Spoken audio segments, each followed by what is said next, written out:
Looks like the sculpture of either a lion or a tiger's skull. Isn't this the rumored mechanism which needs two people to cooperate? A thought flashed in Fang Yuan's mind. There are words carved in this sculpture's fangs. Bai Ningbing made a new discovery. She then began to read the carvings in a low voice. Gemini with one mind. 3 spirits unite. Fated or not. Do not be forceful. What does this mean? This is the code to opening the mechanism in this place. Gemini means 2 people should work together to open the mechanism.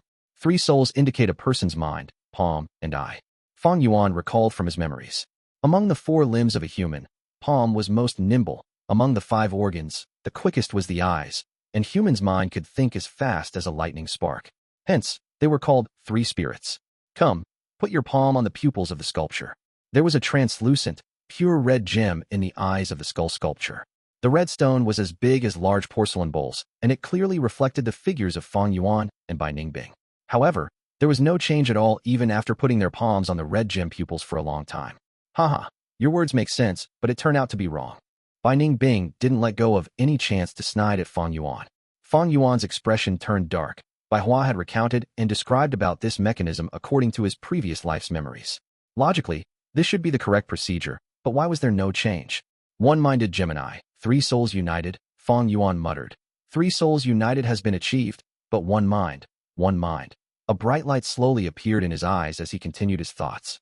Is it saying that 2 people to open this mechanism must be of one mind and one heart? If it is so, even if he and Bai Ningbing were working together, they were only forced by the situation and were actually divided in hearts, with each having their own plans. No wonder they couldn't achieve the one mind. When he thought of this, Fang Yuan couldn't help looking at Bai Sheng and Bai Hua again. As a result, this pair of brother and sister was again kicked awake by Fang Yuan. Evil thieves, what do you want? Bai Sheng angrily shouted after having woken. Bai Hua, however, didn't cry anymore. Her 2 big eyes were closely gazing at Fang and Bai with deep hatred. Fang Yuan couldn't be bothered to explain to them. He directly grabbed the palms of the 2 and placed them separately on the pair of red gem pupils. They were truly the inheritors decided by the fate. The moment these 2 small hands touched the red gem, it let out a bright light. Crack, crack. The skull slowly opened its mouth and revealed a large pile of coal stones and dry woods. In the center of the black coal stones was a simple-looking pottery container and a scroll light on it. What is this? Fang Yuan casually threw the twins onto the ground, then picked up and read the scroll before coming to an understanding. It turns out the owner of this inheritance, gray-boned scholar, didn't have a high aptitude. Thus he was distressed about his cultivation throughout his life. All his life, he put all his efforts into researching a type of gu that could help a gu master to quickly cultivate. There were already plenty of cultivation assisting gu worms, the most typical being the liquor worm. However, these gu worms were mostly very rare and would be very difficult to popularize. Gray-boned scholar's aspiration was big. He wanted to research and refine an excellent gu worm that could be widely used. However, even when his lifespan was at its end, even after countless failures, he wasn't able to achieve success. At the final juncture of his life, maybe heaven took pity on him. When he was setting up the White Bone Mountain inheritance, he suddenly had an extremely ingenious enlightenment. What was the main method to quickly raise a gu master's cultivation without the help of the specific gu worms? It was to let an elder impart his primeval essence. Previously at Qingmao Mountain, Gu Yuqi Chung had received such help, receiving the refined primeval essence from his grandfather Gu Yuqi Lian. However, this move had a big disadvantage. It was the mixture of different primeval essence, relying on an elder's higher-ranked primeval essence to wash and refine the aperture walls would leave behind his aura in the aperture, causing a gu master's future development to be greatly restricted, unless one used cleansing water gu to cleanse the mixed aura. However, cleansing water gu was also a rare gu and ordinary gu masters would find it difficult to obtain it. Even elder-level characters would have to rely on luck or pay a tremendous price. Thus, imparting method also couldn't be widespread. Hence, Greybone Scholar thought of a wonderful concept. If there was a gu which could refine others' primeval essence into the gu master's primeval essence, wouldn't that mean there would be no mixed aura after imparting? He began making series of attempts and after removing most of the possibilities, he made a plan which had the highest probability of success.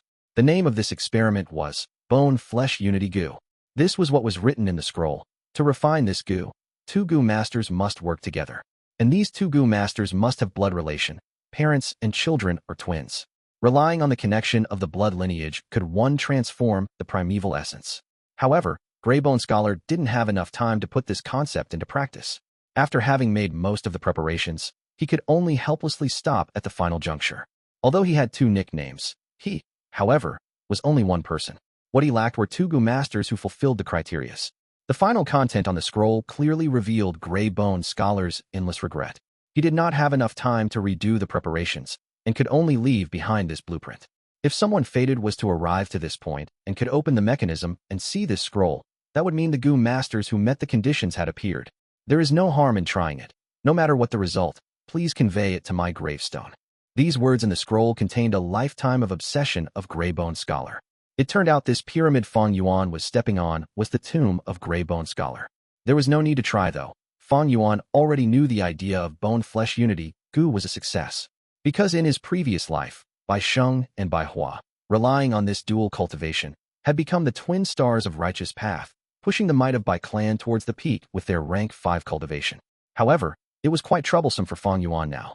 He had originally thought bone-flesh unity Gu was a finished product, but in fact, it had still not been refined into existence yet, and couldn't even be considered half-finished. Moreover, he and Bai Ningbing didn't fulfill the conditions to refine this bone-flesh unity Gu, unless Gu Fangzheng had been here. Even then, refining this bone-flesh unity Gu might not end up good. According to the description on the scroll, bone-flesh unity Gu was a series of Gu and didn't refer to just one type of Gu. And the deeper the feelings between the 2 Gu masters refining this Gu, the better the quality of the refined bone-flesh unity Gu. Looking at the relation between Fang Yuan and Fang Zheng, the refined bone-flesh unity Gu would absolutely not be perfect. In Fang Yuan's previous life, this bone-flesh unity Gu had of course been refined by Bai Sheng and Bai Hua. However, the time was now many years in advance. Although the 2 had deep feelings, but they were yet to become Gu masters and thus couldn't fulfill the criteria. Bone-flesh unity Gu was the most important target of Fang Yuan in this inheritance. The materials and the forge were already well prepared by Grey Bone Scholar. The only thing lacking was the final step, refinement. Give up? Fang Yuan, of course, wasn't willing to. Then again, to refine it. Let's not speak of the refinement conditions not being met. There was still a group of powerful experts chasing them. Time was pressing. Fang Yuan gritted his teeth and decided to take the risk. He and Bai Ningbing only met half the criteria, but Bai Sheng and Bai Hua, however, met the other half. Maybe there was a hope for success if the 4 worked together. Come help out. Fang Yuan began to ignite the dry woods in the skull sculpture. The fire instantly soared and burned furiously. You plan to forcibly refine it? Bai Ningbing was shocked. This can't be a sensible option. Although she said so, she still made her move and put her palm on the red gem pupil, pouring her primeval essence into it. The blazing fire suddenly changed color from orange to eerie blue. The pottery container was roasted by the fire. The several hibernating Gu worms woke up from the heat and began to crazily struggle. The pottery container shook constantly, but there was no damage to it. The refining steps wasn't complicated. Fang Yuan and Bai Ningbing alternatively poured their primeval essence. Soon, they reached the final critical juncture. This step needed fresh flesh from the 2 Gu masters, which would be thrown into the fire to be purified. The scroll clearly stated that the more flesh was thrown into the fire, the better the effects would be. Fortunately, we have fleshbone Gu. Cutting off few pieces of flesh wouldn't be any problem. Bai Ningbing was just about to take action when she was stopped by Fang Yuan. Slow down, I have a better idea. Bai Ningbing followed Fang Yuan's line of sight to Bai Sheng and Bai Hua, the twins. You actually want to tamper with the modify at this juncture? A disturbed gaze flashed in Bai Ningbing's eyes as she realized Fang Yuan's intention. What do you want? Bai Sheng protected his sister behind him, as all of a sudden, he felt a calamity looming over them, causing him to feel anxious and panicky. Being meat or fish on another's chopping board, when Fang and Bai were refining the Gu worms, they knew they couldn't run away. Thus they had been obediently staying to the side, waiting for their clansmen to come to rescue. However now, Bai Sheng felt tremendous regret. You should feel honored that your sacrifices will bring into existence an entirely new type of Gu worm. Even Senior Grey Bone would feel happy if he knew in the netherworld, right? Fang Yuan gave an evil grin as he pressed on towards the pair of brother and sister. Sister, run away. Bai Sheng shouted before charging towards Fang Yuan and grasping his leg. Big brother. Tears spilled out from Bai Hua's eyes, and just when she was hesitating, Fang Yuan had already knocked Bai Sheng unconscious. Seeing Fang Yuan coming closer to her, an enormous fear was spreading at the little girl's heart. She turned around and ran. But how could she be faster than Fang Yuan? She was quickly caught by Fang Yuan. Her heart sank down, and she futilely struggled and wailed. Mother, where are you? Fang Yuan's expression was indifferent as he knocked her unconscious too. It was all done efficiently. He removed all the clothes from this pair of brother and sister, Then carrying one on each hand, he threw them into the fire. The moment they were thrown into the fire, they immediately woke up due to the heat. Severe pain attacked them as they tried to madly flee. The two jumped out from the fire with their limbs crazily moving about as they desperately struggled. Fang Yuan coldly snorted before kicking them back into the fire. The scroll stated that it required fresh flesh, thus Fang Yuan didn't want to kick them to death. As such, after he kicked them, they again ran out before he kicked them back in again.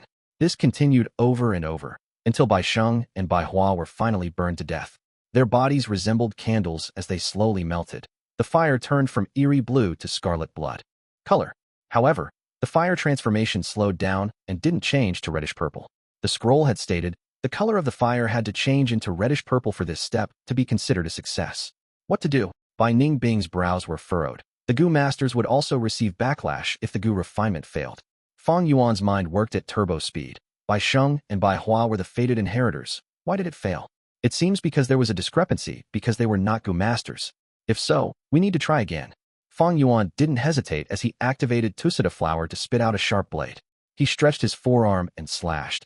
Blood started flowing rapidly, and he threw his own flesh into the fire which was now blazing higher than a man's height. Your turn. After doing this, he threw the sharp blade to Bai Ningbing. You sure it will work? Bai Ningbing hesitated for a while before she similarly used the blade to slash at her forearm. However, because of her ice muscles, the blade seemed to be cutting into ice. With no other choice, Bai Ningbing called out Chainsaw Golden Centipede and sought a piece of flesh. When her flesh landed into the fire immediately turned reddish purple. Good. Success or failure depends on this. We need to pour our primeval essence together. Fang Yuan was overjoyed at this scene. The two poured their primeval essence into the red gem pupils at the same time. The mechanism started slowly closing up, like a bone beast swallowing the blazing flames. 2 rows of fangs came together, and the jaws closed securely. The flame continued burning from inside, roasting the skull into a shade of scarlet. Bang! The pottery container seemed to have exploded. The whole skull shook. Only after hearing this sound, Fang and Bai let go of their hands. Fang Yuan closely stared at the movement while extending his hand towards Bai Ningbing. He didn't say anything, but Bai Ningbing already knew what Fang Yuan wanted. She snorted, but thinking about the situation, she had no choice other than to give the flesh-bone Gu to Fang Yuan. She didn't have the ability to instantly refine Gu worms, but Fang Yuan could. Fleshbone Gu didn't resist even a bit under the aura of spring Autumn Cicada and was instantly refined. However, although Fang Yuan refined it, he couldn't use it due to his low cultivation. Thus, he again handed it to Bai Ningbing. Bai Ningbing received it and immediately activated it. An orange glow covered the wound on her forearm, and almost instantly, skin and flesh grew out and her injury was completely healed. However, Bai Ningbing's rank 3 peak stage primeval essence was also instantly down by 20%. The disadvantage of Fleshbone Gu was it required instant consumption of a great amount of primeval essence. If it were Fang Yuan's green copper primeval essence, he wouldn't be able to activate it even if his primeval sea completely dried up. Following, Bai Ningbing healed Fang Yuan. Fang Yuan's face was pale. He didn't have ice muscles to stop his bleeding in a short period, thus he had lost a lot of blood. The injuries on their forearms had healed, but the pain was still as intense as before, and their hearts trembled from the pain, even feeling dizzy. But the two had iron willpower. Despite such pain, their expressions didn't change as they forcibly withstood the intense pain. In a flash, the skull slowly opened up. The fire had already disappeared. There were neither any traces of the pottery container nor the corpses of Bai Sheng and Bai Hua left. 2 Gu worms appeared in Fang Yuan's sight. One was green and another red. They were tied together like 2 jade bracelets and quietly let out warm luster as they hovered in the air. This is the bone-flesh unity Gu? Without taking the time to carefully investigate, Fang Yuan took it and instantly refined it, storing it into his aperture. Let's go. He flew down the platform and rushed into the new secret tunnel that had appeared at the end of the hall. Only a short moment after, Bai Clan Gu masters arrived at this hall. Someone refined a Gu here. The remaining aura in the air made the elders' expressions change. Look, there are clothes of the 2 young masters. Soon, they found children's clothing that had been torn by Fang Yuan on the high platform. Seeing this, an intensely bad feeling struck Bai Clan leader's heart, almost causing her to black out. She didn't dare to even make the connection. Chase them. They can't have gone far. My children are definitely with them. Bai Clan leader shouted. Her 2 eyes had become bloodshot. Chapter 227. Footless bird, spread your wings and fly. Sprinting. The secret tunnel seemed to continue on forever, but any long journey eventually came to an end. After the first glimmer of light, Fang and Bai's vision gradually expanded. The exit. Bai Ningbing shouted. According to the info from my previous life, this secret tunnel should lead to a cliff on Bai Gu Mountain. Fang Yuan did not speak. His thoughts rumbled in his mind. He should thank the two dead siblings, Bai Sheng and Bai Hua. Their information attracted Fang Yuan here. And because of their sacrifice, Fang Yuan managed to obtain the coveted flesh-bone unity Gu. Suddenly, footsteps could be heard from behind. We've finally caught up. We found those two bastards. Where are you going? Bai Clan Gu masters rushed up imposingly, seething with killing intent. Bai Clan leader was ahead of them all, with the elders behind her. The narrow tunnel turned the Bai Clan group into a long queue. Let's go. Suddenly, a clan elder accelerated, his body moving like a cannon, catching up to Fang Yuan. Bai Ningbing. Fang Yuan shouted. Bai Ningbing gritted her teeth, swinging her hand behind her. Blood Moon Gu. With a crisp sound, a blood blade flew out, hitting the elder and slowing his movement. But immediately, all kinds of lights exploded in the tunnel as large numbers of attacks came towards Fang and Bai. Bai Ningbing, take this. Fang Yuan shouted, lending the canopy Gu to her again. Bai Ningbing activated the canopy Gu, Iron Spike Thorns Gu, as well as the defense of the ice muscles, all three together to resist the attacks. Bai Clan, don't you want to know the location of your two young masters? Fang Yuan shouted loudly. As the Bai Clan Gu masters remembered Bai Sheng and Bai Hua were in Fang and Bai's hands, they stopped their attacks. Speak. What did you do to our clan's young masters? If anything happens to them, you will pay dearly. Return my children. Bai Clan leader flew into a rage. She pointed forward with her finger, and a cold light shot out. Frost Fish Gu. This Gu was only the size of a dart and looked like a fish. It drew an arc in the air as it shot forward, homing down towards Fang and Bai. Fang Yuan snorted. He didn't dodge and just let the Frost Fish Gu hit him. Suddenly cold air enveloped his body, and his speed drastically fell. Stealth Scales Gu. With a thought, there were ripples undulating around his body and making him invisible. Don't think so. A clan elder suddenly stretched out his right hand and grabbed towards Fang Yuan. Swoosh. With a soft sound, the Stealth Scales Gu that was hiding in Fang Yuan's aperture suddenly broke into pieces and perished. Fang Yuan's heart sank, activating the jumping grass immediately. There was a numbing sensation on his feet as green grass that looked like springs grew out of his flesh and skin. Fang Yuan used the elasticity of the green grass and jumped forward, his speed increasing drastically. I'll take my leave first. Remember to jump. He left behind this weird sentence. What? Bai Ningbing was confused, but then heard the wind blowing behind her. Her heart jumped when she turned around to look.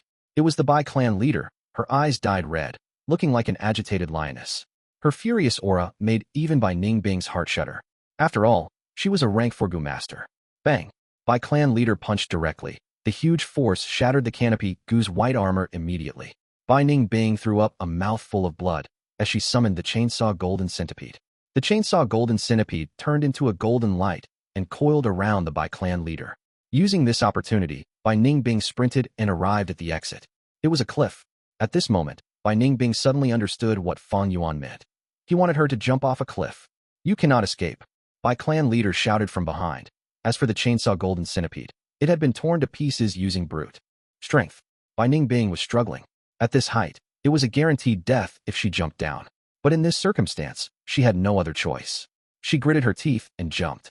She really jumped. She's dead meat. Some Bai Clan Gu masters exclaimed, stopping before the cliff. Bai Clan leader looked down and saw Bai Ningbing rapidly falling down. Her veins popped on her forehead as she growled. I want to see them if they are alive, and their corpses if they are dead. I will definitely catch them. Wind roared in Bai Ningbing's ears as she continued to fall. She had never thought there would be a day where she would be forced to jump off a cliff. I'm going to die like this. Although this is exhilarating, I am not satisfied. As death approached, Bai Ningbing's heart was in turmoil. I have not obtained the Yang Gu. What a tragedy to die as a female.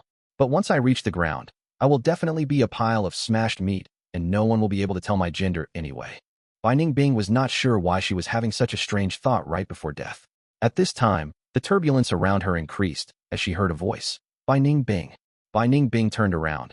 How could it be anyone else but Fang Yuan? At this time, Fang Yuan was descending as well, but he was stepping on a white-boned bird below his feet. Footless bird. This bird had no flesh or blood, its body made of bones. It had an eagle's head, crane's body, swallow's tail, and 2 pairs of wings, but no legs. Fang Yuan's body was covered in blood and filth. It was evident that he had sustained many injuries back in the secret tunnel earlier. Grab my hand. He squatted on the bird's back, reaching out his hand. Clap. With a clap, 2 hands grasped each other tightly. Fang Yuan exerted more strength and pulled by Ning Bing onto the back of the bird. However, at this time, there was a rock less than 300 meters below them, as the footless bird descended towards the rock like a shooting star. "Careful, we're gonna crash," Bai Ning Bing shouted, her heart almost jumping out of her body. The mountain rock increased in size rapidly in her vision. Fang Yuan's eyes shone with brilliance, shouting ferociously, "How can my demonic path falter in this tiny little Baigu mountain? Rise for me. Rise, rise, rise." His shout echoed in the valley. Under his manipulation, the footless bird flapped its wings furiously, using all its strength to slow the descent. Cracks started appearing on its four-bone wings. Fang Yuan's primeval essence in his aperture reduced rapidly, but with the heavenly essence treasure lotus sending out large amounts of primeval essence, Fang Yuan's primeval sea rose and lowered continuously. A group of bone beasts relaxing near the mountain rocks felt the commotion and raised their heads before immediately sprinting in a run. A grayback ostrich was so scared it dug its sharp head into the white bone mountain rocks, raising its butt high in the sky. Ostriches were like this. When they were scared, they liked to feel false assurance. Moments away from crashing, Bai Ning Bing forgot to breathe, and Fang Yuan looked on with furious eyes. Under the intense wind pressure, the white bone trees on this mountain rock collapsed. But eventually, the footless bird flew past the ostrich's butt, soaring into the sky at a steep angle. The ostrich's butt wing was shaved till nothing was left, revealing its round, empty butt. "Ha ha!" Bai Ning Bing started laughing wildly on the bird's back. Having barely survived and relieving the pressure of death, she felt her heart gradually sinking back into place. Exciting, truly exciting. The excitement of life and death was always the most breathtaking. Wasn't such life what she desired and pursued? Footless bird, fly to the blue sky. She was almost on the verge on singing in excitement. "Clan leader, they're alive." At the cliff, Bai Clan's Gu masters said with dark expressions. "We can't catch up, that is." The footless bird, able to fly 10,000 miles in a day. Tai Dao Ku sighed helplessly. Flying Gu worms were rare, and those who could match the footless bird's speed were little to none. Under rank 5, the footless bird was the #1 flying steed. Alas, the heavens are blind. How can such evildoers be allowed to live? Some elderly shouted in anger, pounding on their chests. Bai clan leader's eyes were bloodshot. She gritted her teeth while clenching her fists so tightly that her bones seemed about to burst out. Hearing Bai Ningbing's laughter, she even had the urge to jump down the cliff to pursue them. It was not that Bai clan did not have a flying Gu. Some Gu masters had already displayed their abilities, chasing after Fang and Bai. But looking at their speed, even an idiot would know that it would be impossible for them to catch up to these two. An intense bitterness filled the Bai clan Gu masters' hearts. They could only watch helplessly even when the criminal was fleeing before their very eyes. "No, we definitely cannot let them escape. We cannot." A Gu master shouted in fury. His body suddenly started burning with intense flames. Bai Zhan won. Bai clan leader's expression changed. "Lord clan elder." Everyone was stunned. "Grandpa," Bai Zhan Lai was full of tears. "Clan leader, everyone. We cannot let these two scoundrels escape, or where will our Bai clan's dignity lie? The revenge for our two young masters is of utmost importance. After I am gone, please take care of my grandson. This lad's temperament is as tough as mine." He started losing his voice at the end. His entire flesh, skin and bones turned into fire, and his voice naturally disappeared along with them. Even his pupils transformed into a dark purple color. He had turned into a human-shaped fire.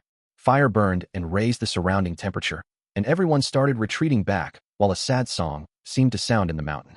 Human Torch Gu, a rank 4 Gu, which once used, immolated the entire body, turning it into fire until his life force was depleted.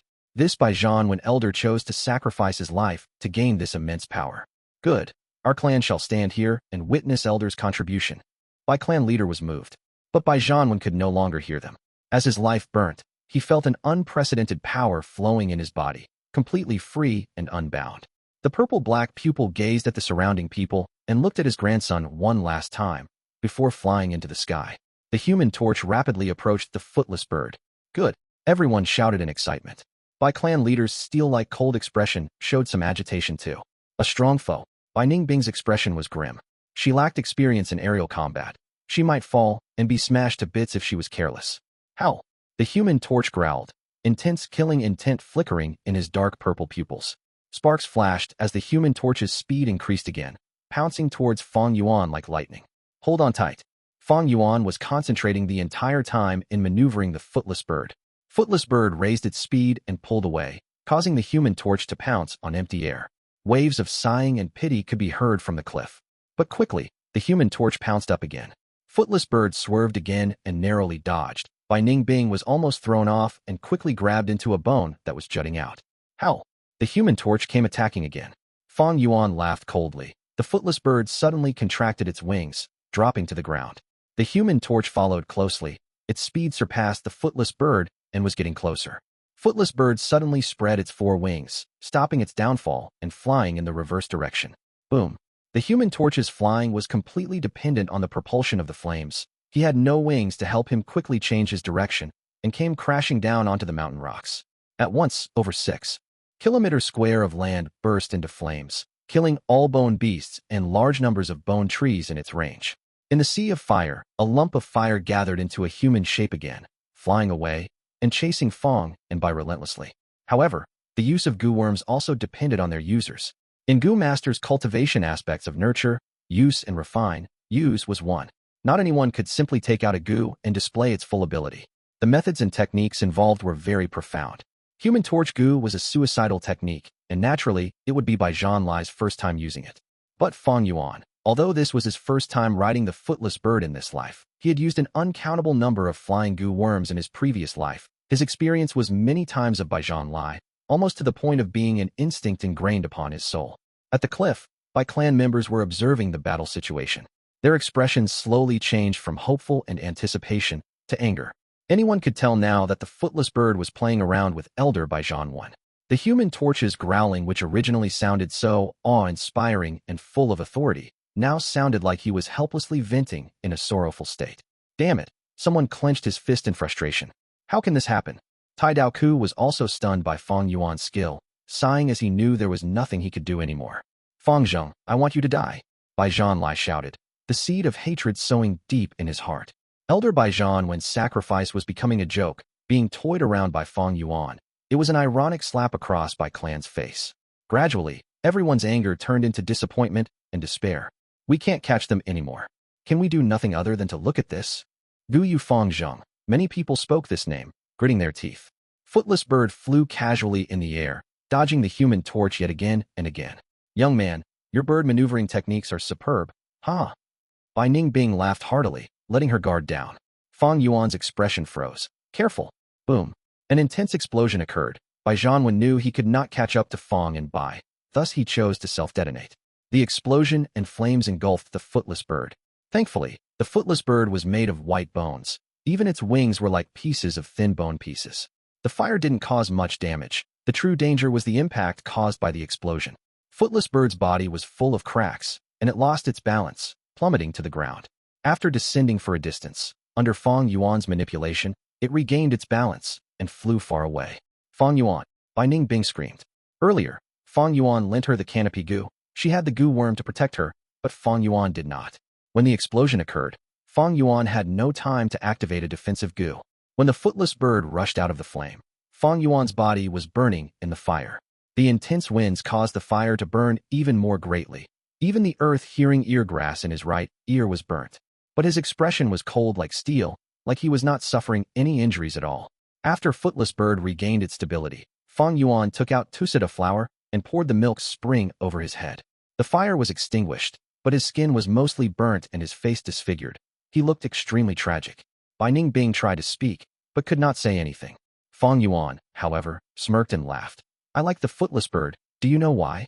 He smiled, but the sight was horrifying. Why? Because it has no legs, only wings, thus it has no choice but to fly. When it lands, that signifies its destruction. Betting it all in one chance, fly or die? Bai Ningbing's blue pupils dilated, shining with brilliance. The winds blew on her face, causing her silver hair to flutter. Bai Ningbing's lips also curled up. Then let us fly up into the sky. Footless Bird flew into the sky, becoming a dot in the horizon before eventually vanishing. On the cliff, Bai clan members watched until their eyes seemed to penetrate the sky, but none spoke. An eerie silence engulfed everyone. The world was so vast. The eerie blue sky, the snow-like white Baigu mountain, the sunlight shining down, Footless Bird, Fang, and Bai silhouettes. This scene was deeply engraved into everyone's hearts. Fury grew in their hearts, as hatred germinated in their hearts. Puff! Bai clan leader vomited a mouthful of fresh blood and fell down on her back, fainting. Clan leader! Lord clan leader! Quick, healing Gu masters, save the clan leader! Panic ensued on the cliff. Author's note: what is demonic path? A kind of path that has its own ideology and beliefs. Towards what a demonic path is, everyone has their unique understanding towards it. But to me, the footless bird embodied a kind of demonic spirit. Demonic path is cruel, not only to others, but more towards oneself. Thus, it is not well liked by the masses. Chapter 228. Dark Leopard dies for love. The setting sun was dyed like blood as the clouds on the west resembled burning flames. Under the setting sun, the footless bird started slowly dropping down after having flown for the majority of the day. It had made a series of extreme diving and rising actions, while suffering from the explosion of the Human Torch. Its body was filled with cracks and could no longer continue to fly. Bam! Under Fang Yuan's meticulous control, the footless bird finally fell into a forest. Smoke and dust flew everywhere, and groups of beasts escaped in a panic. Where is this? Bai Ningbing jumped off from the bird and surveyed her surroundings. The trees were short and thick, but had a lot of lush leaves, unlike the sparse amount in the bone trees of Baigu Mountain. The trees in this forest were like a canopy blocking the sunlight, and the leaves were all purple, light purple, dark purple, reddish purple, violet. The evening wind blew over. If one looked into the distance, all they would see was a sea of purple. A purple forest. We have been moving north all along, and according to our course, this should be near Ziyu Mountain. Fang Yuan guessed. His countenance was covered with worry. Ziyu Mountain is safe in daytime, but is extremely dangerous in night. It is getting dark. We need to quickly leave and find a safe place to stay. Okay. Bai Ningbing nodded. After over 2 hours, they found a cave. Luckily, the cave's original owner had been a pouched bear. This species of bear possessed a natural marsupial pouch on their stomach, just like kangaroo. Dry wood burnt with crackling sounds. The bonfire quietly blazed. The meat stew in the iron pot over the rack was already boiling, giving off a dense aroma. The fat, tender bear paws were already roasted. Besides these, there were also many delicacies, from Bai clan, stored in tusita flour. The two quickly began devouring the food, and their strained mood began to relax. Bai Ningbing suddenly laughed, her dark blue eyes looking at Fang Yuan. Look, this is retribution. You burned that pair of brother and sister to death, and now, you yourself are burned to this state. The light of the fire shone upon Fang Yuan's face. The severe wounds on his face made him look horrifying and ugly. If a timid girl saw his appearance, they would probably scream in fear right then and there. Fang Yuan, however, laughed, not minding the comment. He was even inwardly happy. Fortunately, we have meat bone Gu. It won't be difficult to recover your original appearance. You just need to cut off the burned skin and flesh, then we can use the meat bone Gu to grow them anew. But you are only a rank 1 and can't use the meat bone Gu. Come, beg me. Maybe my kind and magnanimous heart will feel pity for you and heal you. Bai Ningbing wouldn't let go of any chance to snide at Fang Yuan. Fang Yuan made a motion of raising his eyebrows, despite his eyebrows already being burned off. Why would I want to heal it? Isn't this situation quite good? He laughed. We killed off the 2 young masters of Bai clan, and also played the Bai clan leader and the elder. Do you think they will let us go? This injury saves me the effort to change my appearance. Earth-hearing eargrass was destroyed. Fang Yuan's right ear was shattered. The injuries to cartilage in his ear wasn't something the meat bone Gu could heal. But even if he could heal it, he would rather have 1 ear less to change his appearance. In past, there was a demonic figure, by Shang Xin Ci, who was captured and put into a prison. He feigned becoming mad, smearing his own stool onto his body, even cutting off his 5th limb, and became a eunuch. His enemies finally believed he had gone crazy and thus loosened their vigilance, giving him a chance to flee. Later on, he returned to take revenge and massacred the whole family of his enemies, including the old and the young. There was a great figure of the righteous path, Empress Wu Ji. When she was young, her own elder sister had seized her rights to the throne. She could only hide this grievance inside her. Her elder sister was jealous of her beauty, and thus, to avoid letting her make things difficult, Empress Wu Ji cut off the bridge of her nose, disfiguring herself, but gained the space to survive and grow. After over 10 years, she overthrew her elder sister's regime and re-established her authority. She then ordered her elder sister's 5 sensory organs to be cut off, making her live in a state where she couldn't choose to live or die. Throughout the history, all the great figures were good at biding their time and not being attached to fleshly appearance. No matter if it were the righteous path or the demonic, regardless of men or women, they were all like this. After Empress Wu Ji took the control, she didn't heal her nose even though she had the healing means, keeping this as a warning to herself. The Wu clan became the top clan of the southern border, suppressing Tai clan, Shang clan, Fei clan. Its dominance couldn't be challenged. Those who indulged in fleshly appearance were mostly superficial, and it would be difficult for them to succeed. Regardless of whether it was this world or Earth, both attested to this point. King Yu of Zhou, just for a smile from his beloved concubine Bao Si, lighted the warning beacons to trick the vassal states. What was the outcome? People lost their trust in him, and he was killed by the barbarians. Lu Bu for Diaochan, King Wu for Shishir. Xiang Yu the Conqueror took consort Yu when he went on military campaigns. What was the outcome of these people? By contrast, Cao Cao was short, Sun Bin was handicapped, Sima Qian was castrated. Everyone loves beauty. However, achievements were not in the least relevant to fleshly beauty. Only a temperament which could firmly let go was the foundation to a great success. Actually, it is you who is too dazzling. With your blue eyes and silver hair, you should change it. Fang Yuan said as he looked all over Bai Ningbing. Bai Ningbing coldly snorted and didn't reply. Fang Yuan continued. The Footless bird was damaged, but we have only flown over few thousands of miles. Although we are quite far away from Bai clan, they will definitely come to capture us for the things we have done. We are in a dangerous situation. If they spread wanted posters, our days will become even more difficult. Bai Ningbing considered the idea with a frown, before agreeing. All right, I am also tired of this outfit. Changing into a new appearance might be a brilliant experience. Next, the two started to calculate their losses and gains. There were losses: Earth Hearing Eargrass, Chainsaw Golden Centipede, Carapace Gu, Iron Thistles, Stealth Scales Gu, Footless Bird, were all destroyed in the pursuit. However, to Fang Yuan, being alive was the most important. Only by being alive could there be possibilities and hope. This was the foundation to everything. To continue living, even if he had to give up Spring Autumn Cicada, so what? In a word, being able to let go was the character of a great man. As for gains, there were large numbers of Bone Spear Gu and Spiral Bone Spear Gu in Fang Yuan's aperture. They had also obtained rank 3 Flying Bone Shield, Jade Bone Gu, Iron Bone Gu, the healing type Meat Bone Gu, and several bone books recording all kinds of recipes. Besides these, they had also gained Clearing Heat Gu from the Bai clan. Of course, the most significant was still the Bone Flesh Unity Gu, which they had successfully refined at such a dangerous moment. Compared to the gains, their losses weren't that serious. This was a complete inheritance, after all. The Flower Wine Monk might be a rank 5 expert, a cut above the rank 4 Grey Bone Scholar, but Fang Yuan's gains from the Flower Wine inheritance loses out to this Bai Gu inheritance. The reason was Bai Gu inheritance had been carefully planned out for a long time by Grey Bone Scholar, whereas Flower Wine inheritance was completed in haste and hurry. In fact, Fang Yuan only walked. Through the main path of the Bai Gu inheritance, there were many other side branches, and moreover, there were many steel teeth locks that weren't knocked open in the Flesh Sack secret chamber. These things would all serve the Bai clan. They controlled this place, and so long as they spent some time and energy, they could definitely devour the whole inheritance. But it doesn't matter. I have taken all the Gu worms in my list. As long as this Bone Flesh Unity Gu displays its effects, it will far surpass the others.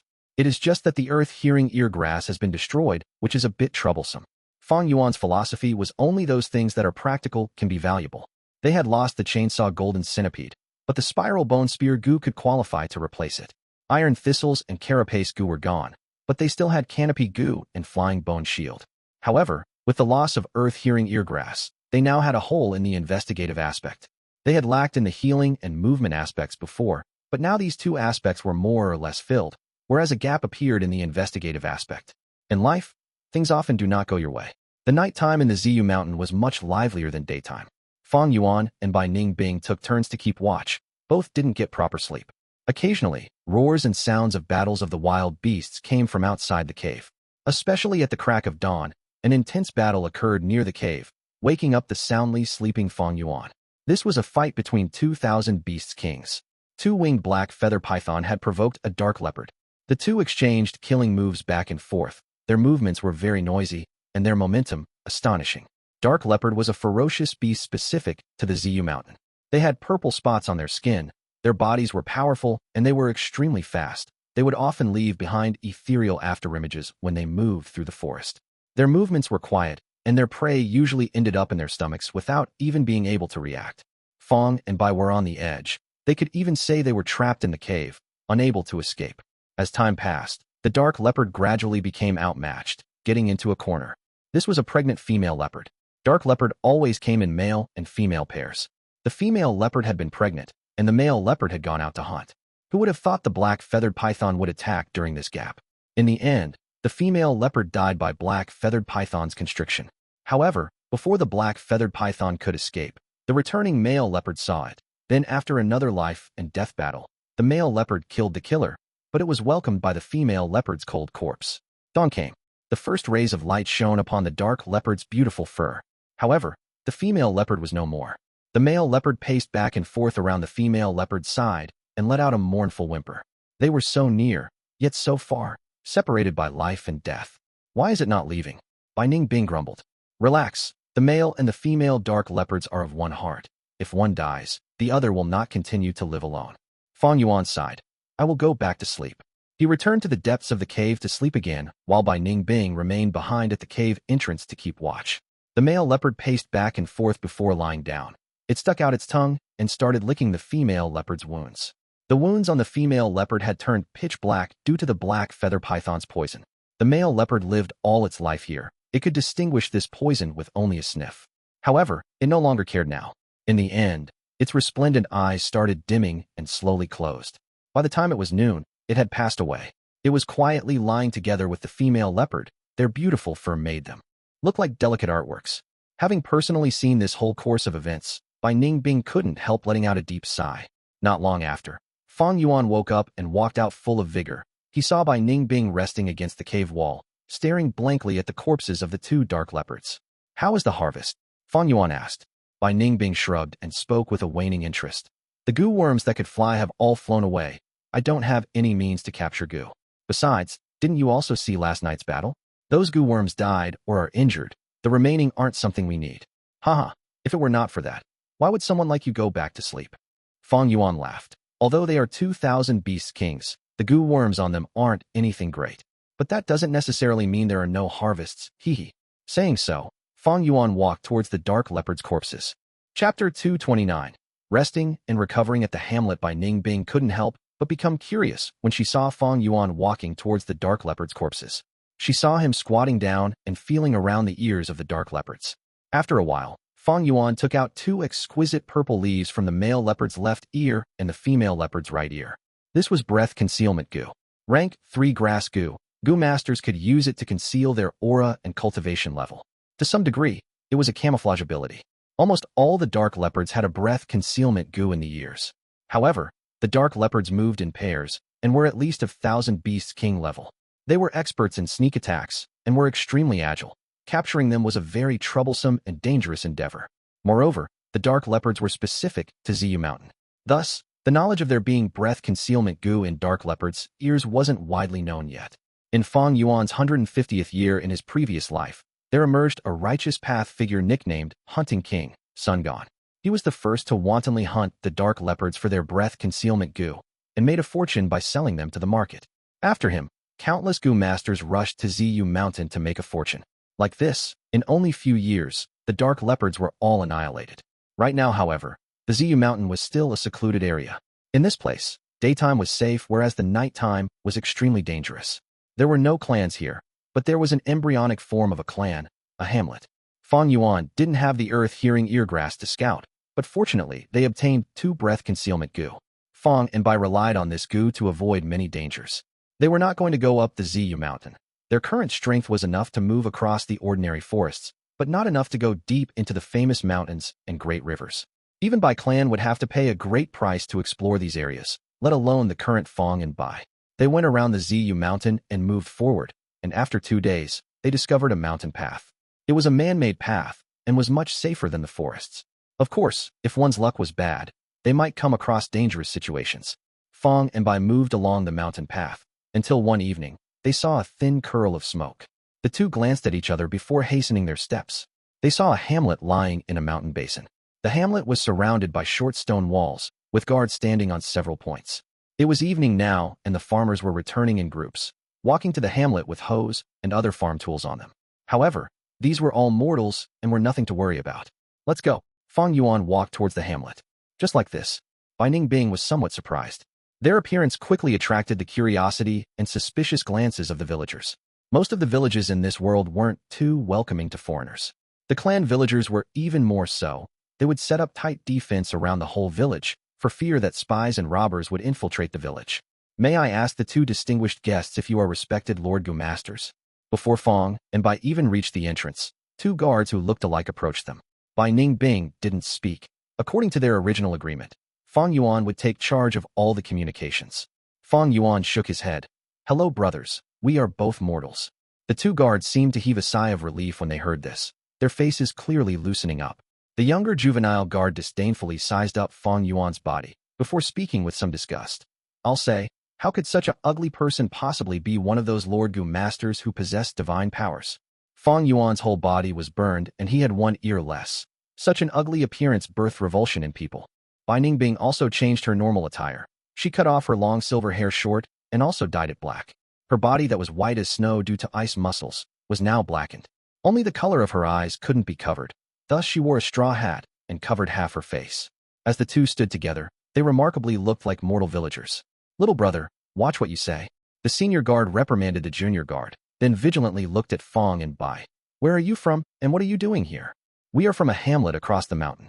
We were taking a handcart filled with herbs and salted meat, thinking to sell them. But sigh, we bumped into a tiger on our way. Whoa, that really scared me to death. We ran crazily all the way, and only then could we save ourselves. Sigh, we don't dare to go back for the moment. So we came to your hamlet, and hope to spend the night here. We will immediately leave tomorrow. Fang Yuan spoke off the top of his head. The vigilance in the guard's gaze lessened. Fang Yuan said, Brother, no need to scold your little brother. I got this injuries from a fire. That day, our house was on fire, and while trying to salvage the rice, I was burned to this state. Sigh, everyone is suffering nowadays. The senior guard heaved a sigh. You can enter the hamlet, and if you don't find anyone willing to offer you shelter, you need to make do by spending the night in the corner of the walls. After finishing saying the instructions, the guards opened the way. After Fang and Bai entered the hamlet, the senior guard instructed his brother. Go tell the village head that 2 outsiders are here. He is an elder, has rich experience. Ask him to keep a lookout. Brother, you are too cautious. How could these two be Gu masters? Besides, why would Gu masters try to deceive us mortals? To have fun. If I tell you to go, then just go. Making me run errands again. The young guard grumbled, but still left in the end. The scene inside the hamlet was peaceful. The air was filled with the aroma of food. After a day of hard work, families gathered around the dinner table and talked happily. Bai Ningbing involuntarily felt relaxed in such an environment. The reason for her disguise was because they didn't want to leave behind any traces which could make it convenient for the Bai clan to track them. Another reason was because of Fang Yuan's cautious nature. By hiding themselves in an unfamiliar environment, they could react to any abnormalities. It was easy to find a house to take shelter in. Just give the villagers a primeval stone fragment, and they would be more than happy to vacate a house. However, doing this would not be in accordance with their current identities. Fang Yuan had a better method. He walked around the hamlet, before stopping in front of a worn-out house. There was only an elderly woman in this household. She had a grandson, but he was killed by a wolf when out playing. The old lady was drawing water from a well in front of her house. The action seemed to take a lot out of her. Auntie, let me help you.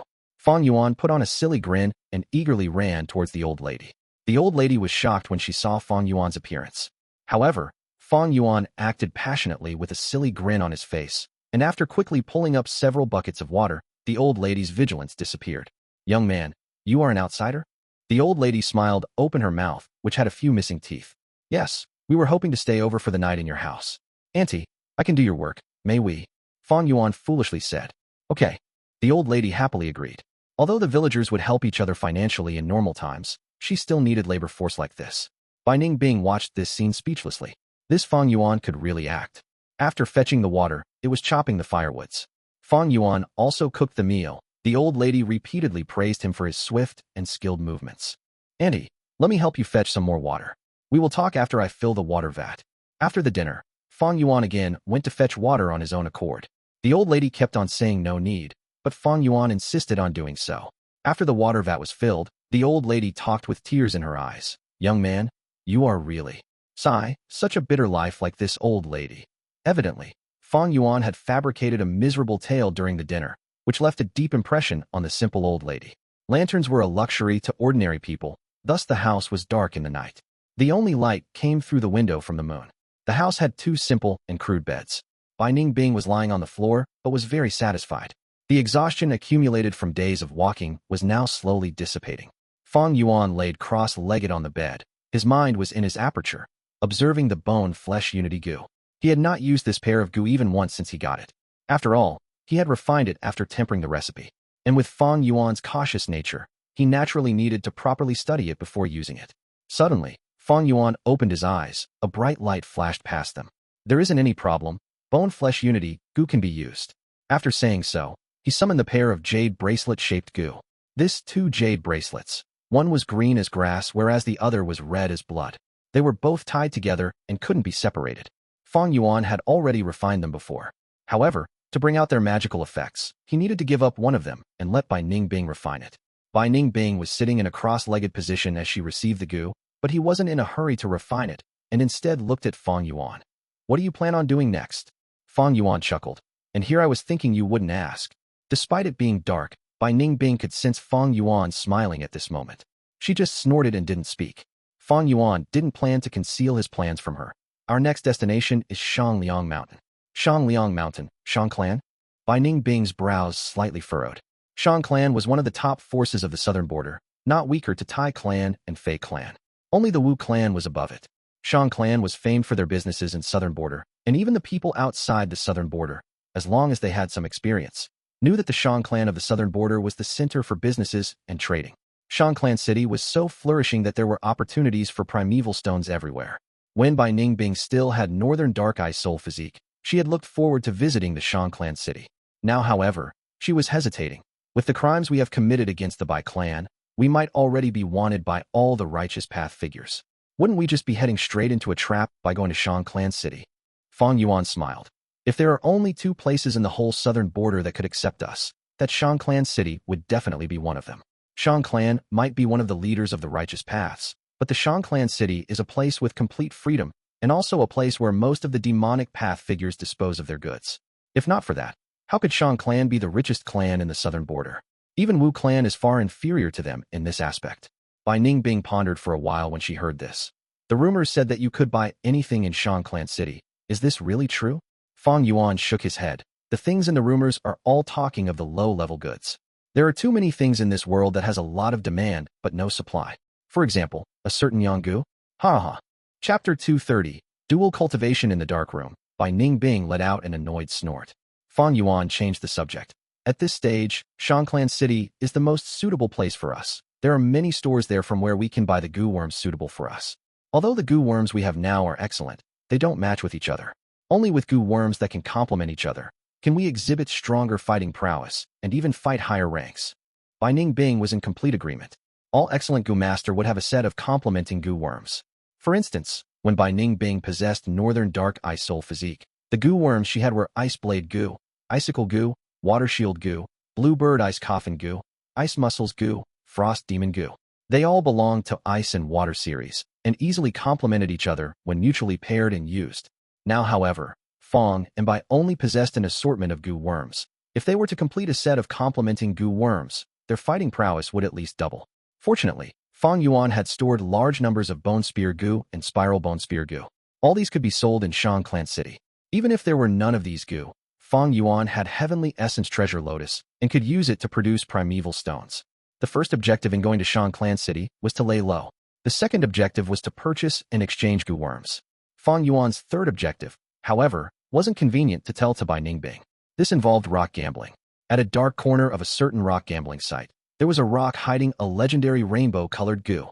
The Gu worms in Fang Yuan's possession were as high as rank 6 Spring Autumn Cicada, Heavenly Essence Treasure Lotus, which was involved with a rank 9 Immortal Venerable, Blood Skull Gu, which could change one's aptitude, and also Bone Flesh Unity Gu.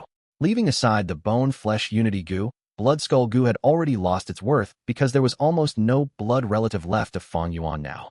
Heavenly Essence Treasure Lotus might have excellent results, but it didn't have any advancement prospects since Fang Yuan didn't have its fusion recipe. The higher his cultivation becomes, the lesser the help it would provide. Let's not even talk about Spring Autumn Cicada. Right now it is still hibernating. If one said to use it, it would be full of danger, but if one does not use it, once it recovered, it would blow up the aperture. It was a ticking time bomb. Spring Autumn Cicada, Heavenly Essence Treasure Lotus, Blood Skull Gu and Bone Flesh Unity Gu were the most valuable Gu in Fang Yuan's possession. In addition, these 4 all had a common point. They were all involved in assisting with cultivation. How big of a help they were to Fang Yuan? Big, very big. However, their use in battles weren't that obvious. That Gu in the Shang Clan City was different in that it was a trump card for battle. With it, and some other Gu worms to complement it, Fang Yuan could only then be considered to have rebirthed. He would have some confidence in being unrivaled among those at the same rank, recovering some of the bearings of his previous life as one of the big shots of the demonic path. It's a long journey to Shang Clan City. No need to think about this now. You should first refine the bone-flesh unity Gu. Fang Yuan stopped this topic. Bai Ningbing felt slightly at ease after knowing Fang Yuan's plan. Having been in contact with Fang Yuan for so long, she was becoming more and more aware of how treacherous and crafty Fang Yuan was. Especially his performance today. Such simplicity and honesty even nearly fooled her. Not long ago, she had witnessed how Fang Yuan had refined the bone-flesh unity Gu, and after connecting all of his behavior, she was beginning to feel a chill in her heart. She reminded herself to be careful and learn from the mistake of that miserable Bai clan leader. If she doesn't have some vigilance against Fang Yuan, who knows, one day she might be sold by Fang Yuan while still counting the money for him. She shook her head to put her mood in check and began to refine the bone-flesh unity Gu. This pair of Gu had strange shapes with one green and another red. Bai Ningbing chose the red one and began pouring her primeval essence into it. This bone-flesh unity Gu had already been refined by Fang Yuan at the very beginning. Now, Fang Yuan removed his imprint from the Gu and cooperated with Bai Ningbing. Bai Ningbing didn't take a lot of time to refine it. The moment she finished refining the Gu, there was a change in bone-flesh unity Gu. This pair of linked jade bracelets suddenly completely dissipated in the air, and almost instantly, there appeared circular marks on Fang Yuan's and Bai Ningbing's wrists. What was different was, the mark that appeared on Fang Yuan's left wrist was green, whereas it appeared on Bai Ningbing's right wrist and was red. A mysterious connection emerged from both Fang and Bai's hearts. This connection allowed Fang Yuan to sense Bai Ningbing, and Bai Ningbing similarly could sense Fang Yuan, as if their blood and flesh were linked and couldn't be divided. This feeling wasn't good, and it made Bai Ningbing feel nauseous, as if she had swallowed a housefly. Fang Yuan's brows also tightly furrowed. This hadn't been mentioned in the scroll left behind by Greybone Scholar. Fang Yuan thought about it before being relieved. The Greybone Scholar had researched this only in theory and never put it into practice. Not knowing this is very normal. This feeling was only a minor detail. The important thing was the next stage. The two endured the odd feeling and sat cross-legged facing each other on the bed, starting their dual cultivation. They both stretched out their hands, the four palms touching each other. To be on the safe side, the weaker cultivation Fang Yuan experimented it. He took out a portion of his green copper primeval essence and cautiously poured it into Bai Ningbing's aperture. The green and red circular marks suddenly let out bright radiance. The foreign primeval essence, when transferred to Bai Ningbing's aperture, immediately changed to Bai Ningbing's aura. It really worked. Bai Ningbing softly exclaimed in delight. I clearly transferred 10% of my green copper primeval essence, but you only received 3/5 of it. 2/5 of it was lost in conversion. Fang Yuan's observation was even more detailed. Bai Ningbing wasn't surprised though. What's hard to understand? Didn't the scroll say it? This bone-flesh unity Gu can be divided into 5 types of quality depending on how deep the relation between the two refiners is. From low to high, it is divided into fratricidal, friendly relation, indissoluble relation, familial relation, bloodkin relation. She analyzed and continued. If that pair of brother and sister became Gu masters and refined the blood-flesh unity Gu by themselves, with how deep the relation was between them, I estimate they would obtain the highest quality bloodkin relation. If we had refined it by ourselves, it would definitely be the worst quality fratricidal, considering our relation. These two neutralized each other, and we have thus obtained the mid-quality, indissoluble relation. The bone-flesh unity Gu referred to as series Gu. Just like how in the boar Gu, there were black boar Gu, white boar Gu, pink boar Gu, and so on. According to what the scroll mentioned, bone-flesh unity Gu contained 5 types of Gu worms. The worst quality was the fratricidal Gu, which converted 10% primeval essence into 1/5 of it. Above it was friendly relation Gu, which converted 10% of primeval essence into 2/5 of it. Indissoluble relation Gu could transfer 3/5. Familial relation Gu could transfer 4/5. And the top bloodkin relation Gu could transfer 100% of the primeval essence without any loss in conversion. By relying on his previous life's experience, Fang Yuan had tampered with the recipe at the last moment, obtaining the rank 3 indissoluble relation Gu, which could be considered a pretty good luck. Researching refinement recipe was not easy. It required continuous deductions and experiments along with many Gu worms. Fang Yuan was able to succeed with his tampering. One factor was due to the insight from his experience, and another factor was luck. However, he had never liked to rely on luck. This didn't mean he was born a jinx or his luck was bad all the time. Fang Yuan's luck was the same as ordinary people, sometimes good, sometimes bad. Why he didn't like it was because it was a factor which he couldn't control. He was a person who strongly desired being in control, He liked to control the situation, control others, and naturally control himself. That's it. Your turn now, Fang Yuan said. On the whole, he was satisfied getting the indissoluble Gu. Bai Ningbing transferred 10% of her snow-silver primeval essence into Fang Yuan's aperture. What happened next was shocking. Just before, when Fang Yuan transferred his dark green primeval essence into Bai Ningbing's aperture, it formed into a green water which was swallowed by the snow-silver primeval sea in just a while, her primeval sea increasing by a bit. Now, when she transferred 10% primeval essence into Fang Yuan's aperture, before her primeval essence had yet to land into his primeval sea, his aperture started shaking. Fang Yuan immediately shouted to stop.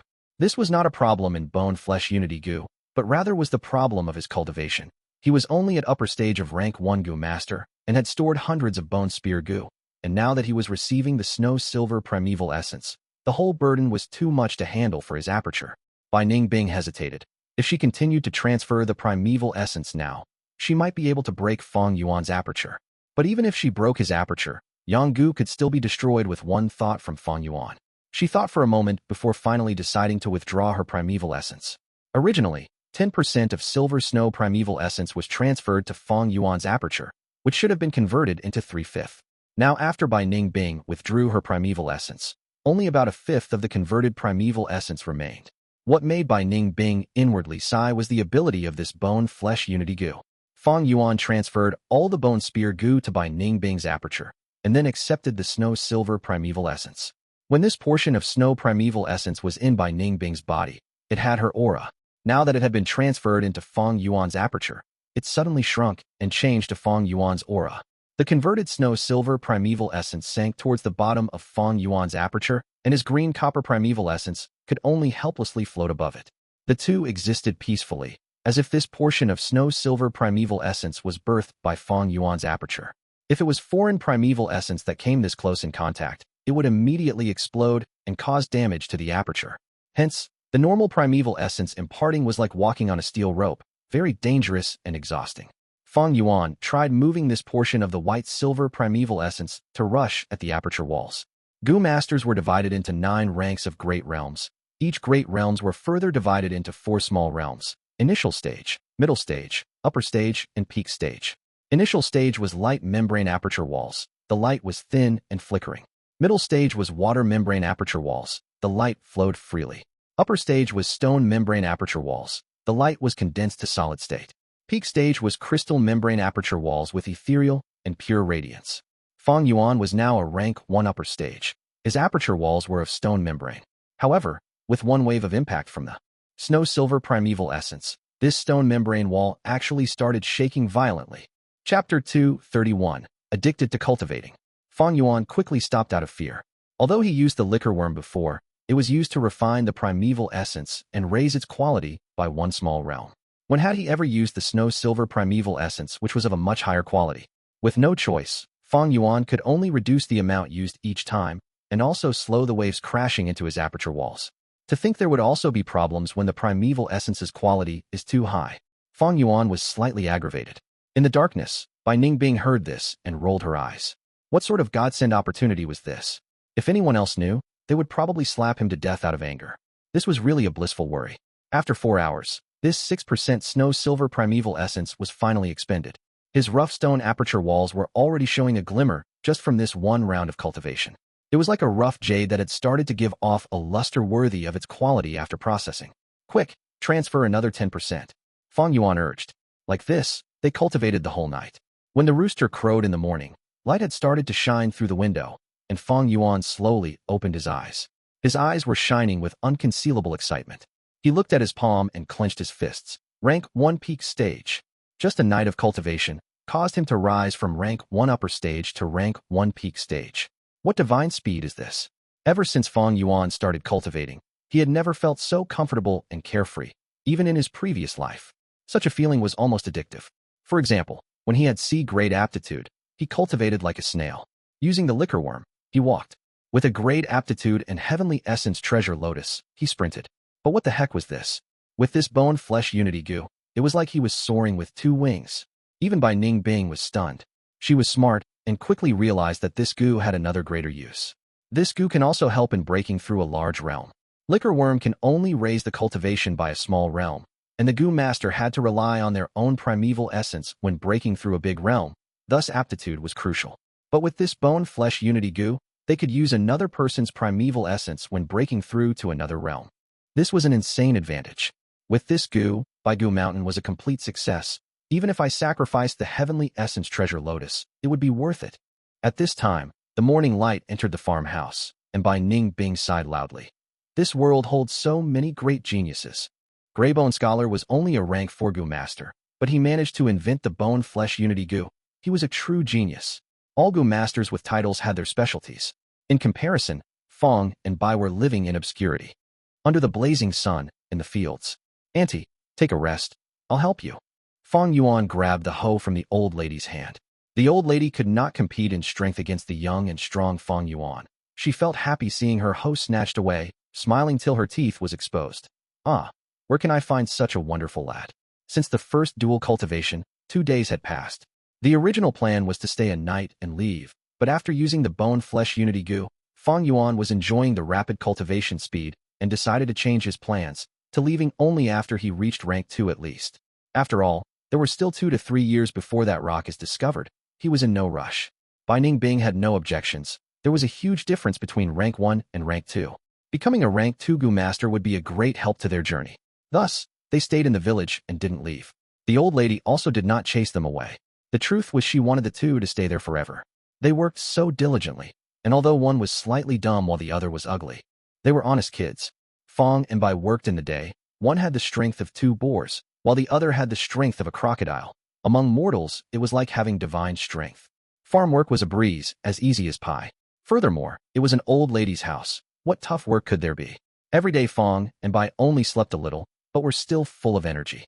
Such a lifestyle, in comparison to moving in the wilds and living in harsh conditions, while worrying for their safety, was like heaven. Fang Yuan used all his free time to cultivate, like he was addicted. With the bone-flesh unity Gu, his speed could only be described with a proverb, 1,000 miles a day. He reached rank 1 peak stage in the first night, and in the past few days, he was steadily building on his foundation, and his aperture walls had already turned crystal clear. At this rate, he would reach rank 2 in a few days. As the number of times they cultivated increased, the bone-flesh unity Gu's status rose in Fang Yuan's heart, surpassing the blood skull Gu and heavenly essence treasure lotus, only lower than the spring Autumn Cicada. There was no need to even mention liquor worm, which could only raise 1 small realm. It was nothing compared to the bone-flesh unity Gu. As for blood skull Gu, it required too much investment and time. Although the heavenly essence treasure lotus was good, it could only provide help to Gu masters who were alone. As for this bone-flesh unity Gu, according to Bai Ningbing's phrase, it was a Gu that could change even the very structure of society. This was no exaggeration and was deeply acknowledged by Fang Yuan. Bone-flesh unity Gu was a low-rank Gu. Even rank 1 or 2 Gu masters could use it. Although it had many refinement requirements, the standards were really not high, and a clan with enough resources could easily refine this Gu. This Gu was useless to a loner, but to clans or sects, this was a divine weapon. Using this shortcut, clan elders could nurture the juniors, reducing the time and funds required to raise a Gu master by many folds. With this bone-flesh unity Gu, it was no longer nurturing Gu masters, but creating Gu masters in batches. It was a difference between heaven and earth. Because of this Gu, Fang Yuan even had a change of thought the night before, getting the urge to change his plans of fighting alone to establishing a force of his own. On that topic, an organized force was just a tool to be used. Fang Yuan had created the Bloodwing demonic sect in his previous life, and if he wanted to establish an organization in this life, it would be a lot easier because he had already experienced it. But to establish an organization, the most important thing was occupying territory filled with resources, and under layers of control, gather people and use their strength to cultivate together. Gu master cultivation was like swimming upstream. It was a journey of accumulation and naturally required resources. Thus, to rank 5 Gu masters and below, having an organization's help would aid in their cultivation. However, once they reached rank 6 and experienced a qualitative change, turning from mortal to immortal, with the might of heaven and earth gathered in them, an organization became useless to them. Knowing this, it was easy to understand Fang Yuan's plans. In his previous life, Fang Yuan established the Bloodwing demonic sect to gather resources. In this life, with his knowledge of many inheritance and secrets, he could simply devour these resources and rise to rank 6 much more quickly. Why would he need to waste time and effort to create a force of his own?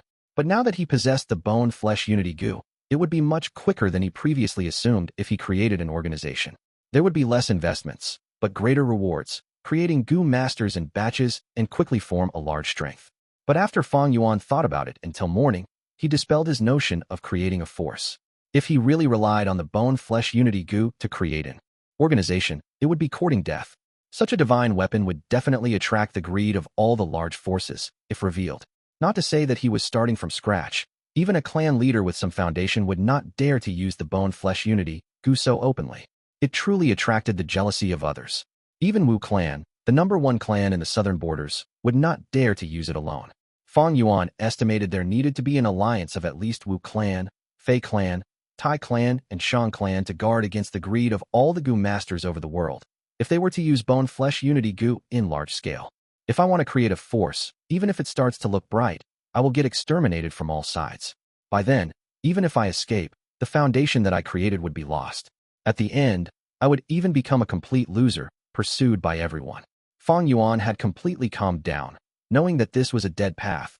Thus he affirmed his will of fighting alone in a large-scale battle. But to be honest, Bai Sheng and Bai Hua were quite intelligent. In their previous life, although they used the bone-flesh unity Gu and became the righteous twin stars, they did not use this power to grow their clan's force. With their intentional misleading, although the bone-flesh unity Gu's reputation was established, people greatly underestimated its ability. Fang Yuan recalled, and sensed the wisdom in these two twin stars. Being able to come to Baigu Mountain this time and killing the siblings prematurely could be considered a great accomplishment. But Fang Yuan thought again. This bone-flesh unity Gu can only be used by two people. Bai Hua and Bai Sheng must have used the refinement method on the scroll. Without my unique alteration, the difficulty in defining the bone-flesh unity Gu is greatly increased. It is possible that they did not even think of this prospect. After thinking for so much, Fang Yuan's head was starting to hurt. He plowed the fields under the intense sun as he shook his head, collecting his dispersed thoughts. After all, these things were not important, and it was useless to think about it. Unfortunately, I do not have Gu worms that aid in thinking like creative thinking Gu, intelligent heart Gu, tactful Gu, and lightning thoughts Gu. Even at the very least, the bookworm would suffice. It seems I can only purchase them when I get to Shang Clan City. The old lady's field was small. Fang Yuan quickly plowed half of it, when Bai Ningbing felt interest and started to help on her own accord.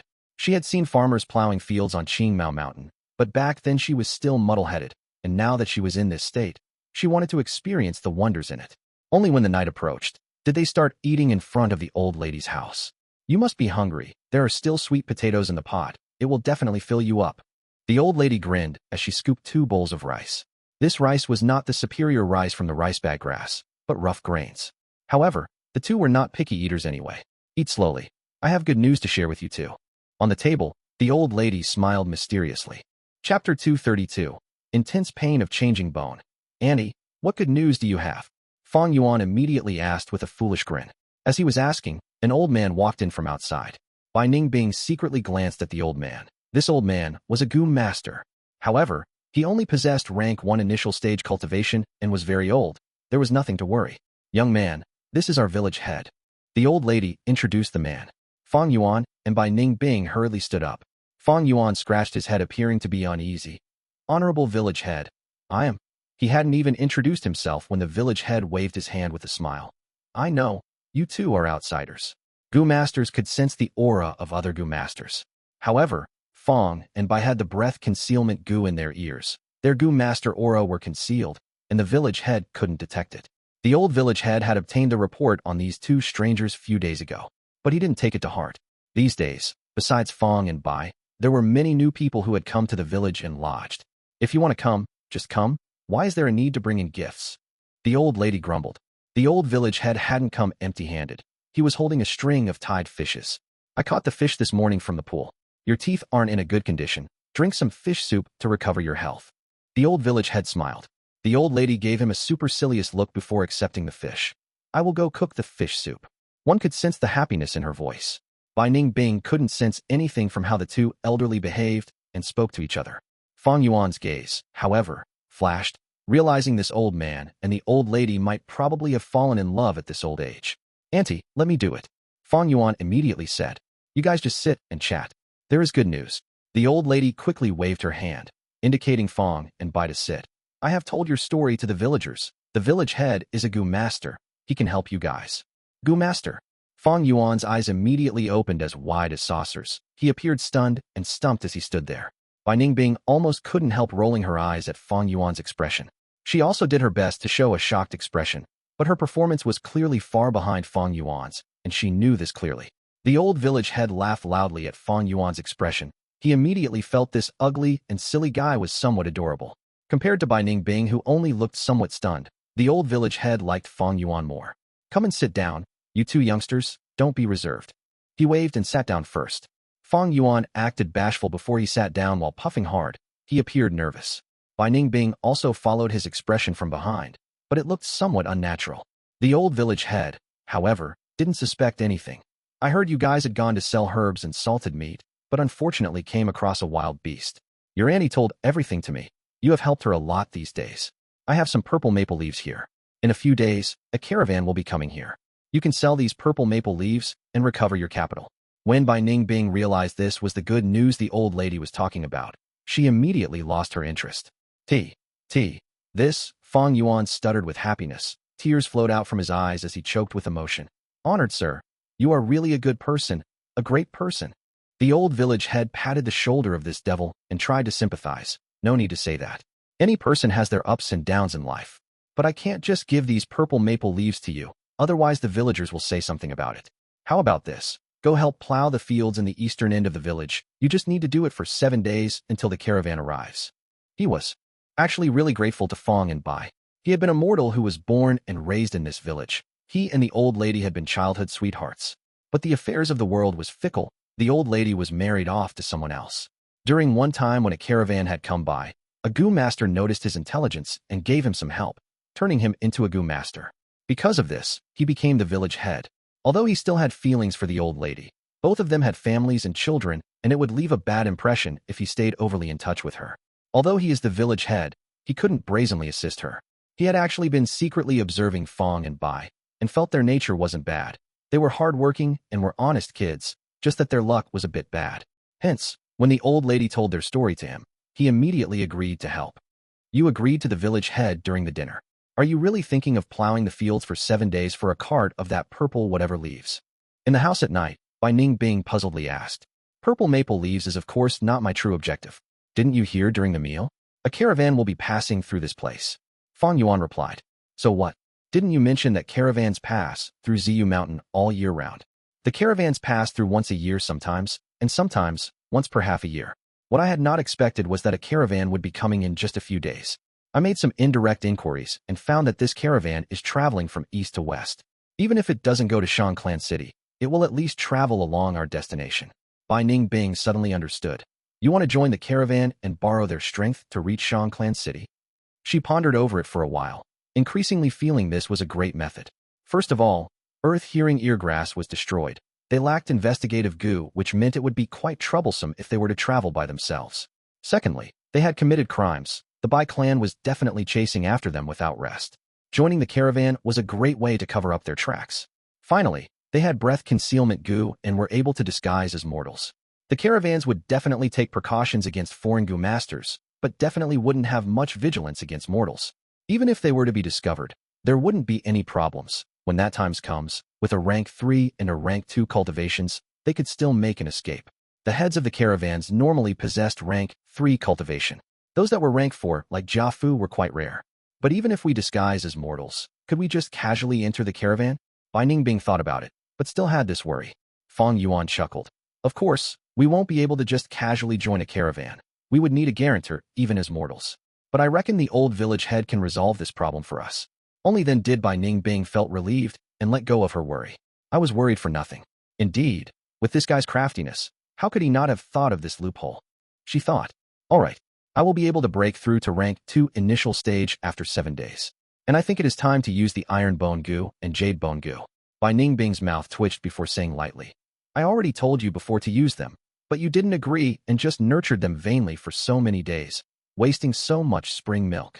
Fang Yuan heaved a deep sigh. Youngster, you are ignorant and thus fearless of how much pain is involved in this. Tonight, we won't do dual cultivation. I need to properly rest my mind before I use the Iron Bone Gu tomorrow night. Next day, Fang and Bai went to work the fields in the eastern end of the village like their agreement. Fang Yuan intentionally worked from morning till sunset. His body contained enormous strength. This bit of work wasn't even worthy to be mentioned, but he could already hear other farmers taking notice of him and even looking up to him. At night, he sat cross-legged on the bed and concentrated on transferring primeval essence into the iron bone goo within his aperture. This goo was like a bone, with rounded and smooth ends, and slender mid-area. The whole bone was jet black as if it was made from iron. This goo was a rank 3 goo, and it required instant consumption of great amounts of primeval essence to be activated. Fang Yuan was just a rank 1 goo master and shouldn't have been able to use it. But after Bai Ning being transferred a lot of his snow-silver primeval essence, he was barely qualified to activate it.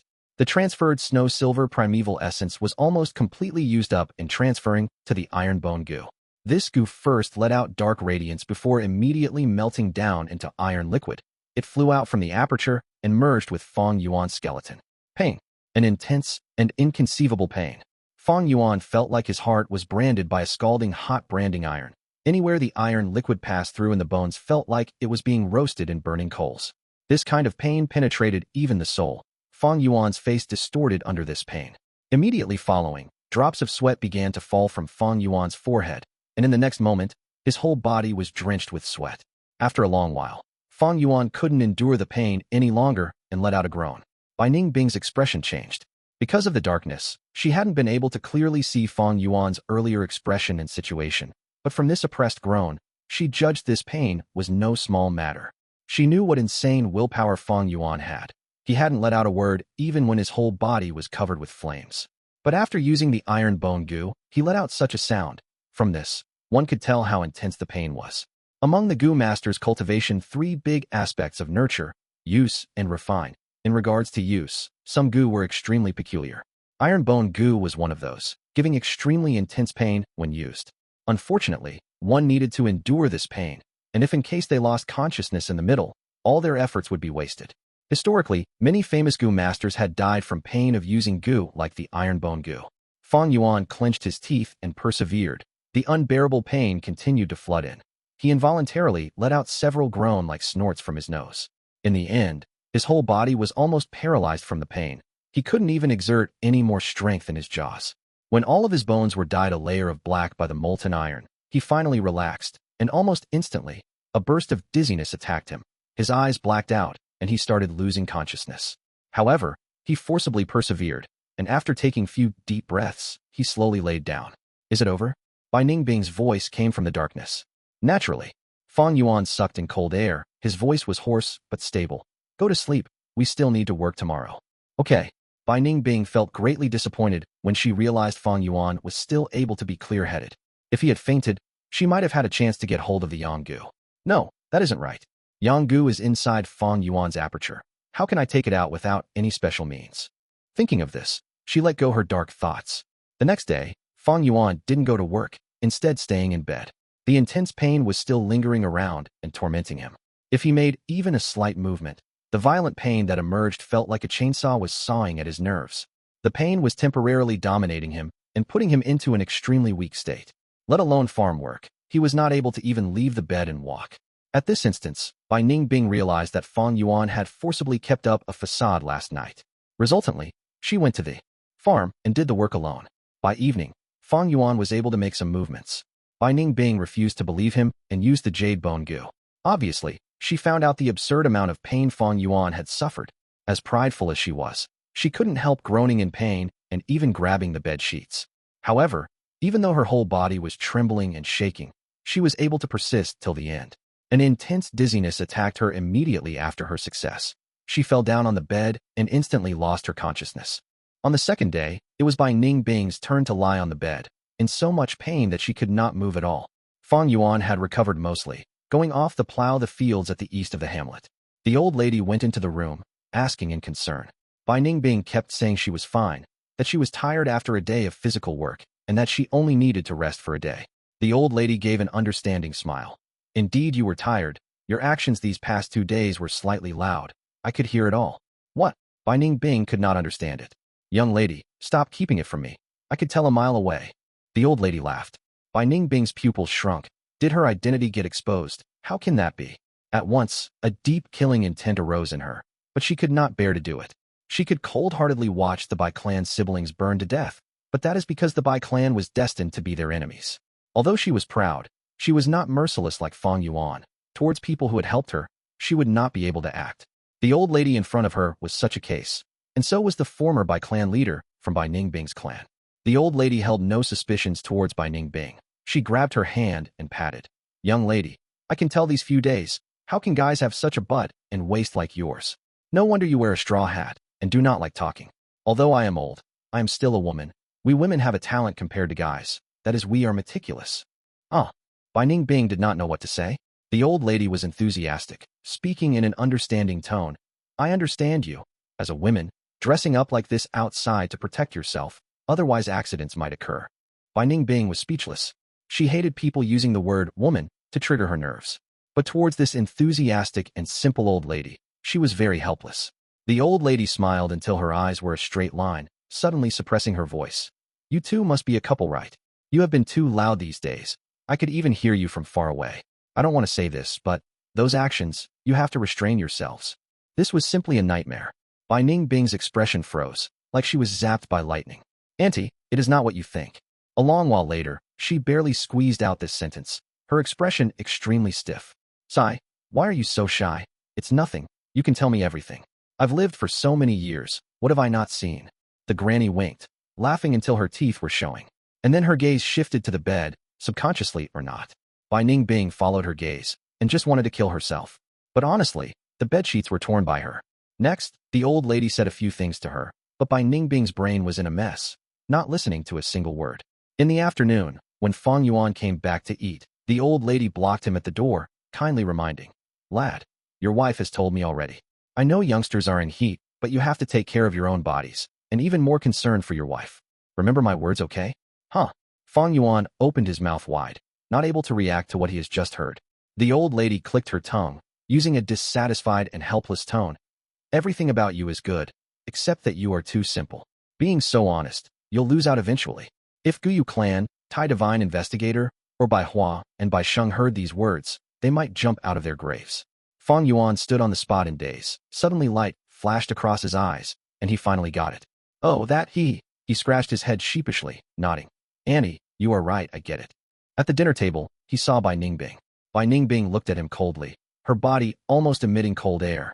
The corners of Fang Yuan's eyes had been twitching non-stop. This matter was a reminder to Fang Yuan as well. Fang Yuan can easily portray any role. That is because he has a rich experience and broad horizon. But Bai Ningbing was not, because even after disguise, she still has her flaws. Thankfully, this flaw is small, and in this world, whenever a woman traveled, she would definitely dress up as a male to reduce the potential danger she might encounter. Even though this misunderstanding was very awkward, Fang Yuan had to admit that this can better conceal their true identities. Bai Ningbing's mood became worse. That night, she asked Fang Yuan again when he can return the Yang Gu to her. Fang Yuan could only answer that once he reached rank 3, he would return it to her. Bai Ningbing snorted. She understood Fang Yuan. She would rather die than trust Fang Yuan's words. But now she could not take the Yang Gu by force yet. "When I get to Shangclan City, I have to get at least a poison vow Gu, three-hand Gu, or even seize Gu would work too." Thinking so, Bai Ningbing was even more anxious about getting to Shangclan City. Other than dual cultivation, Fang Yuan's cultivation has a new chapter added to it. That is, using the crocodile strength Gu to increase his strength. Speaking of which, being able to feed the crocodile strength Gu to this date was out of Fang Yuan's expectations. The ones to thank were the Bai clan. It was due to getting large amount of crocodile meat from them that Fang Yuan was able to raise it to now. Otherwise, it would have starved to death long ago. Crocodile strength Gu was like black and white boar Gu. They permanently added strength to the Gu master's body. But before rank 6, a Gu master still has a mortal body. Like a bowl, it cannot contain a lake. A Gu master's body has its limits eventually. That is also why Fang Yuan could not use the crocodile strength Gu before. But now, he had obtained the Iron Bones Gu and Jade Bones Gu from Bai Gu Mountain. These two Gu were expenditure type Gu. Each had their merits, and their values were about the same, able to permanently improve the Gu master's physique. Choosing which Gu decides the progression route of the Gu master. When Gu masters use Gu, there were much to consider. Some Gu could not be used together, while some complemented each other and produced greater effect when used together. Bai Ningbing once used the Ice Muscles Gu, thus her body was made of ice muscles. Ice muscles stopped perspiration, Thus, she cannot use a Gu like Blood Sweat Gu in the future. And if she uses the Jade Bones Gu, her original mortal bones would become Jade Bones. Ice muscles and Jade Bones. It was a superb combination. Each person has their own needs. Ice muscles Jade Bones might suit Bai Ningbing, but it does not suit Fang Yuan. Considering the legendary Gu at Shang Clan City, Fang Yuan plans, he wanted to form the most effective steel tendon, Iron Bones. Being able to get the Iron Bones Gu on by Gu Mountain, it was a perfect scenario for him. After using the Iron Bones Gu, Fang Yuan's bones were tough as iron now. With his body foundation improved, he can now add the strength of 1 crocodile in addition to the strength of 2 boars. His strength continued to rise. 7 days passed in a flash. According to their initial agreement, Fang Yuan got a cart of purple maple leaves from the old village head. These goods were very cheap. The entire cart could not even sell for 2 primeval stones. But this was not Fang Yuan's objective. He only wanted to hide his identity and follow and get closer to the caravan. When the caravan arrived, it was 3 days later than the old village had expected. Only on the 9th day did they appear. The originally peaceful town boomed with life again. The caravan size was huge. Bus-sized black-skinned fat beetles carried goods and people as they crawled slowly. Beside them, colored ostriches dragged the dray. Mountain large spiders wrapped boxes and containers on their bodies. Winged snakes meandered, and toads carried large bundles on them. These stead-type Gu formed the main body of the caravan. Other than that, there were large numbers of mortals pulling cows, horses, or carrying bamboo bags. This year's caravan is finally here. Every time I see these snakes, I get a little scared. Lord Gu masters are really amazing. They can make these ruthless snakes so tame. I hope my cured meat can be sold this time. I don't expect a high price. I'll be satisfied with just a few primeval stone fragments. Yeah, our luck is not as good as the outsider. The village head is too biased. That is an entire cart of purple maple leaves, to think he gave them away like that. The villagers made many temporary stalls at the village entrance, as Fang Yuan and Bai Ningbing dragged a cart of purple maple leaves, mixed among them. Among these people, some were all locals, others were from other villages, carrying goods with them. Places with people will have competition for benefits. Fang and Bai, even though they stay at the village and plowed fields for 7 days, their cart of purple maple leaves attracted many jealous gazes into them. Fang Yuan, of course, did not pay them any attention. He was secretly observing the members of the approaching caravan.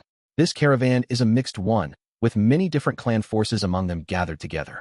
It was not like the Jia clan caravan, with Jia clan as the main force. This caravan, other than the selected leader, there were also a number of vice leaders, like a alliance army. This was good news to Fang Yuan. The more complex the structure of the caravan, the easier it is for him to mix in. Hey, how much are you selling this cart of purple maple leaves? Someone quickly came to ask for prices. 2.5 primeval stones. Fang Yuan said.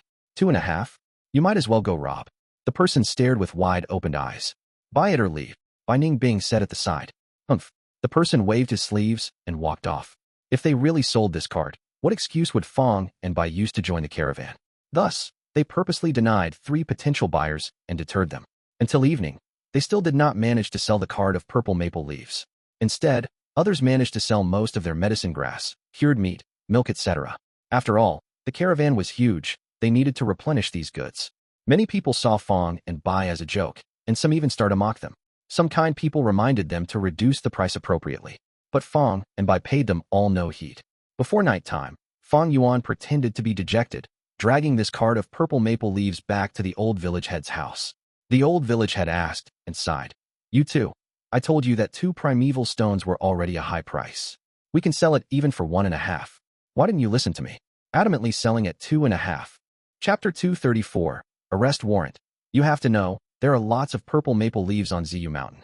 Those people buy it because it is more convenient for them, and they can save time from picking them. Sigh. It's pointless to tell you now. Never mind, never mind. The old village head continuously sighed. Fang Yuan bobbed his head. We just wanted to sell it for more primeval stones.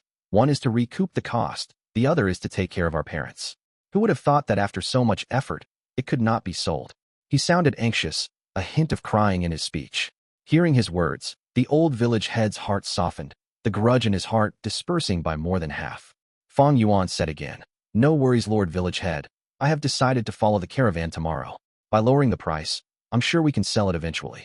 Follow the caravan? Who allowed you to follow the caravan? The old village head stared with wide-opened eyes. Fang Yuan said as a matter of fact, I saw many mortals in the caravan. If they can follow, why can we? The old village head rested his head on his arm. Those are the family servants of the Lord Gu masters. You think simply anyone can just follow them? What if people with ill intentions mix in among them? Ah. Fang Yuan's mouth opened wide, stunned on the spot. Then how? The caravan is leaving tomorrow. Sigh. The old man sighed deeply. Never mind. I'll help you to the end. Tomorrow I'll beg them to let you into the caravan. It'll all be up to your fate. The sun had just rose, and there were still a few stars visible in the light blue sky. Looking afar, Ziyu Mountain is enveloped in a dark purple color, peaceful and mysterious. After a night of rest, the caravan had started loading up their goods already. Inspect the goods once more. Tie the ropes tightly. If anything drops during the journey, we will punish you with 100 beatings. Quick, quick, quick, feed our black-skinned beetles till full. Gu masters ordered and sent their family servants into a busy state. Some had bad temper, holding a whip in their hands. Whoever moved slowly would be whipped. Some loved their Gu worms and fed them personally. Lord Chun, the old village head bowed, paying respects to one of the vice leaders in the caravan. Oh, old Zhang, I am busy here. Just tell me what you have to say. This Chun Gu master said. It is like this. I have 2 juniors, doing small business. Before the old village head finished, Chun Gu master suddenly shouted. Chen Xen, why are you in a daze? Go and feed the winged snakes. You think those servants can feed them properly? That snake of yours had already swallowed 3 servants these few days. Yes, clan elder. Chen Xen was grabbed, raising his head, and said. But Chun Gu master did not let go of him, chiding again. How many times have I told you? Call me clan elder in the village, in the caravan. You have to address me as vice leader. Yes, yes, yes, Lord Vice Leader. Chen Xen answered, running away swiftly. This rascal, Chin Gu master scolded under his breath in anger, before turning to the old village head. What did you say earlier? Oh, you want me to vouch for your 2 juniors to enter the caravan? Lord is truly wise, that is the case. Old village head quickly answered. That, Chin Gu master purposely hummed. The old village head was turned into a Gu master by him. Because this route needed for the caravan to pass by, he needed someone who worked for him. For caravans traveling, those villages were crucial, but the mortal hamlets along the way cannot be ignored as well. They were equally important. The caravans had many people and much to do. Much living resources would be quickly expended and need to be replenished along the way. There are also servants. When they encounter danger, some servants die and manpower becomes lacking. The caravan will have to select some mortals in those hamlets to recruit. Speaking of which, among Chun Gu master's family servants, manpower was starting to feel lacking. After all mortals had cheap lives, they were just a type of expendable resources that can talk and move. Henceforth, when I cross by Ziyu Mountain, I will still need to make use of old Zhang. If I don't accede to his request, wouldn't that discourage him? Although I am lacking manpower now, I cannot agree so easily. I have to wait and sell this favor at a good price. Shin Gu master was still considering when a messenger Gu master from the caravan came running. There was a stack of paper in his hand as he ran and shouted. All members take note. There is a new arrest warrant. There is a new arrest warrant. He shouted as he pasted a piece of paper on a black-skinned fat beetle's body. New arrest warrant? From which clan? How much bounty? Retrieve it for me. Shin Gu master was interested. Yes, vice leader. The messenger Gu master quickly handed over a piece of paper. Shin Gu master looked. Oh, an arrest warrant from Bai clan. As long as information is accurate, they will give 1,000 primeval stones. So much. Shin Gu master's eyes shone, gaining interest in the matter. There were 2 prices on the warrant. One was information price, the other was killing price. Information priced at 1,000 primeval stones. Normally, it is used for a wanted demonic cultivator that has made a name for himself. But this poster only showed 2 youngsters, with proper features, and one was even very beautiful. 1 male, 1 female, these were 2 newbies. One is a rank 1 Gu master, the other is rank 3. With information price of 1,000 primeval stones, and killing price of 5,000, 8,000 primeval stones. It seems that Bai clan hates these 2 demonic rascals to the core. Hee. Shin Gu master laughed at their predicament, so long as it is not his Chin family. What he did not know was, these 2 demonic rascals were near him. The old village head took a look at the arrest warrant, and a chill came from within his heart. Gu master's world is really dangerous. Such a beautiful youngster is actually a criminal demonic cultivator. Let's just hope that they are not coming to our village. All right. Seeing how you've worked hard for all these years, old Zhang, I will accede to your request. Chingu master said. Ah, thank you, Lord. Lord, I will call them here now. The old village head was overjoyed. Chingu master waved his hand. No need. I'm very busy. Just get them to report to Chun Xin. Towards 2 mortals, he held no interest. At the same time, he did not connect them to the arrest warrant in his hand. After all, this is the Bai clan's request, and they were thousands of li away. Gu master subconsciously felt that he had a very safe distance away. This was a very common thinking. Even on modern Earth, when murder cases happen in cities, no matter how ruthless and vile it is, other cities do not feel much danger, even if transportation is so advanced. Other than that, they also have a fluke mind mentality. In this vast world, where people lived everywhere, how would these two demonic scoundrels come to my caravan? Then I would be way too unlucky. It's impossible. People always tend to think that unlucky events would not occur on themselves. Moreover, many people in arrest warrants are extremely vicious and cruel characters, attracting people's attention. Two newbies like Fang and Bai, one rank 3 and one rank 1. What could they amount to? Shang Xin saw the two of them, but did not think of the warrant at all. Fang and Bai's image had changed completely. Not just the disfigured Fang Yuan, but after these days of practicing, she also started to become more natural. Shang Xin lost interest immediately, especially Fang Yuan's appearance made him disgusted. He was only rank 1, while Fang Yuan rose to rank 2 several days ago. Shang Xin observed them carelessly and did not feel any Gu master aura, thus calling an old attendant and getting him to arrange Fang and Bai's jobs. What are your names? The old attendant asked. Only at this time did someone ask for their names. My name is Fei Hou. My wife is called Bai Yuan. Fang Yuan casually said. Female. The old attendant frowned. He stared at Bai Ningbing and looked, seeing her dark skin appearance and her dazed look. She's called Bai Yuan? This Fei Hou is also really ugly. Women are trouble. You have to be more careful. If something happens, don't blame me for not reminding you guys. The old attendant said. I know. This cart beside me is filled with purple maple leaves. My wife is staying on the cart and taking care of the goods. I do not want much interaction with other people. Fang Yuan said. Humph, good that you understand. The old attendant arranged a physical task for the two, to move goods, but for Fang Yuan and Bai Ningbing, it is no issue at all. But Bai Ningbing had to pretend and act like she was out of breath constantly, causing her mental fatigue. Not far away, some family servants were slacking, resting at a corner. Their gazes were directed towards Fang and Bai. Brother Chong, there's two newcomers. Some people saw them bringing in their private goods. That's an entire cart of purple maple leaves. A thin family servant said excitedly. Depriving newcomers, it was the ritual that the caravan old-timers often did. Brother Chong squatted on the ground, squinting. I see it. Skinny monkey, go test them out. His body was strong as an ox. Although his muscles were developed, he was not a rash person. In this world where Gu masters ruled above all, the strength of a mortal is nothing spectacular. Being able to become the most important person in this small circle, he had some wits after all. Skinny monkey sighed. Under everyone's supervision, he got near to Fang Yuan. Hey brother, where are you from? Others call me Brother Monkey. From now on we will be working together. I hope we can work together amicably. Skinny monkey forced out a smile. Fang Yuan gave him a glance, only saying a word, scram. Skinny monkey's eyes expanded as he showed a look of rage.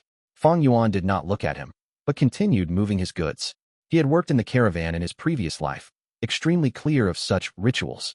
In plain words, Skinny monkey was testing water, using words to test out Fang Yuan's identity. If he did not have any backing, they would work together and bully him, depriving him of some benefits. But the truth is, not only are humans like this, Gu masters were the same, they just did it more elegantly. Moving alone and risking their lives, it included fighting with wild beasts. Moving together in groups, it was competing with their own kind. At places with benefits, there were conflicts. There is only so much space after all. Everyone wants to live better and have more room to themselves. What can they do? They can only invade other people's spaces. Skinny monkey had not expected Fang Yuan to not give face. Thus he was stunned at the spot, staring intently at Fang Yuan. Fang Yuan did not give a thought about such a character. Mortals were cheap as grass. Even if one or two were killed, so what? As long as the goods were still delivered, the Gu masters in charge would not care. Even if they did, Fang Yuan had backup methods to resolve this issue. All in all, trying to provoke Fang Yuan, these family servants were courting death. What? Why are you not scramming? You want me to chase you away? Fang Yuan gave Skinny monkey a cold look again. Skinny monkey snorted, but did not explode in anger, instead taking his leave. Such a strong attitude. It caused Brother Chong to feel threatened. Did these two have some sort of background? Otherwise, how could they be so arrogant? I had better check up on their backgrounds first. Chapter 235. Shang Xin Ci. The caravan traveled for the whole day and chose a valley to camp for the night. The day went pretty good for the caravan as they only came across 3 small beast groups. They killed 2 groups and chased one away. Calculating the losses and the profits they made from killing the beast groups, they had made some profits instead. The setting sun dyed the clouds with colors: red, orange, grayish-red, purple. There were all kinds of colors. The clouds also formed into all kinds of shapes, appearing like a roaring lion one moment, or galloping Pegasus the next moment, or a blossoming sea of flowers. The multicolored sunlight shone upon the valley which resembled a jade-green gem. After the caravan finished all the arrangements for the night, there was a certain area in the caravan that was a cacophony of noises. Come, have a look, today's freshly slaughtered beast meat. Buttermilk, fragrant and sweet buttermilk.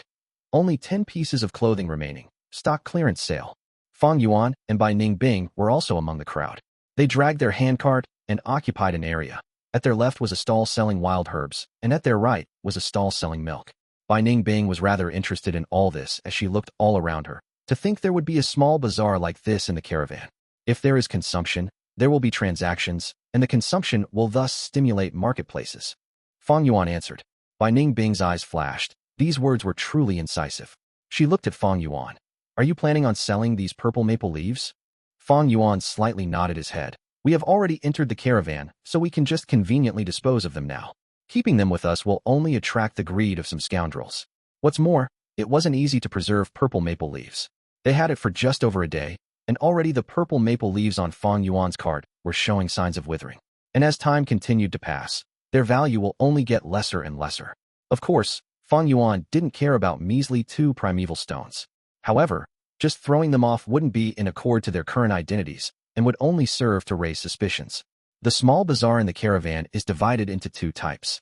The one we are dealing in is only the transactions between mortals, and it will be held every day. Another type is the transactions between Gu masters, which is held once a week. Fang Yuan said. Bai Ningbing's blue eyes, covered by the straw hat, slightly brightened. It would be helpful to us if we could join the small bazaar held for Gu masters. Shangclan City is still a great distance away. If not anything else, we need an investigative Gu to prevent any unforeseen circumstances. I have already planned this out, but it's still too early. Fang Yuan confidently smiled as he thought of a certain thing in his tusita flower. The two were discussing softly, when a male servant walked over while staggering. He was wearing shabby and torn clothes, his face filled with bloodstains, a clear resemblance to beggars. As he walked to the stall beside Fang Yuan's and saw the pots filled with milk, he swallowed his saliva. Brother, could you give me some milk to drink? Go away. Don't hinder my business. The milk seller impatiently waved his hands. This male servant, helplessly, walked away towards Fang and Bai's cart. 2 brothers. He hadn't even finished saying his sentence when Fang Yuan walked to the front and kicked him, shouting with a vicious tone, "Screw off." The male servant fell down to the ground. His ragged clothes were stained by the black muddy soil. His previous wounds were stimulated by the kick, making him grimace in pain. He climbed up with great difficulty and looked at Fang Yuan with hatred. Good. I will remember this. We are all mortals. Everyone has a bad day. Umph. Fang Yuan's expression turned cold as he raised his feet again. Bam.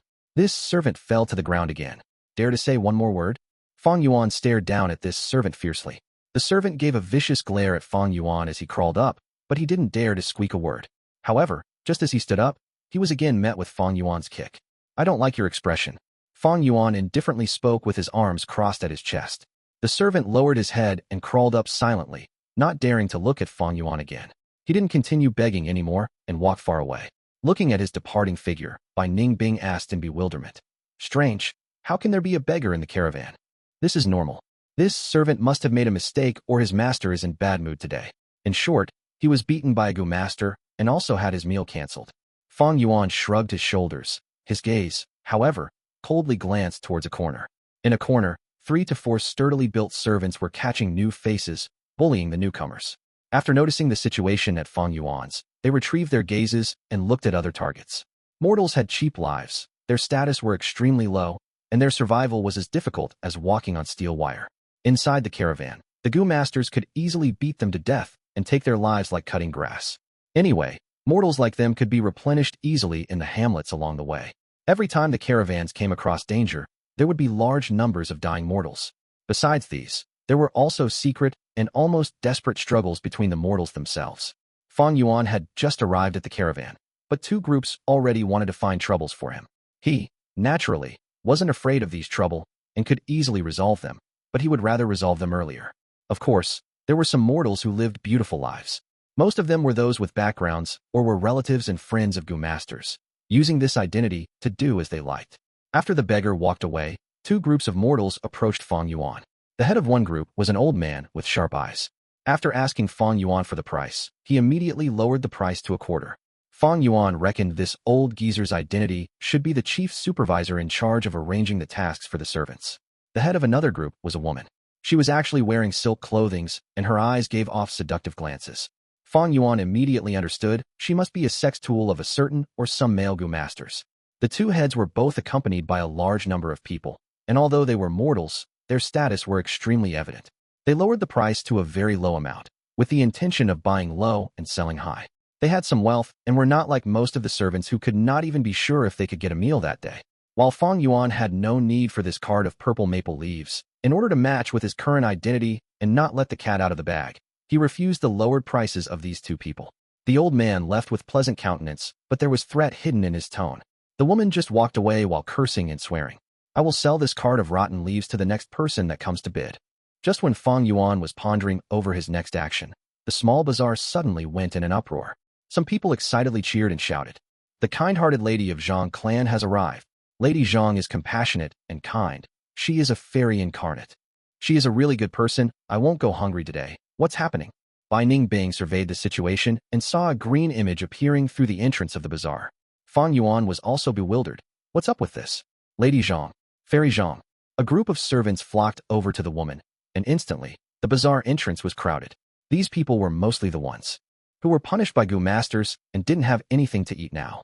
The man who Fang Yuan kicked earlier was also among them, extending his neck and arms. Don't be in a hurry, everyone. There is plenty of it. Slow down. The green-clothed girl said.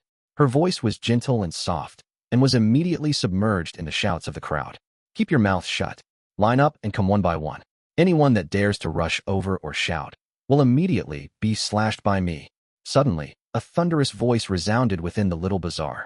An old but tough Gu master appeared in everyone's sights, and as he gazed at everyone with his ferocious gaze, the noisy little bazaar immediately went silent. This was the authority of a Gu master. There was no one who didn't believe he wouldn't do what he just said. As a Gu master, so long as their mood was bad, what was killing off 2 or 3 mortals considered? The crowd pushed and shoved each other, and soon lined up in a neat long row. In front of the queue, the green-clothed girl held a basket of steamed buns and distributed them. The whole little bazaar was absolutely silent. Countless gazes looked at the green-clothed girl with respect, worship, and even love. Bai Ningbing was curious and asked the stall owner to the side. Who is she? What? You don't even know of Lady Zhang Xin Ci. You should be newcomers, right? Zhang Xin Ci? Fang Yuan asked, his brows tightly locked. Speak up everything you know. The stall owner recalled how ruthlessly Fang Yuan had kicked the servant earlier. He didn't dare to conceal anything.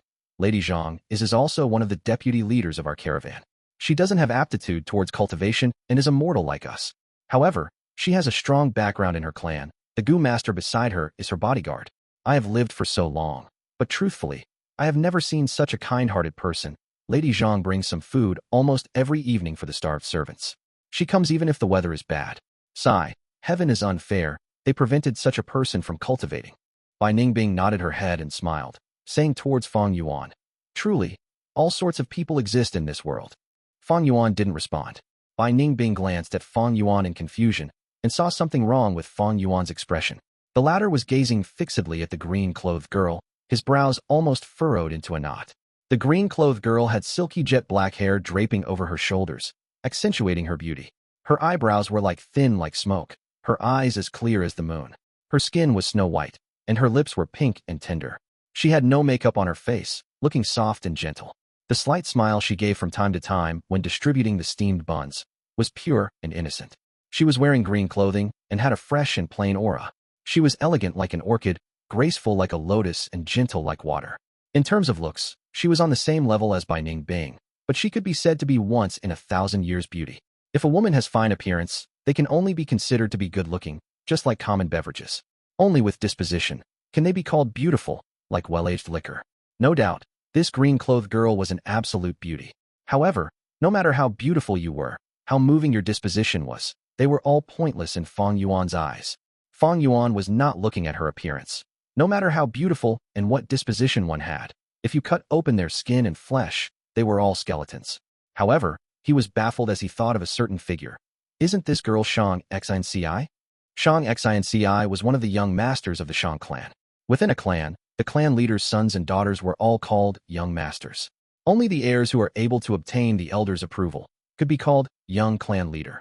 With her identity as the young master of the Shang clan, Shang Xin Ci was a girl with good fortune.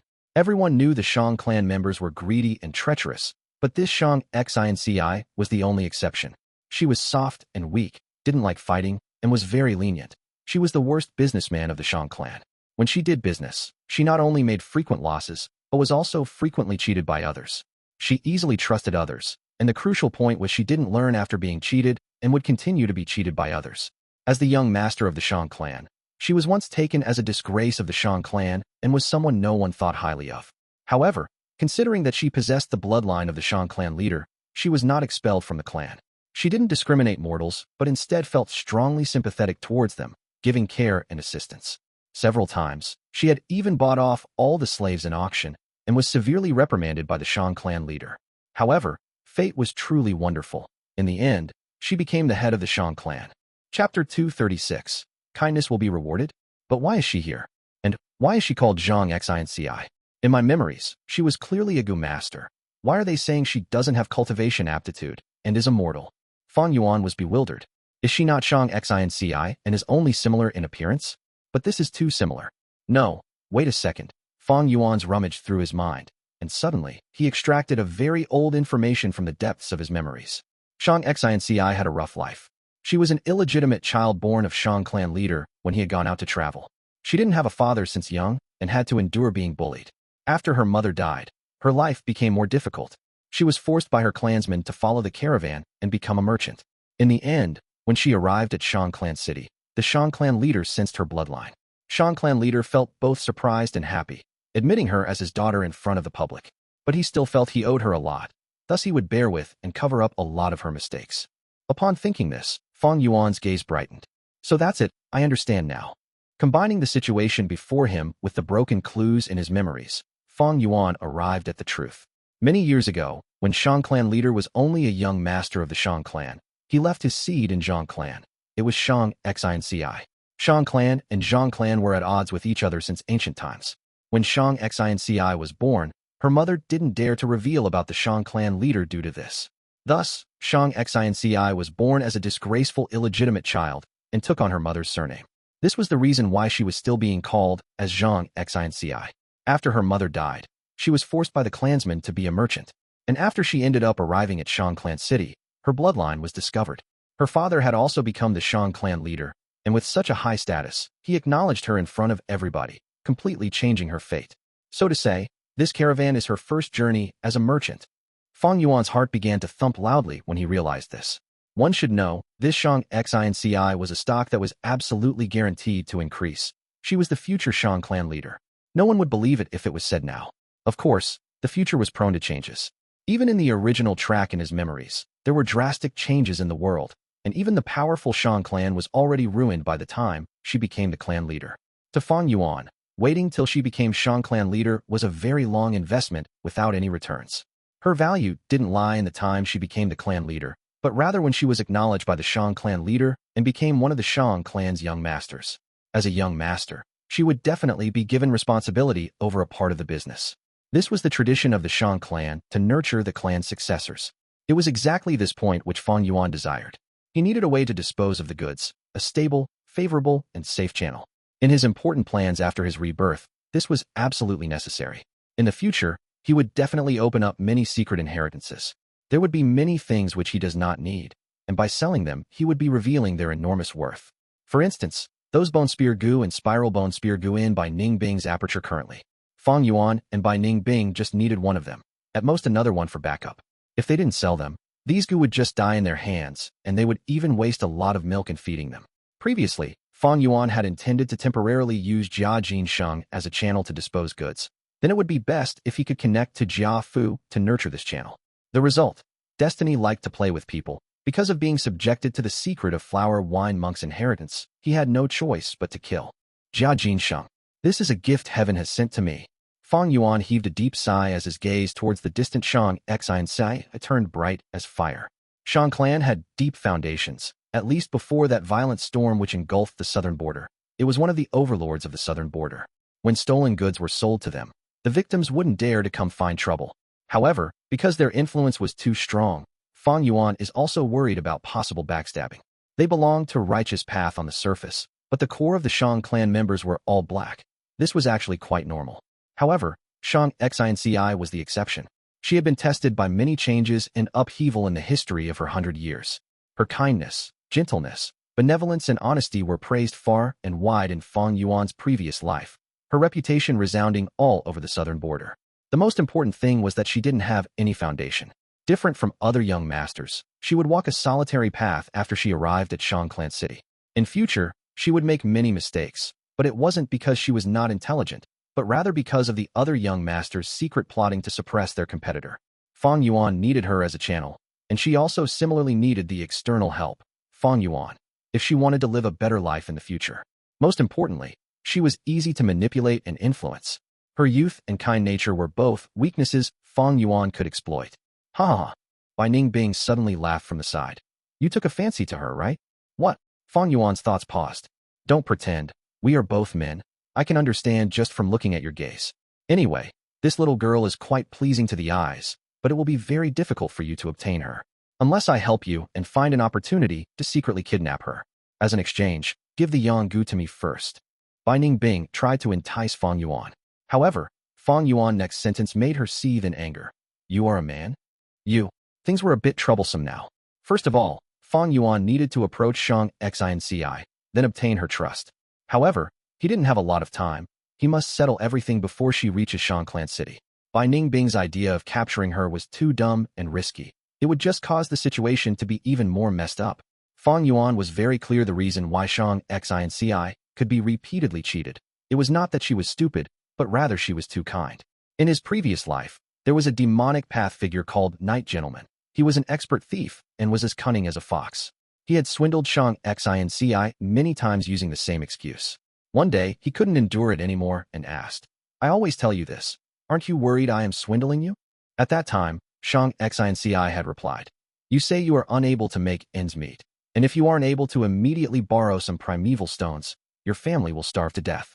I know that you are most likely deceiving me, but every time you say this, I can't bear to think that what if you were saying the truth this time? And if I didn't lend you the money, then several lives might be lost. Although, that is not likely to happen, I don't want to bet on it. When the Night Lord heard Shang Xin Ci's reply, he couldn't stop his tears from flowing. He was so moved by her that he fell on his knees on the spot. After this event, he changed from demonic to righteous, and followed Shang Xin Ci with unwavering loyalty, achieving many war exploits. The sun was slowly swallowed by the mountain ranges in the west, and the night gradually descended.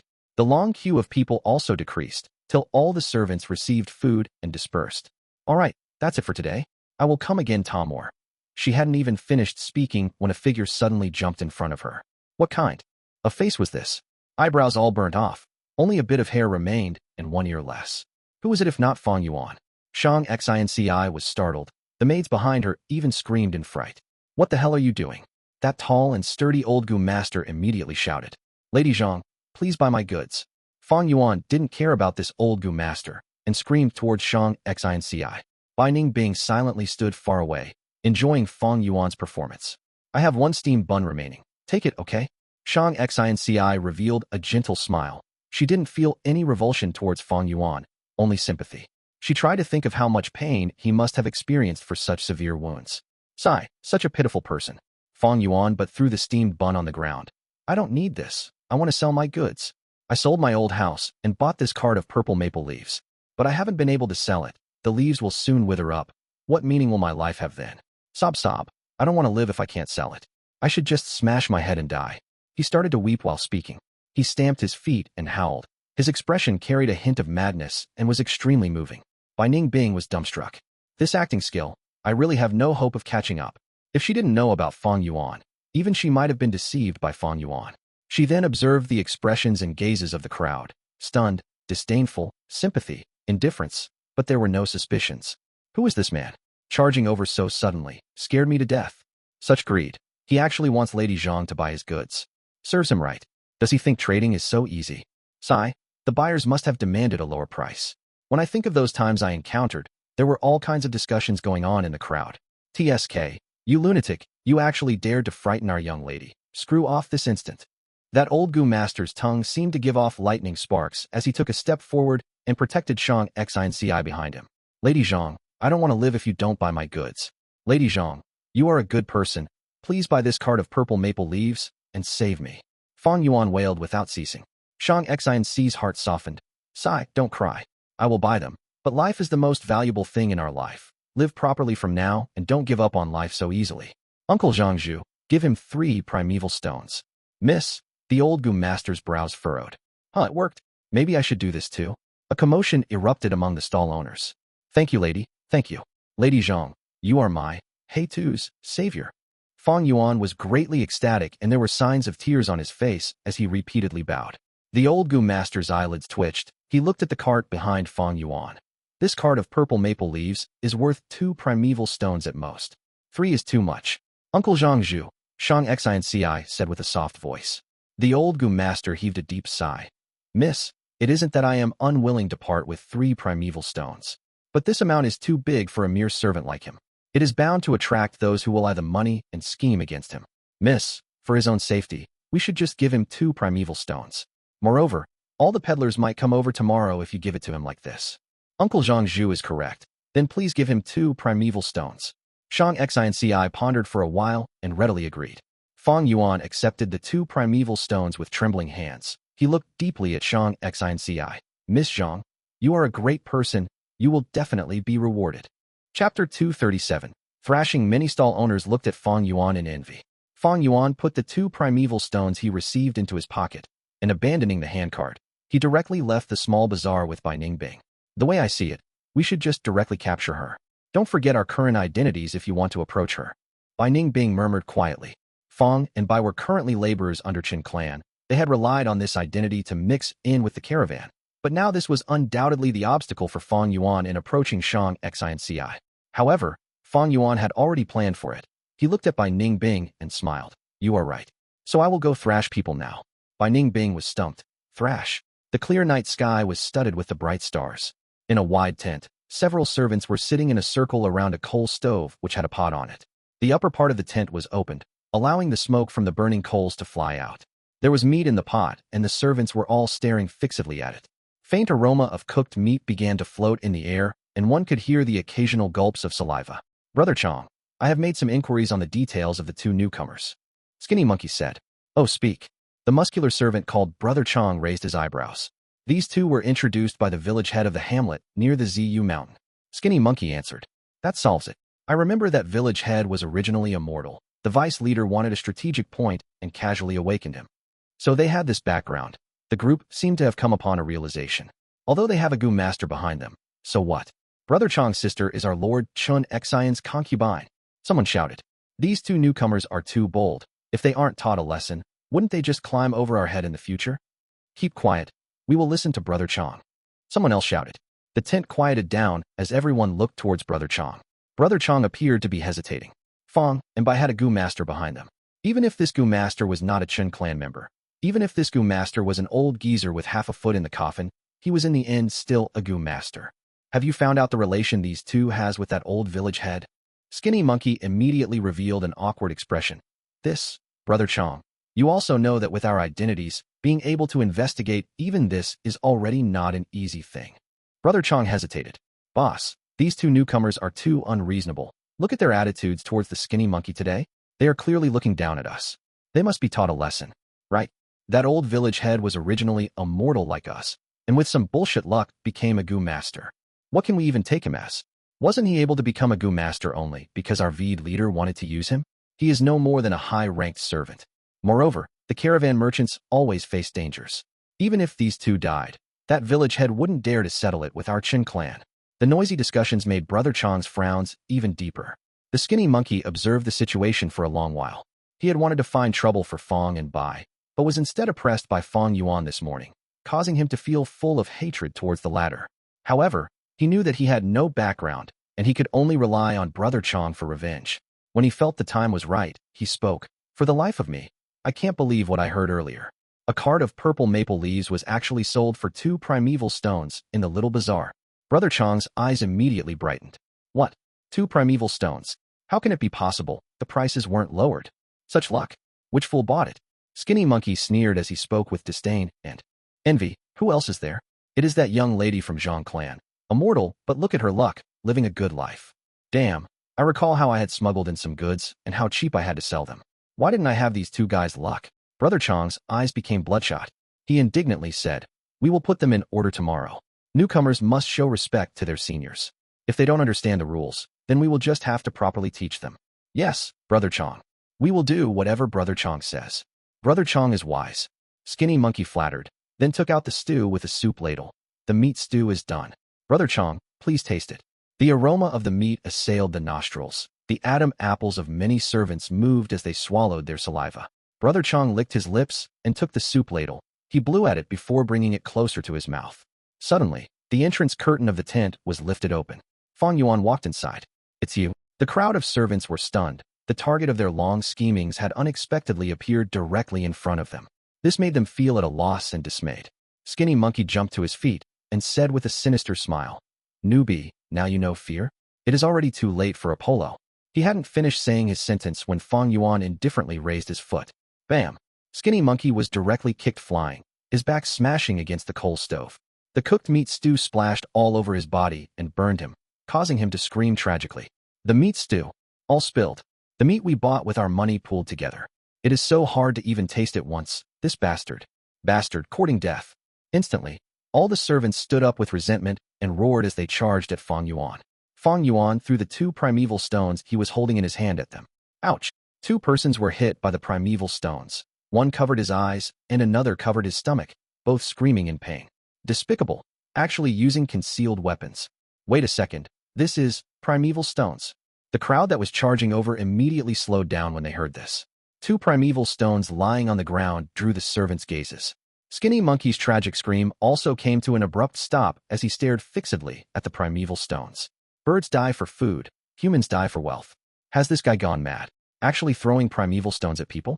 Humph. He must have already been scared. These are primeval stones. I might not even earn one after 2 months of working. The group of servants' thoughts rumbled like the raging tide. Some started looking at Fang Yuan with a bit of hope, as if asking, "Do you have more primeval stones? Come smash them at me. You dare to smash my eye. You are looking to die." The servant covering the eyes shouted as he let go of his hand. His right eye was already swollen and purplish. He couldn't even open it. However, that didn't hinder him from grabbing the primeval stone. The rest of the servants quivered, and they immediately looked at the other primeval stone on the ground. Bam! Every one of them pounced at that primeval stone, throwing everything about Fang Yuan to the back of their heads. Skinny Monkey gritted his teeth in pain as he grabbed towards the primeval stone, quicker than others. "Mine, this is mine," he smashed it at me. The other servant who had been hit roared furiously. "Screw off, monkey. Weren't you injured? Why are you so fast?" Someone shouted with his saliva flying all over. "Shut your trap. Who tripped me just now? Stand up." Brother Chang's face was covered with dirt. He was furious. Suddenly, a hand appeared and pulled him. Who had such guts? Surprised and angry, he turned his head to look, coming face to face with none other than Fang Yuan's ugly face. He shouted, "How dare you grab me? Let go of your dog paw." Bam! Fang Yuan waved his fist and punched his face. Brother Chang's nose bone instantly broke and blood started flowing madly.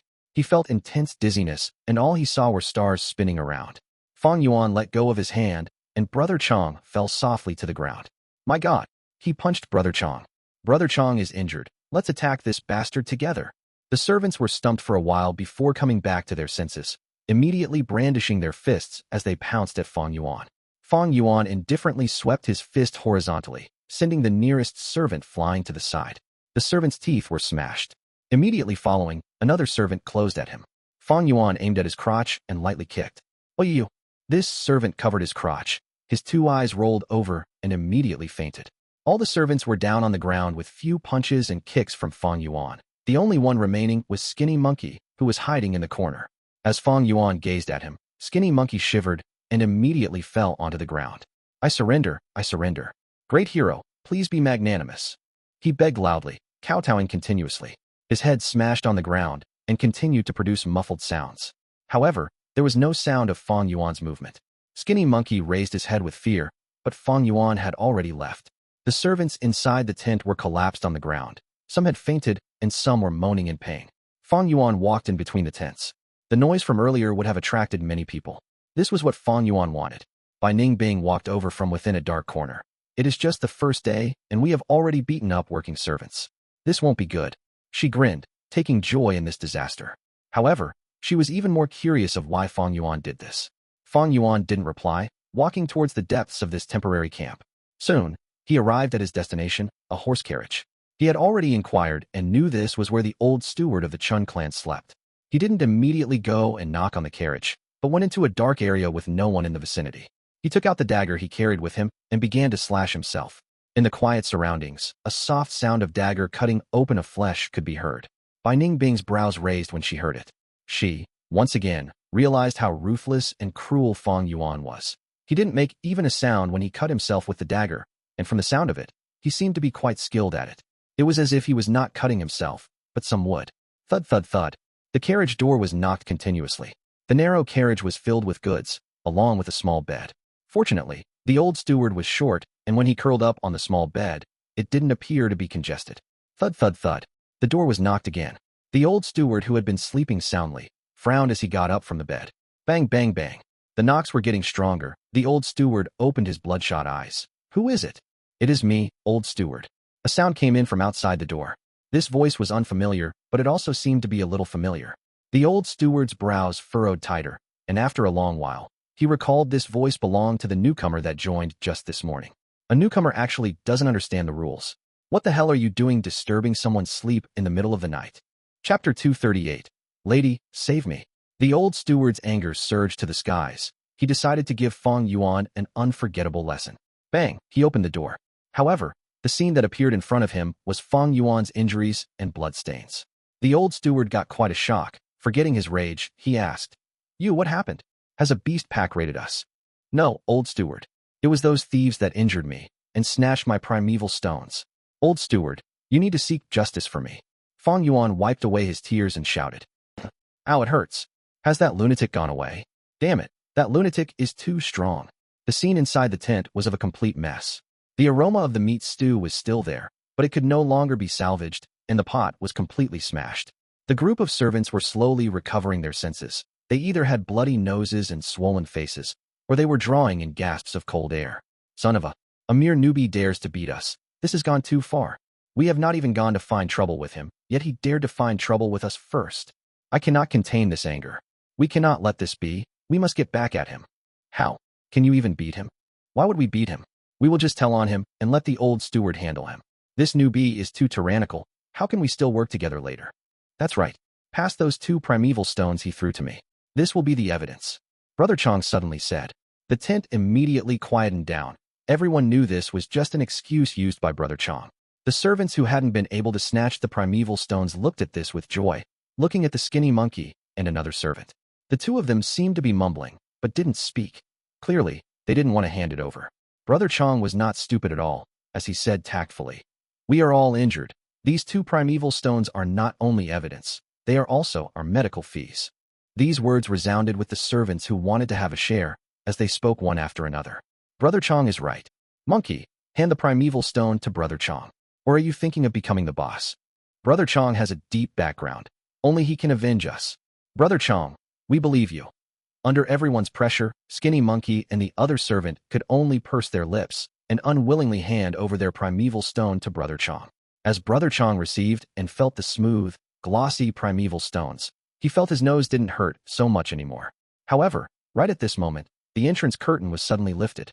Everyone was shocked, thinking Fang Yuan had come again. But the one that was staring at the scene was the old steward. Old steward, what are you doing here? Old steward, we were just going to look for you. The servants were both surprised and joyous. The old steward's expression, however, was not good, especially when he saw those 2 primeval stones on Brother Chong's hand. His looks turned even more gloomy. He reached in front of Brother Chong in few steps, then snatched the primeval stones and gave several tight slaps to Brother Chong. Brother Chong was stupefied. The rest of the servants were also stupefied. After several moments, the group finally reacted. Old steward, why are you so angry? Old steward, what are you doing? The old man simply walked away and lifted open the curtains. Chong, Skinny Monkey, you group of bastards, come out. Then he directly walked out of the tent. Brother Chong covered his face, but he didn't dare to oppose the old steward. He restrained his anger and walked out of the tent in bewilderment. The rest of the servants also followed him out of the tent when they saw Fang Yuan standing to the side. His whole body was injured and his cloth was stained with blood. Old steward, they are the ones who stole my primeval stones. Fang Yuan pointed at them and, shouted with righteous indignation. What the? The servants only then reacted. Brat, you dare slander us. Asshole, I will peel off your skin. The group of servants were furious and shouted one after another. Slap. A clear slap instantly suppressed the scene. The servant who was shouting the most was covering his face and involuntarily took a step back from the slap. The old steward looked at him darkly. Why wouldn't he complain, him? Hee, you guys are getting more and more out of control. You even dare to snatch the primeval stones of your workmate. The old steward was well aware of the bullying on newcomers, but he was glad to see that happen. This was a necessary process. On one hand, it would suppress the arrogance of the newcomers, making his supervision work easier. On another hand, it could also promote the harmony between the oldcomers and the newcomers. However, the bullying this time went too far. They directly snatched the primeval stones. What difference was there between them and the bandits? Old steward, it isn't what you are thinking. Someone complained. Slap. Another clear slap. The old steward's tone turned cold. Did I tell you to speak? Old steward, we must speak up. Yes, we are being accused. Many servants shouted, feeling wronged. We are the victims here. The old steward seethed in anger as he shouted fiercely. You guys took his primeval stones, and you actually dare to say you are being accused. These 2 primeval stones, are they his or not? Speak. Speak honestly. Yes, yes. It is, but slap slap. 2 slaps. The 2 servants shut their mouths. The old steward pointed at them and angrily rebuked. Okay, let's forget about snatching the primeval stones. You actually dared to use knives. You sure have guts. Speak up. Who used the knife? When the servants were crippled and couldn't work anymore, their recuperation and treatment would be expenses. If such matters were delayed, the target of the Gu master's blame would be the old steward. Using knife? We didn't. Old steward, we are all experienced. Who doesn't know about this? A load of bullshit. Do you think I am blind? If you didn't use knives, then where did his injuries come from? Are you telling me he cut himself? The old steward continued to angrily shout. Bai Ningbing thought inwardly, while looking at this scene from a dark corner not far away. Old steward, you are quite smart. You actually guessed it. Slap, slap, slap. The old steward's anger had reached an extreme as he slapped the servants one after another. Every servant received few slaps. None dared to speak up in fear of the old steward's authority. They could only clench their fists in anger. The veins in their forehead out, and cracking noises were emitted from their teeth, grinding. They were all filled with stuffed feeling with nowhere to vent it on. Get back to the tent. I will settle the accounts with you tomorrow. The old steward's hands were already numb from the slapping. As he was old, he was having trouble breathing, but his anger had also mostly dissipated. The servants didn't dare to go against this order, but before leaving, all of them angrily looked at Fang Yuan, engraving his image in the depths of their hearts. The old steward walked towards Fang Yuan and gave him the primeval stones, saying with an annoyed tone, You got your primeval stones back. Don't lose them again. I won't give a damn if you lose them again. Fang Yuan was sniffing and weeping. He seemed to be both moved and afraid. Old steward, please safeguard these 2 primeval stones for me. I am afraid they will be snatched. Old steward was speechless for a while, before feeling a rush of excitement. Merchants will always be in danger. Maybe one day Fang Yuan would be swallowed by the wild beasts. Wouldn't these 2 primeval stones be his then? All right, I will take it upon myself to safeguard them for you. The old steward said. Thank you, old steward. You truly are a good person. Fang Yuan repeatedly bowed and kept on expressing his thanks. All right. I am tired. You should go rest too. The old steward waved his hand and impatiently walked away. As for where Fang Yuan slept, it wasn't his concern. This Fei Hou is truly stupid. The old steward sneered inwardly. After everyone left, Fang Yuan's expression turned back to normal. The wounds on your body are still bleeding. Aren't you going to treat them? Bai Ningbing came over.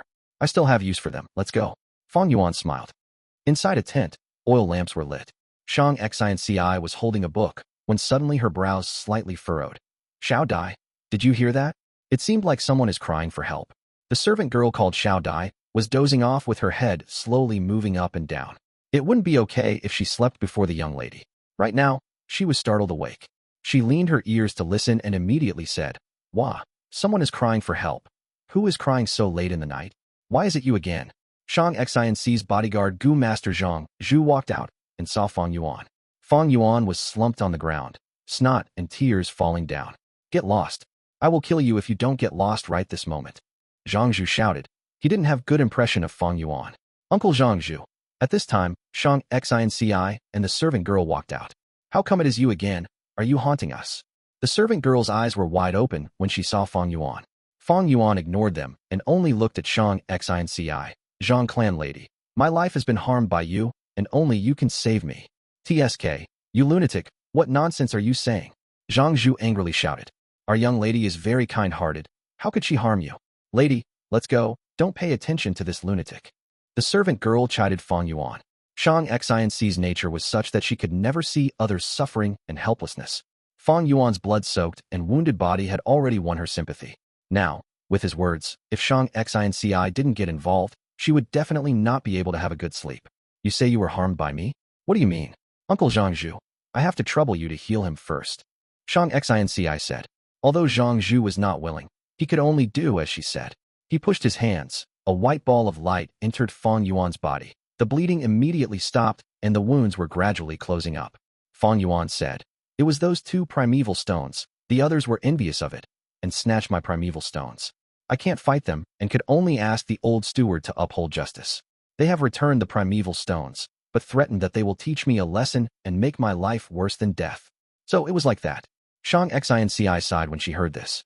You reap what you sow. Lady, we shouldn't get involved with him. He clearly brought this upon himself, selling at such a high price. Did he think everything would be fine? Xiao Dai rolled her eyes, showing her displeasure at Fang Yuan. Fang Yuan continued. I have discussed it with my companion. We can only rely on Lady Zhang. Otherwise, we will be killed by them. 2 lives will be lost. It won't go as far as killing. Shang Xin Ci comforted Fang Yuan. Fang Yuan interrupted her. Lady, you don't know how dark it is here. They will plot against me during the beast's attacks. Maybe one day, I will be eaten by the wild beasts, but actually it was manipulated by them behind the scenes. Lady, I beg you to take us in your shelter. Please save us. Shang Xin Ci hesitated, but she finally couldn't bring herself to reject him. All right, I will temporarily take you guys in. Chapter 239. Fei Hou Mountain. Miss, you can't. Zhang Zhu immediately said. Miss, our Zhang clan's group here has the least power in the whole caravan. If we take him in, no doubt we will offend another force. It's not worth doing it for just 2 insignificant servants. Miss, even if not for yourself, think about our Zhang clan's group here, or just think of those with you. Zhang Zhu persuaded. This? Shang Xin Ci was placed in a dilemma and couldn't make a decision. What difficulty is there? Lady Zhang, I am only a hired hand of Qin family, and am not their servant. Lady, if you are still feeling troubled, I have a way to solve it. You can tell the Qin clansmen that I and my companion offended you, and you want to punish us, so you are imprisoning us. Qin clan definitely won't offend you for us 2 mortals. Fang Yuan said. That is a good idea. Shang Xin Ci's gaze brightened. Miss? Zhang Zhu gave a helpless sigh, knowing he couldn't persuade her anymore. Fang Yuan immediately crawled up with a stick and bowed at Shang Xin Ci. Miss Zhang, you are a good person. I will definitely repay you in the future. Shang Xin Ci shook her head. I don't need you to repay me. I will definitely help those who need my help to the best of my ability. Sleep in my camp tonight. Xiao Dai, arrange a tent for them. Yes, Missy. Xiao Dai answered, unwillingly. Follow me. Don't blame me if you get lost. Xiao Dai didn't show Fang Yuan any hospitality, but led the way anyway. Zhang Zhu's brows furrowed deeper as he looked at Fang and Bai's leaving figures. He didn't like these 2 from the depths of his heart, and at the same time he had to think of Shang Xin Ci's safety as her bodyguard. He decided to personally handle this matter. This was a small tent with not much space inside. However, Fang and Bai didn't care. They had treated even the beast-trapping trees as tents, much less this environment, which was much better. The 2 laid down in the dark tent.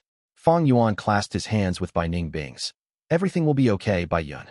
Bai Ningbing rolled her eyes. She knew Fang Yuan's true intention. In the darkness, she transferred a portion of her snow-silver primeval essence to Fang Yuan through her palm. Sleep early. Luckily we met such a good person like Lady Zhang. Fang Yuan closed his eyes the moment he finished saying this, and began cultivating secretly. He was already rank 2 now, his primeval sea filled with red steel primeval essence. Although he could already use 4 flavors liquorworm, Bai Ningbing's snow-silver primeval essence was no doubt much better. To Fang Yuan, 4 flavors liquorworm had already lost its use with Bai Ningbing here. Snow-silver primeval essence cleaned and refined the aperture, rapidly increasing Fang Yuan's accumulation. He didn't need to worry about his aura leaking out with the breath-concealing goo. His disguise wasn't likely to be broken unless he used the goo worms outside of his body. At present, breath-concealing goo had yet to truly walk onto the world stage. In his previous life, only after 150 years, it was made popular by the hunting king Sun Gone. Within 50 years after that, in that great war that affected the whole southern border, breath-concealing goo was widely used and took the limelight. In other words, according to Fang Yuan's previous life, Mankind would be conscious of guarding against the breath-concealing Gu only after 150 years. And after 200 years, they would have methods and experience to respond against the breath-concealing Gu. Breath-concealing Gu was a rank 3 Gu.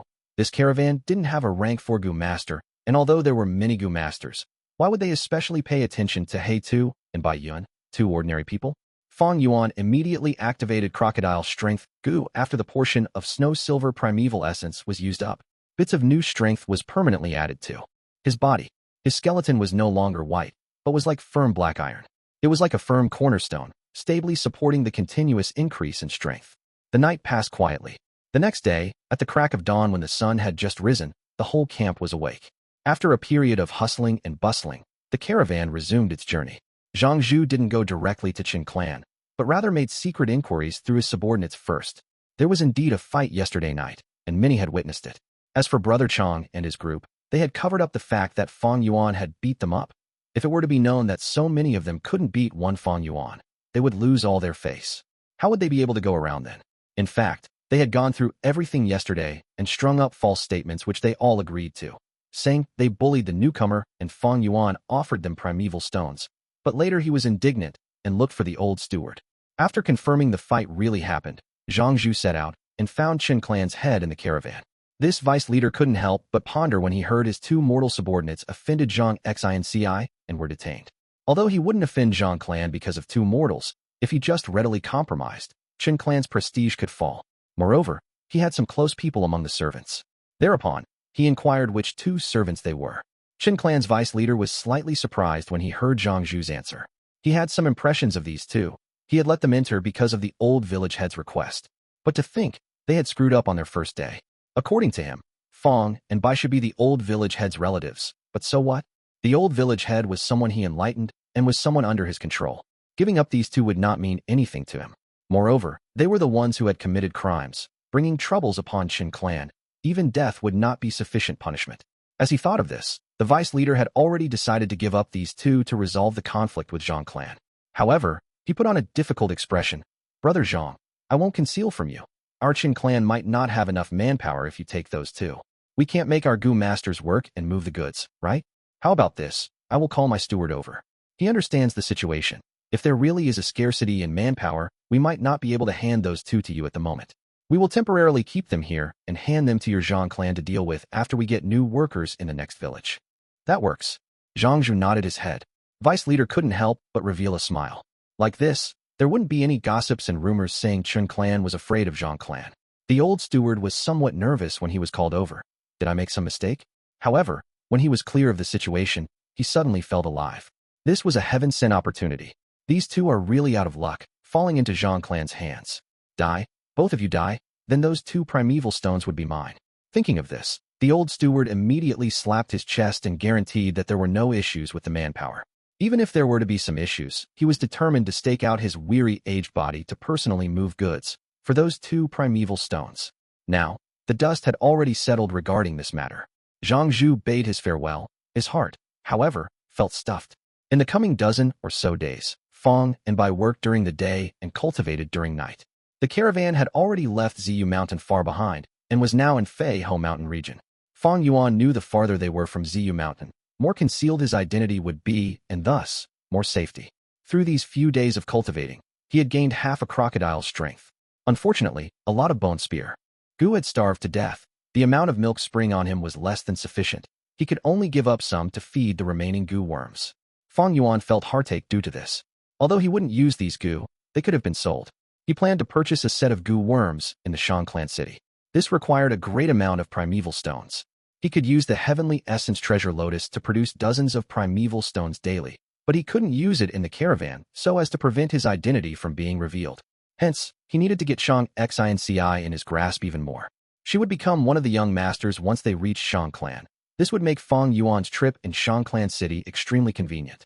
Of course, the premise was that he not only needed to get close to Shang Xin Ci, but also gain her trust. The forest in the mountain was dark and mysterious with fog lingering around the air. The caravan slowly moved through the narrow mountain passage, and as they traveled further, the fog became denser. The range of their sights shrunk till they could only see within 10 steps. Fei Hou Mountain was covered with fog. Fang and Bai would need to go through great troubles if they had traveled by themselves. However, they were in a caravan now, and there naturally were investigative Gu masters. Suddenly, there was some sort of clamor in front of them. The caravan stopped. What's happening? There is trouble. Monkey groups are blocking our path. In moments, most of the people in the caravan began discussing, but none of them were surprised. Fei Hou Mountain was ruled by monkeys. There were too many monkeys to count. Caravans passing through this place would be blocked by the monkey groups and robbed. Anyone who had some experience and knowledge would not feel surprised at this. Monkeys of the Fei Hou Mountain? Hee. I have read about them in the books. To think I could personally see them today. Bai Ningbing softly said with a hint of excitement.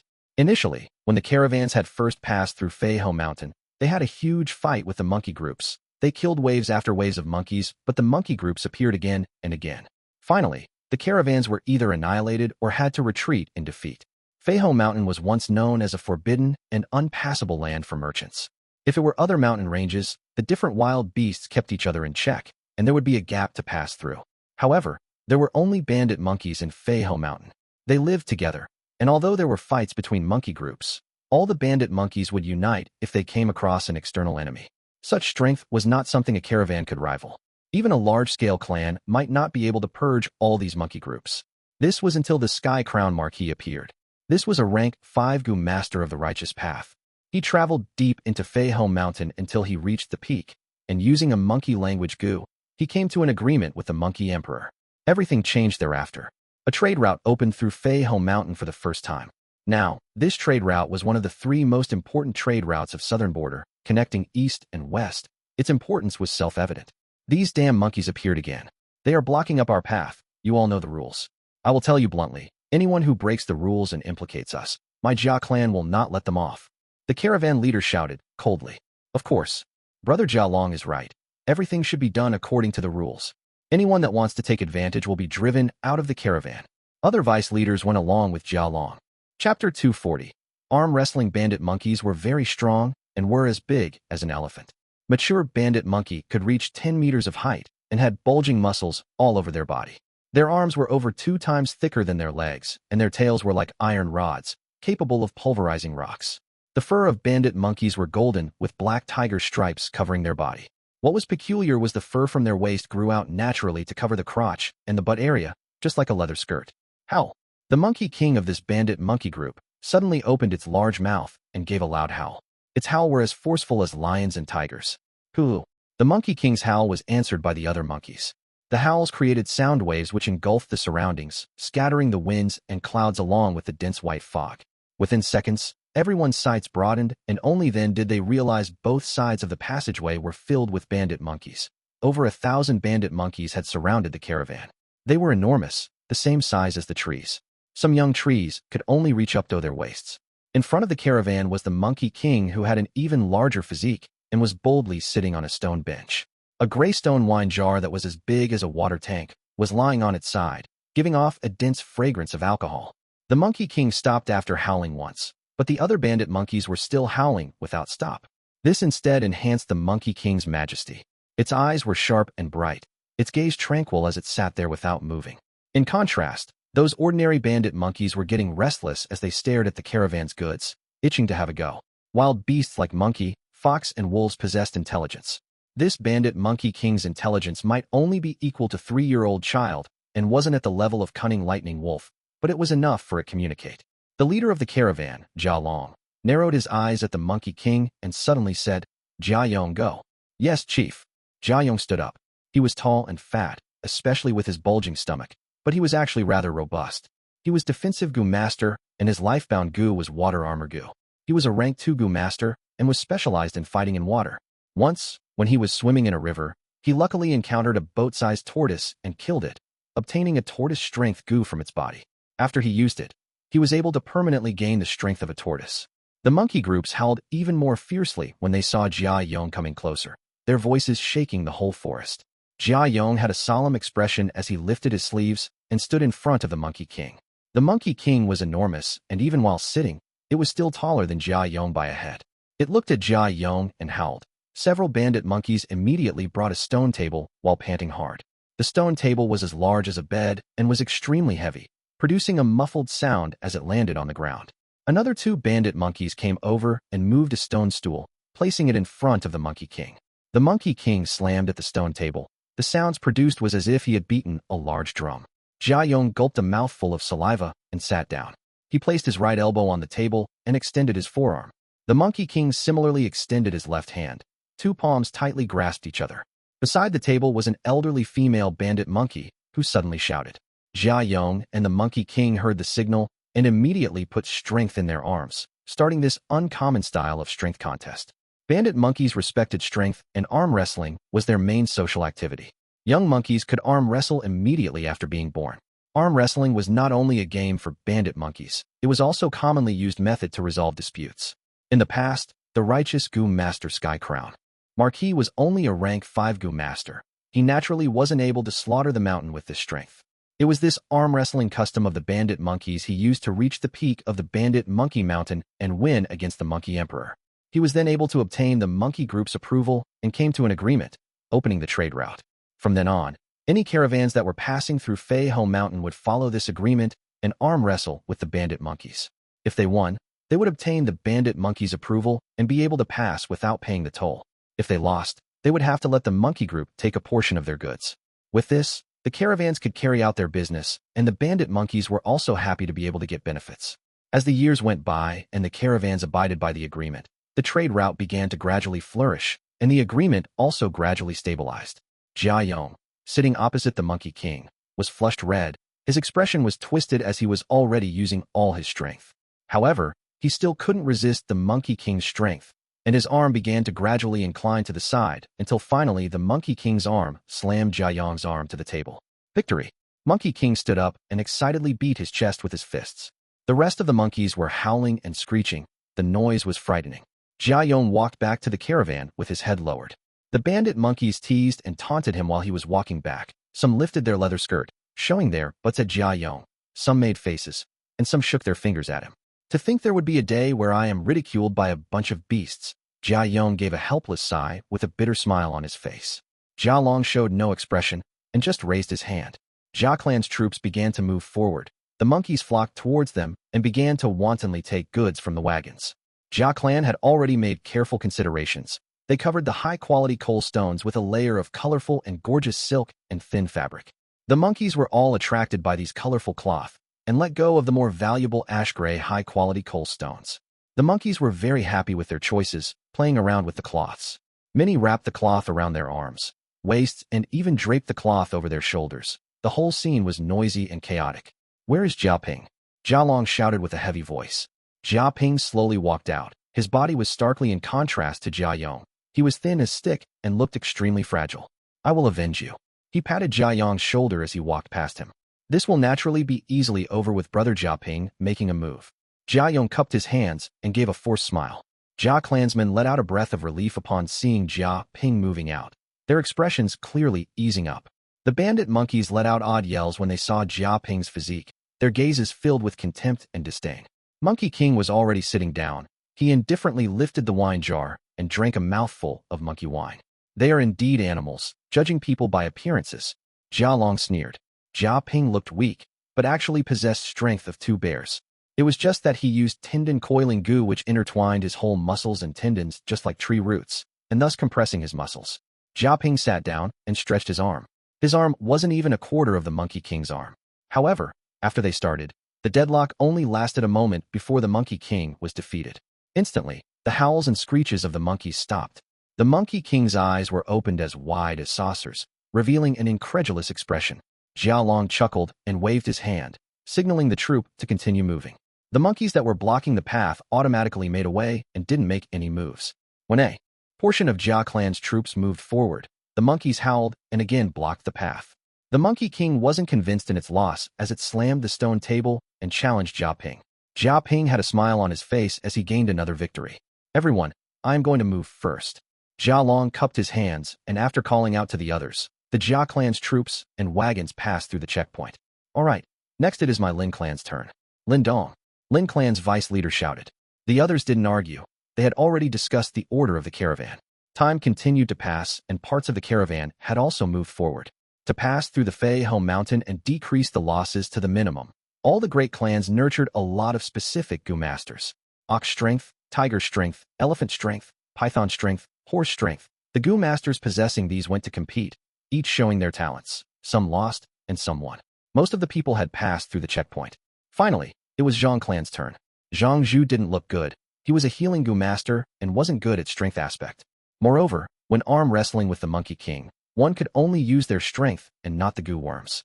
If they were discovered to have cheated by using Gu worms, they would be attacked and killed by the monkey groups. The troops Zhang Clan brought in this caravan didn't have any other Gu masters except him, a rank 3 Gu master. Thus, they were the weakest in strength in the whole caravan. Shang Xin Ci did not have an easy life in Zhang Clan, and was shunted aside for being an illegitimate child. The situation had become worse after her mother died of illness. In light of her mother's will, Shang Xin Ci sold the family assets and organized this caravan. Most of Zhang Clan's people looked forward to this disgrace of the clan dying outside. Thus, they didn't send any Gu masters to reinforce her.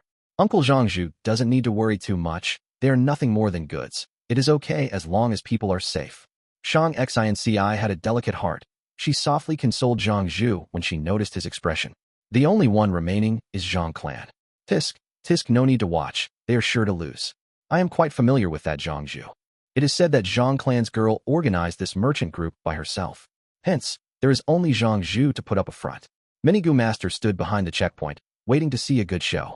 They had all, more or less, lost some goods. Their mood were naturally not too good. Comparison produces happiness. The unlucky people often felt relieved by seeing a more unlucky person. Many were looking at Zhang Clan, trying to find comfort in their hearts. Goods can be lost. Only lives are truly important. Uncle Zhangzhu, you don't need to go. We will just let these monkey groups take the goods. Shang Xin Ci said. Sai, miss, you don't know. We can't pass through without competing. These monkeys are very obstinate. We must arm wrestle. Miss, we can lose, but we can't let others belittle us. I will go. Zhang Zhu cupped his hands and forced himself to walk out. Wait. Right at this time, Fang Yuan walked out of the crowd. Miss Zhang, you are my benefactor. Let me be the one to go. He cupped his hands and said to Shang Xin Ci. You? The servant girl Xiao Dai rolled her eyes. You are not a Gu master. Don't add trouble at this time of crisis. Shang Xin Ci smiled. Hey too.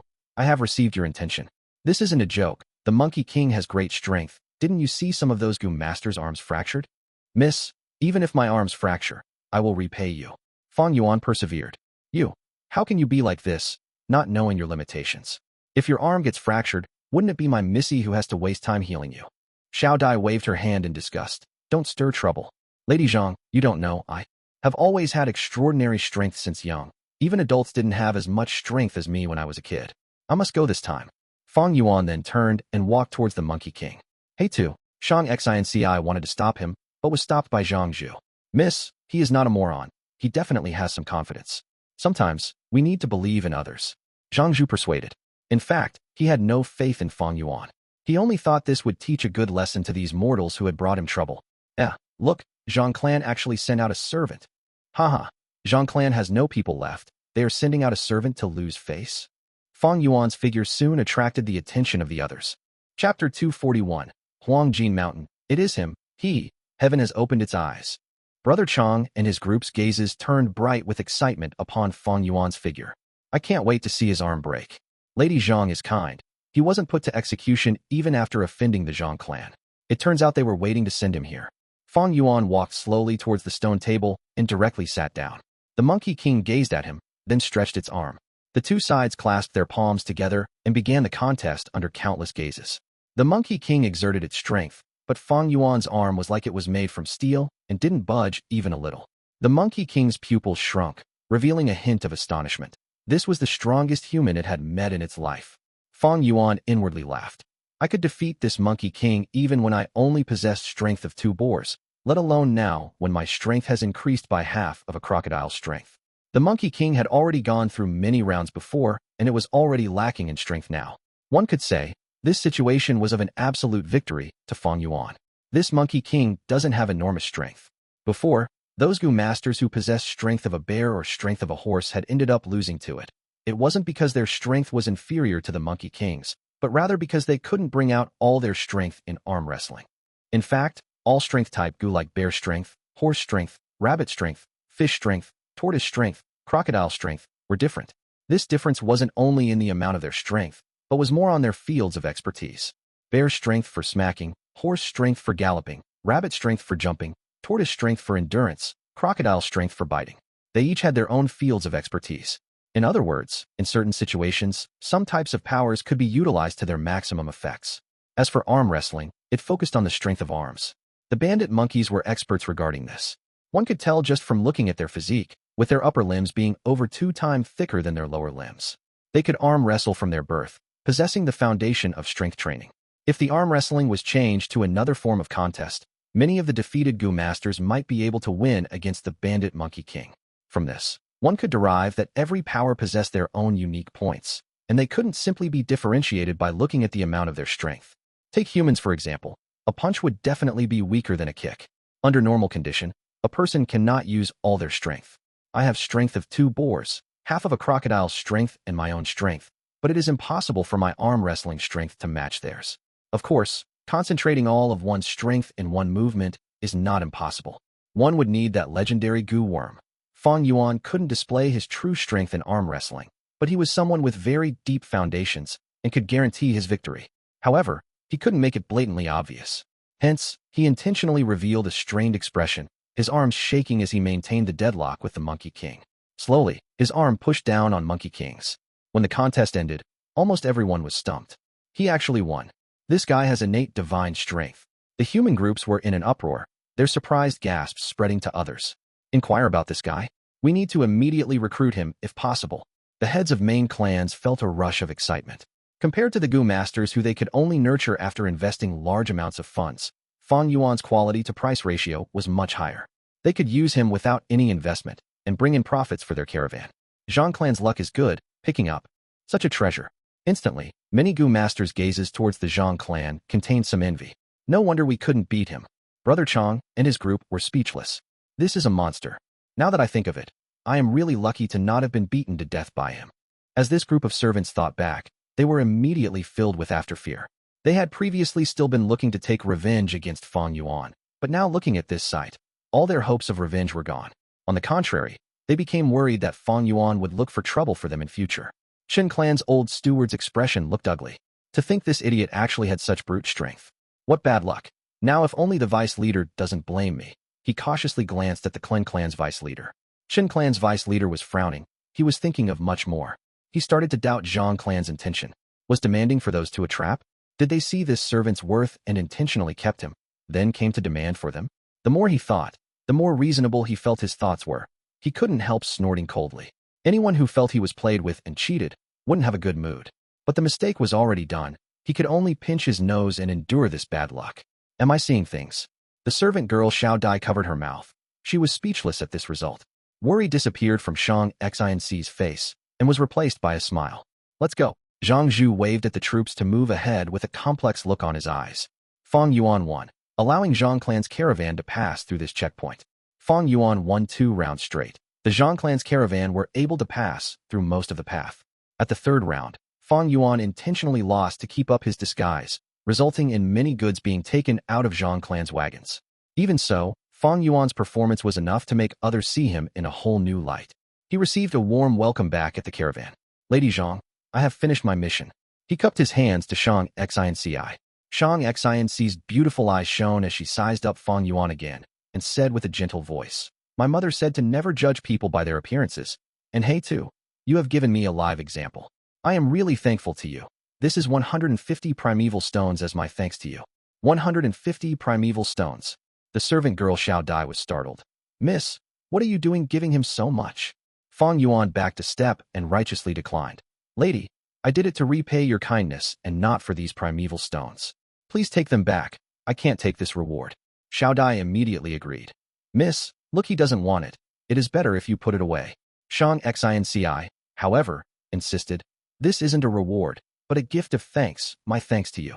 Fang Yuan showed a righteous expression and said with a solemn tone, Let alone this 150 primeval stones. Even if it was 1,000 primeval stones, I don't want them. Lady Zhang, I may only be a mortal, but please don't humiliate me. This, Shang Xin Ci was helpless against such remark and could only put the primeval stones back. Humph, you know how to be tactful. Xiao Dai quirked her mouth. Zhang Zhu remained silent, his gaze turning more complicated. The favor of repaying life is hard to repay. Please let me use my strength for you. Fang Yuan cupped his hands. There were numerous monkey groups in Bandit Monkey Mountain, and every so often along the trade route, there would be some monkey groups who would occupy the area and set a checkpoint. Fang Yuan repeatedly went to compete with them, and under his deliberate performance, he lost some and won some. Caravans moved and stopped continuously, spending over 20 days in Bandit Monkey Mountain before they got out of this tall mountain. The goods in the caravans had decreased by almost half by now. The mood couldn't help being low. Zhang clan was the only one that was happy. Because of Fang Yuan's strength, their losses were far less than their previous estimations. Fang Yuan became famous, and many clans sent their servants to visit him. They all wanted to recruit Fang Yuan and gave attractive terms, but Fang Yuan refused all of them and stayed with Zhang clan. You have some conscience, kid. You didn't waste Missy's kindness. Xiao Dai's attitude towards Fang Yuan had changed. This servant girl said whatever she thought and wasn't shrewd, but whatever her attitude is, it was never in Fang Yuan's considerations. Fang Yuan only cared about Shang Xin Ci and her guard Zhang Zhu. Shang Xin Ci was gentle and kind, but also very smart. The Gu master Zhang Zhu was very experienced and prudent. Fang Yuan even felt that Zhang Zhu was already beginning to suspect him. In private, Bai Ningbing also reminded Fang Yuan, refusing that 150 primeval stones was a mistake. With your current identity, how could your heart not be moved by such a huge sum? For cautiousness, we should stop cultivation for some time to guard against Zhang Zhu's secret investigation. However, Fang Yuan refused this suggestion and still cultivated nonstop every night. Bai Ningbing also cooperated. She held an indifferent attitude towards her identity being exposed. In fact, she was more willing to see Fang Yuan's defeat. Snow Silver Primeval Essence gave an enormous help to Fang Yuan. His cultivation speed was rising as if it had grown wings. On the night they had officially left Fei Hou Mountains region, Fang Yuan advanced from rank 2 initial stage to middle stage. By the time the travel-worn caravan arrived at the base of Huang Jin Mountain, Fang Yuan was finished with the crocodile strength Gu, his strength permanently increasing by the strength of a crocodile. Huang Jin Mountain possessed a lot of gold mines. Its soil contained abundant gold, and one could even obtain dozens of granules of gold if they scooped the water from the mountain streams and filtered the sediments. In day, when the sun shone upon the Huang Jin Mountain, the mountain would often reflect a layer of hazy golden light. The scene of the mountain surrounded by the light was a glorious beauty. If this Huang Jin Mountain was to be on Earth, there would definitely be bloody fights and wars for it. However, in this world, the currency used was the primeval stone, and gold was reduced to just a type of metal mineral. Its greatest use was as a material for refining Gu. There were 2 clans located in Huang Jin Mountain. In the southern side of the mountain was Huang Village, and in the northern side was Jin Village. A mountain can't hold 2 tigers. One could infer from Qingmao Mountain that the relation between Huang and Jin clan was not harmonious. The caravan's arrival would naturally be welcomed by both the clans. However, the notice from the 2 clans arrived. The caravan could only choose one clan. If they chose Huang clan, they couldn't go to Jin clan, and the same went for opposite. There were many people in caravan with many things to do, thus there was always a large flow of traffic. There were notorious records of the 2 clans attacking each other with the help of caravans. Thus they laid down strict orders.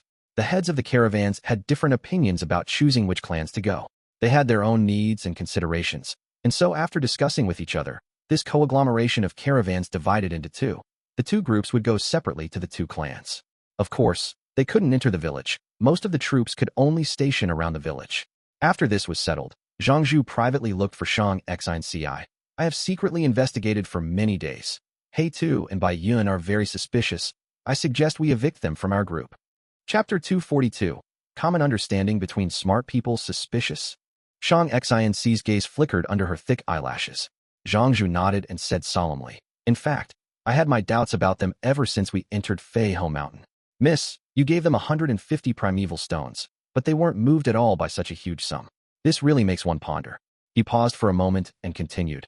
I have been secretly investigating them these days, and found even more suspicious points. First of all, they have little to no communication with the servants around them, as if they were wishing to be invisible. Second, they refused the recruitment offers of many clans, even though the terms were excellent. Miss, do you still remember his appearance when he came to ask help from us that night? Fei Hou, that guy has such powerful strength.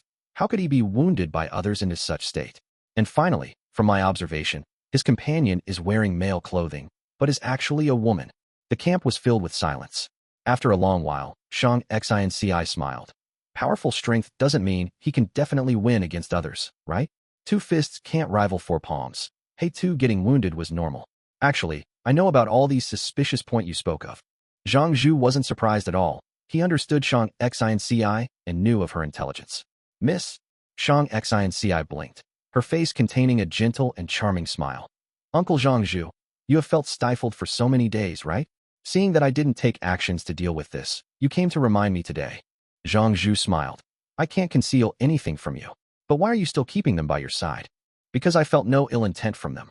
Shang Xin Ci's eyes shone with a wise light. We became suspicious of them at the Fei Hou mountain, and if they hadn't stood up at that time, we wouldn't have been able to feel any suspicion. But why did they still take a risk? Wasn't it to help me? If they had harbored treacherous schemes, they would definitely stay hidden and watch the show from the side, right? Or maybe receive that 150 primeval stones. But they didn't. When Fei Hou said he was repaying my kindness, his expression was sincere, and I could tell that he was speaking the truth. He really wanted to repay this favor. Shang Xin Ci said. Zhang Zhu was tongue-tied for a long while. But they aren't simple, they definitely have secrets. A smile blossomed in Shang Xin Ci's face like a flower. Everyone has secrets. I also have them. Does having secrets make one a bad person? This world is bright. As someone who knows how to repay kindness, there has to be a limit to how bad he can be, right? That might be so, but I can't help but wonder what their motives are. Maybe they are plotting something. Wait, I know. They must be accomplices of some bandits. They joined the caravan and are planning to rob it by cooperating with demonic path figures. That doesn't make sense. Shang Xin Ci shook her head. If they were accomplices, they should have even more reason to stay hidden. Why would they expose themselves in Fei Hou Mountain? So many people tried to recruit them. They could just join other groups, and it wouldn't be any less easier to hide themselves. Why did they decide to stick with us? I feel they have definitely been through some suffering. We helped them, and they are repaying us. Now, they want to hide their identities. I think we should help them. Zhang Zhu sighed while shaking his head. Miss, why are you always thinking about others? One must know to guard against others. Uncle Zhang Zhu. Shang Xin Ci said. If we are really robbed, please don't go fight to protect the goods. If the goods are gone, then they are gone. It is not a big problem.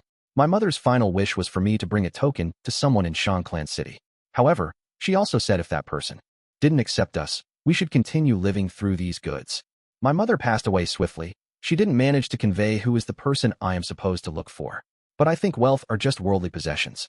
Mother has already left me. You and Xiao Dai are my only remaining relatives. I don't want to see you guys meeting any mishaps. Miss, never say that. Zhang Zhu's eyes were red with emotions. Come, take a look. Honest and real Xinjia silk. All kinds of fine liquors. I welcome everyone to taste them. Golden Gu, selling for just 50 primeval stones. The temporary market was a hubbub of conversations and hawkers selling out their wares as people moved to and fro. Whenever a caravan by, it would be like a festive moment for the clans. In the temporary market, not only the caravan was selling their wares, some Jin clansmen were also selling their goods. The goods they were selling were mainly golden statues or tools. There were pots, cups, ladles, and basins. Their profound sculpting skills were shown in the lifelike statues of animals and people, and with red, green, yellow, and blue gems or pearls as complements. The statues looked even more exquisite. Huang Jin Mountain was a place blessed by heavens with gold found everywhere in it. The people living here, even the poor slaves, were wearing some accessories like golden rings and golden necklaces. Hairpins, earrings, and bracelets worn by many girls were shining with golden luster, looking very beautiful. They were chatting with each other in groups in beautiful voices, which was fresh and innocent. As for the Gu masters of the Jin clan, their uniforms were similar to Qing Mao Mountains: short sleeves, long pants, belts, leg wrappings, and green bamboo shoes. It was just that some were using golden rope as leg wrappings. Belts, cloth cuffs, or pants were all rimmed in gold. This was Huang Jin Mountain's characteristic. The clans of the southern border had basically the same attires. The demonic Gu masters, however, wore all sorts of bizarre dresses. Fang Yuan and Bai Ningbing were moving through the crowd. They had already bought some cow and goat milk from 3 to 4 Jin clansmen. Fang Yuan had tried his best to feed all the Bone Spear Gu. But even so, 2/3 of the Bone Spear Gu were already dead from starvation. Aren't you afraid your such big, reckless purchasing will expose our identities? Bai Ningbing expressed his doubt. As long as one uses disguise, they will definitely be exposed one day. I don't have a thing to worry about. But you have too big of a flaw. Fang Yuan glanced at Bai Ningbing and said. Bai Ningbing snorted coldly. She knew what her flaw was, her gender. Even the old lady at the hamlet could see it. Women and men have physiological differences. This could be disguised, but that required a special Gu worm which Bai Ningbing didn't have. Thus, even if she was wearing loose clothes, covering her face with a straw hat, smearing her body with ash and binding her chest. Her gender would no doubt be revealed as time passed by. Fang Yuan continued.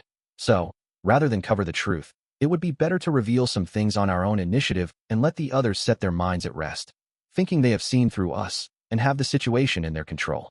Exposing oneself was not always a bad thing. One could only receive trust when they revealed their identities. Fang Yuan couldn't reveal his cards by himself. Doing so would be too unnatural and not be in harmony with their previous behavior. Only when the other side discovered and probed could Fang Yuan take the opportunity to conveniently reveal some stuff. Bai Ningbing understood. So you are intentionally waiting for them to discover before responding? You have finally become smart. However, 3 days passed by, and the response and probing Fang Yuan expected had still not arrived.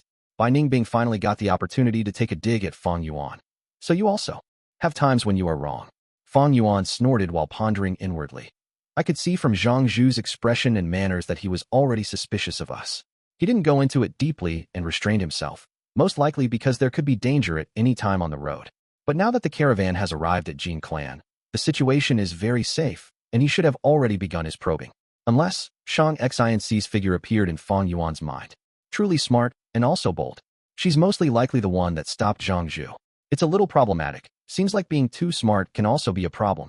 Fang Yuan heaved a sigh. Shang Xin Ci's gentleness and kindness had made a deep impact on him, making him slightly underestimate this girl's intelligence. Shang Xin Ci wanted to reach an understanding between smart people with Fang Yuan. She was clearly trying to play dumb. However, Fang Yuan had a different motive, and this layer of understanding had instead turned into an obstacle. Since it is so, I will just take the initiative. Fang Yuan sighed and went to find Shang Xin Ci. You want to form a partnership with me? Inside a tent, Shang Xin Ci and Zhang Zhu were wearing surprised expressions when Fang Yuan revealed his intentions. They hadn't gone to look for these two, but these two instead came knocking on their door. This was slightly beyond the young girl's expectations. Zhang Zhu's mind shook. You finally showed your true colors? Partnership, humph.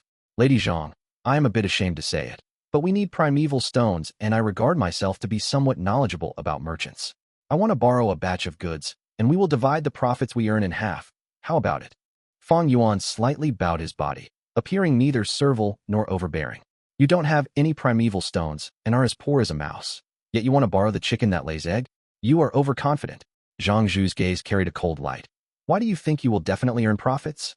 And on what basis do you think our Zhang clan will lend the goods to you? There will naturally be profits and losses in business. I also can't guarantee the profits. As to your second question, I think Lady Zhang is a good person and should lend the goods to me, right? You wanted to ask of my reason. I can only answer you that it is this feeling. If this feeling is wrong, then please consider this matter never happened. Fang Yuan answered with a smile. He was 1 year less, and his whole body was covered with burns, making him appear terrifying when he smiled.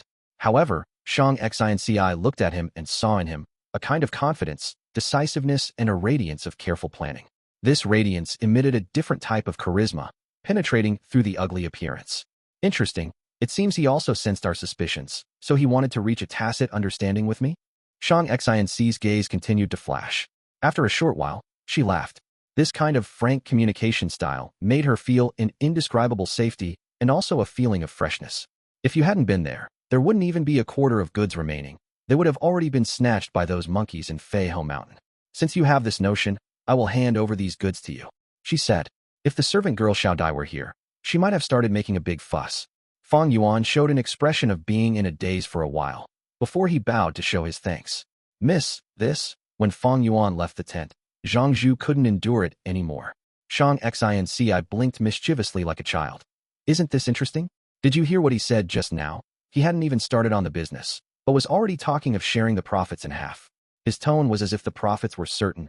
Humph, he is but a boor. How much talent could he have? Zhang Zhu disdainfully scoffed. If we talk about business talent, who could compare to Miss?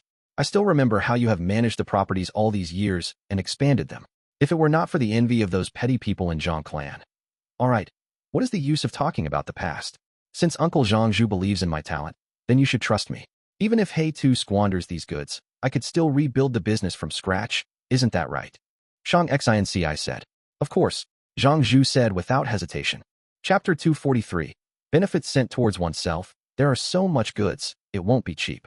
It'll require at least 50,000 primeval stones. Jin Clan's Gu master looked at Fang Yuan in suspicion. After getting approval from Shang Xin Ci, Fang Yuan immediately found a few Jin Clan Gu masters. This was already the 6th. I do not have primeval stones. Fang Yuan shook his head, but I can use my goods to exchange for yours. Exchange. The Gu master's eyebrows rose. He was not surprised as it was common to barter, especially in the caravan. To him, there was no loss in bartering as long as the value was about the same. What will you use to exchange? Fang Yuan brought him to the goods immediately. Jin Clan's Gu master frowned. Your goods are cheaper than mine, but you can get a good price for it on this Huang Jin mountain. Am I wrong? Fang Yuan laughed.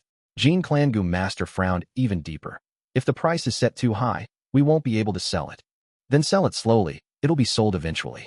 Goods are more expensive when they are rare. By then you will be sitting at home collecting your earnings. Fang Yuan smiled. The Gu master laughed. The reason he talked so much was only to lower the price. His heart was moved long ago. You are not bad at all.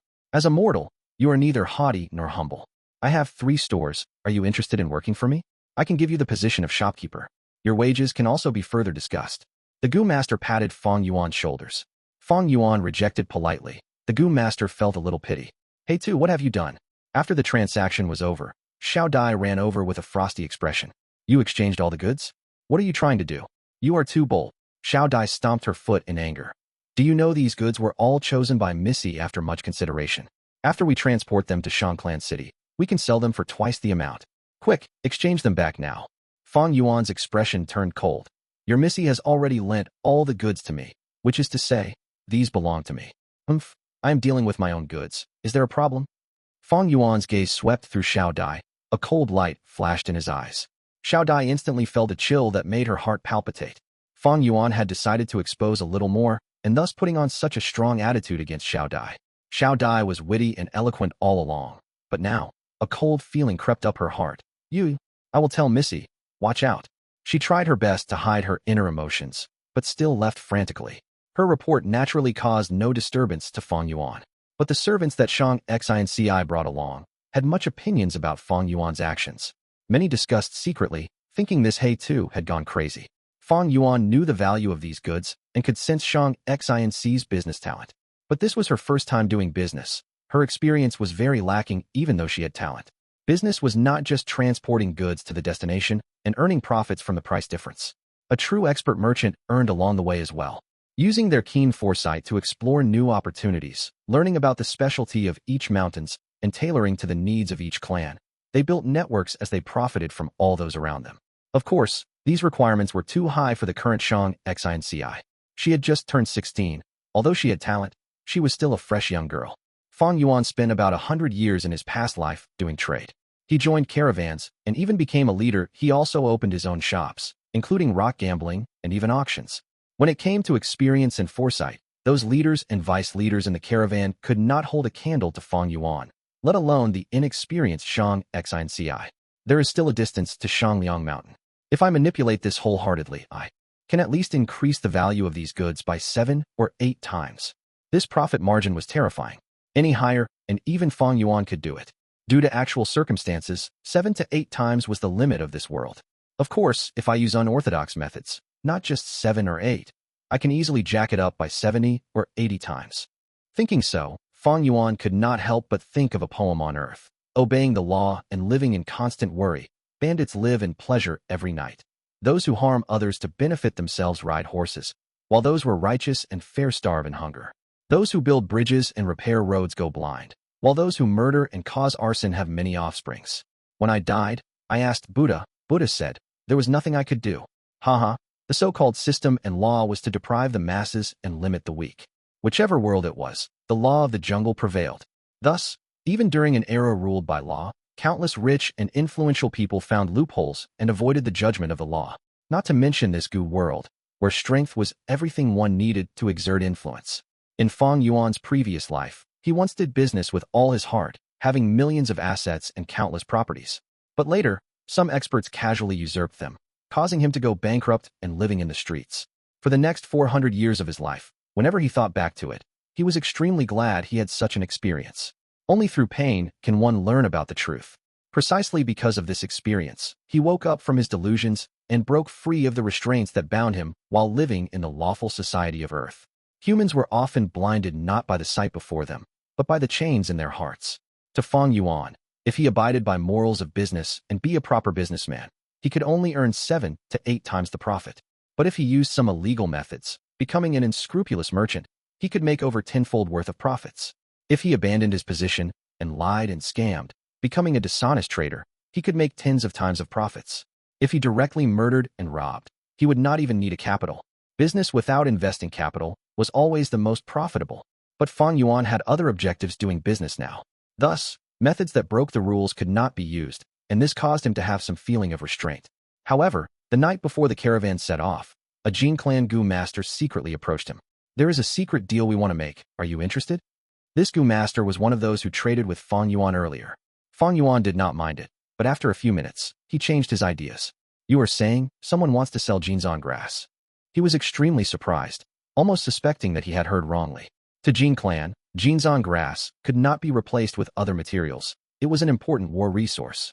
It was exactly because it could be used as a refinement material that Jin clan could produce large numbers of golden silkworm Gu.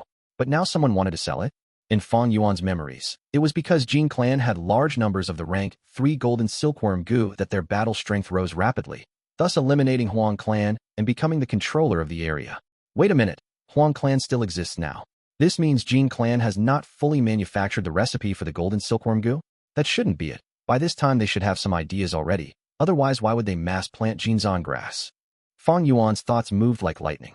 He probed, "I'm about done with trading goods.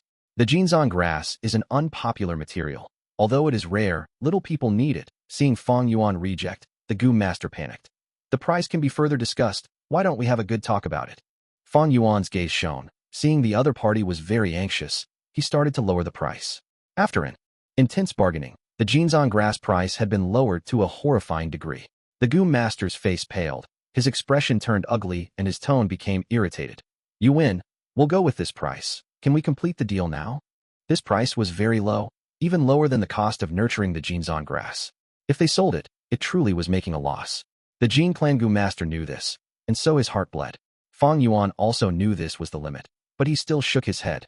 "This price is too low. To speak the truth, your attitude makes me feel uncertain." The Jin clan Gu master instantly exploded. "You were the one who lowered the price. Now you're finding it too low." Fang Yuan shrugged. "You said it earlier. This is a private transaction. There is no hard evidence. What if you sell me fake goods? Who would I find then? You see, the caravan is leaving tomorrow. By then, even if I made a loss, I have no choice but to leave." "Your suspicions are valid." Jin clan Gu master's anger subsided. "Don't worry about the goods. They are definitely real. To tell you the truth, this is secretly sold by our young master." Fang Yuan's eyes shone brilliantly. He had finally received some useful information. He pretended to be shocked. "Your young master stole it?" "These jeans on grass is a vegetation loved by the clan leader, purposely growing 3 acres of it. But we can't do anything about it since our clan leader has a unique interest. So do not worry. The jeans on grass is nothing important. The son taking his father's things to sell. Even if it is discovered, he will only be scolded." The Gu master said. Fang Yuan immediately understood everything. So it was like this. Jin clan had already been trying to fix the recipe for the golden silkworm Gu.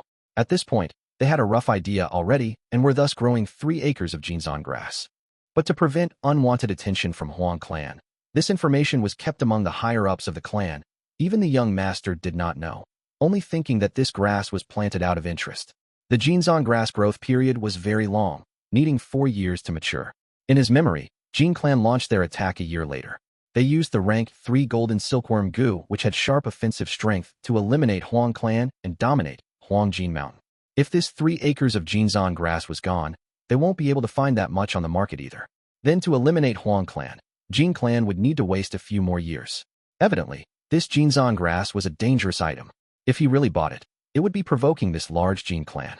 An ordinary person would avoid it like the plague, but Fang Yuan saw a huge opportunity from it. This profit, although dangerous, since it was delivered to him with both hands, how could he reject it? To speak the truth, although Fang Yuan possessed the heavenly essence treasure lotus, he still had a need for primeval stones, and it wasn't a small amount he needed. When they reached the Shang clan city, he needed to purchase Gu worms, and that required a lot of primeval stones. Relying on the heavenly essence treasure lotus's daily production was troublesome and insufficient.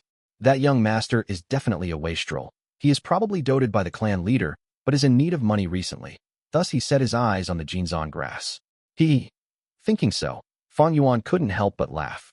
If he took this profit, Not only would it help in purchasing Gu worms, it would also leave a deep impression on Shang Xin Ci. It was simply killing two birds with one stone. Jin Clan Gu Master saw Fang Yuan smile and laughed. So you agree? Of course. Fang Yuan looked at him. Once this deal went through, this guy would definitely be in trouble. But what does his trouble have to do with me?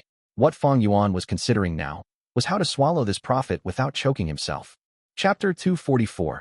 Almost blackmail dawn was breaking in the east, revealing the first rays of light. The cold air of the night had condensed into dewdrops on the grass and leaves. The temporary market in the Jin clan was currently being dismantled. The tents were packed up, the carpets on the street stalls were rolled up, and the goods were packed in bags. After having stayed in the Jin village for many days, the caravan was preparing to set off. As for the merchants, no matter how many goods they sold or bought, they would be making profits eventually.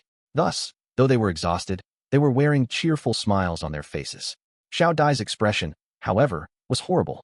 Missy, I just checked. That Fei Hou has exchanged almost all the goods. And in the goods he exchanged for, I saw 3 carts filled with Jinzan grass. Jinzan grass.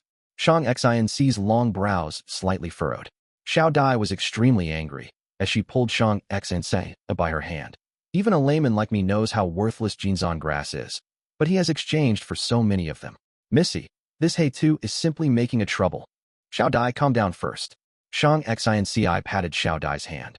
He should have exchanged for this Jinzan grass yesterday night. I don't know why he did that, but he must have a reason for exchanging other goods. Just think, it is already pretty good that he could accomplish this as a mortal. Missy, why are you standing up for him? I am only thinking for you. These goods were originally ours. Why would you let others squander it for nothing? Most importantly, he can't compensate us at all.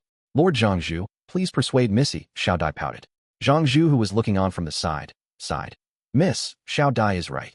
We lent the goods to him to test him, but now that we can already see the results, why are we still letting him squander them? We believe in your ability, miss, but if we can decrease our losses, why are we not doing so?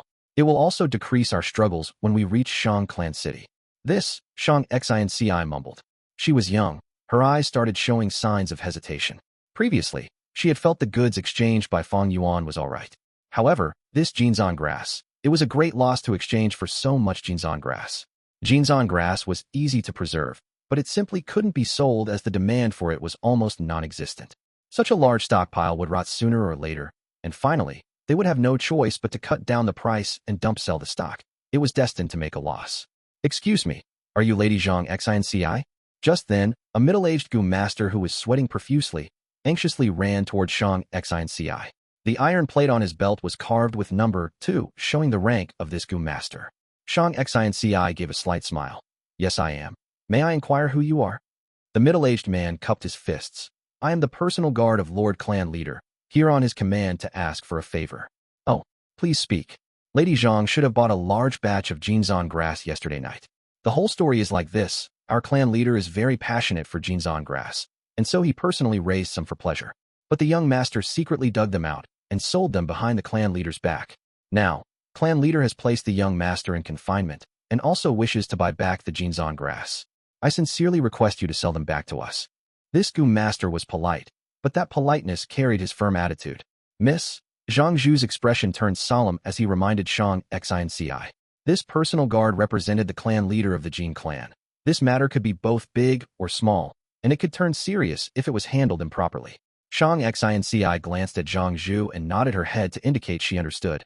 Actually, I am also someone who loves flowers, and I can understand honorable clan leader's passion. We will hand over the Jinzan grass to your honorable clan with not even a stem missing. It makes one happy to see such a reasonable lady. The personal guard Gu master's expression relaxed and revealed a slight smile. Shang Xin Ci continued. A subordinate of mine was in charge of this transaction. I will call him over. Fang Yuan had already been paying attention to the activity here. Fei Hou, you are in trouble. Missy has called you. Xiao Dai had come to summon him. Fang Yuan soon appeared in front of the personal guard and cupped his fists. I am the one who was responsible for the transaction of Jinzan grass.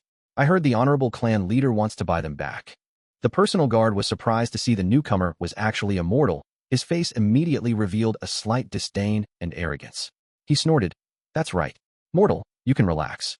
Lord Clan Leader is benevolent and is willing to use 3,000 primeval stones to buy back the 3 carts of Jinzan grass on you. So much. Xiao Dai was speechless and her gaze revealed her joy. Zhangzhu frowned before gradually relaxing. 3,000 primeval stones should be the maximum market price for the Jinzan grass, and this showed Jin clan leader's sincerity. However, Fang Yuan shook his head. Jinzan grass is very precious. Only 3,000 primeval stones to buy them back. This doesn't seem to be sincere, right? The personal guard immediately frowned. What? The price I am giving is much higher than the maximum market price of the Jinzan grass. Mortal, what price did you buy it for? Fang Yuan rubbed his nose. Let's not discuss about the purchase price. We are all businessmen. Naturally, we will buy low and sell high. 3,000 primeval stones are too less. I am not selling. You. The personal guard clenched his teeth before eventually showing 5 fingers. All right, then I will rise it by 2,000, 5,000 primeval stones. Xiao Dai's eyes widened in shock. Her face started to flush with excitement as she looked at the 5 stretched fingers of the personal guard. 5,000 primeval stones? This is what you said. You can't go back on it. She was almost jumping in excitement. She hadn't thought the situation would develop like this. Fang Yuan had profited huge. However, Fang Yuan still shook his head. The personal guard's expression turned cold as he threatened. Mortal, don't you think you are being greedy?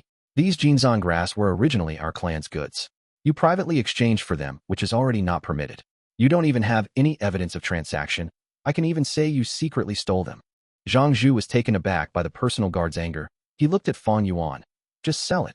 Fang Yuan laughed. You sold them. I bought. This was mutual consent. What more? It was your young master who sold them to me. I can't do anything if you are determined to say I stole them. Jin clan is so rich and powerful that it can bully the weak and rob our goods. Humph. The goods are just there. Why don't you go take them?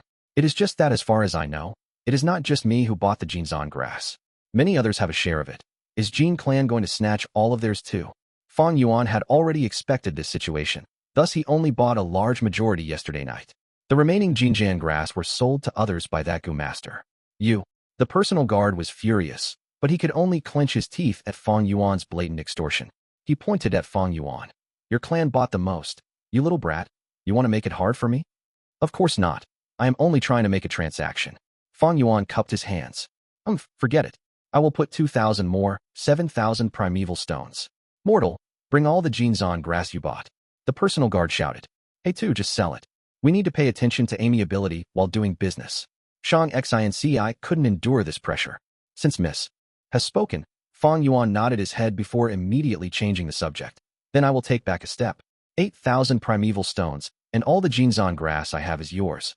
The moment these words came out, Shang Xin Ci and the rest all became dazed. The personal guard came back to his senses, unable to contain his anger. What?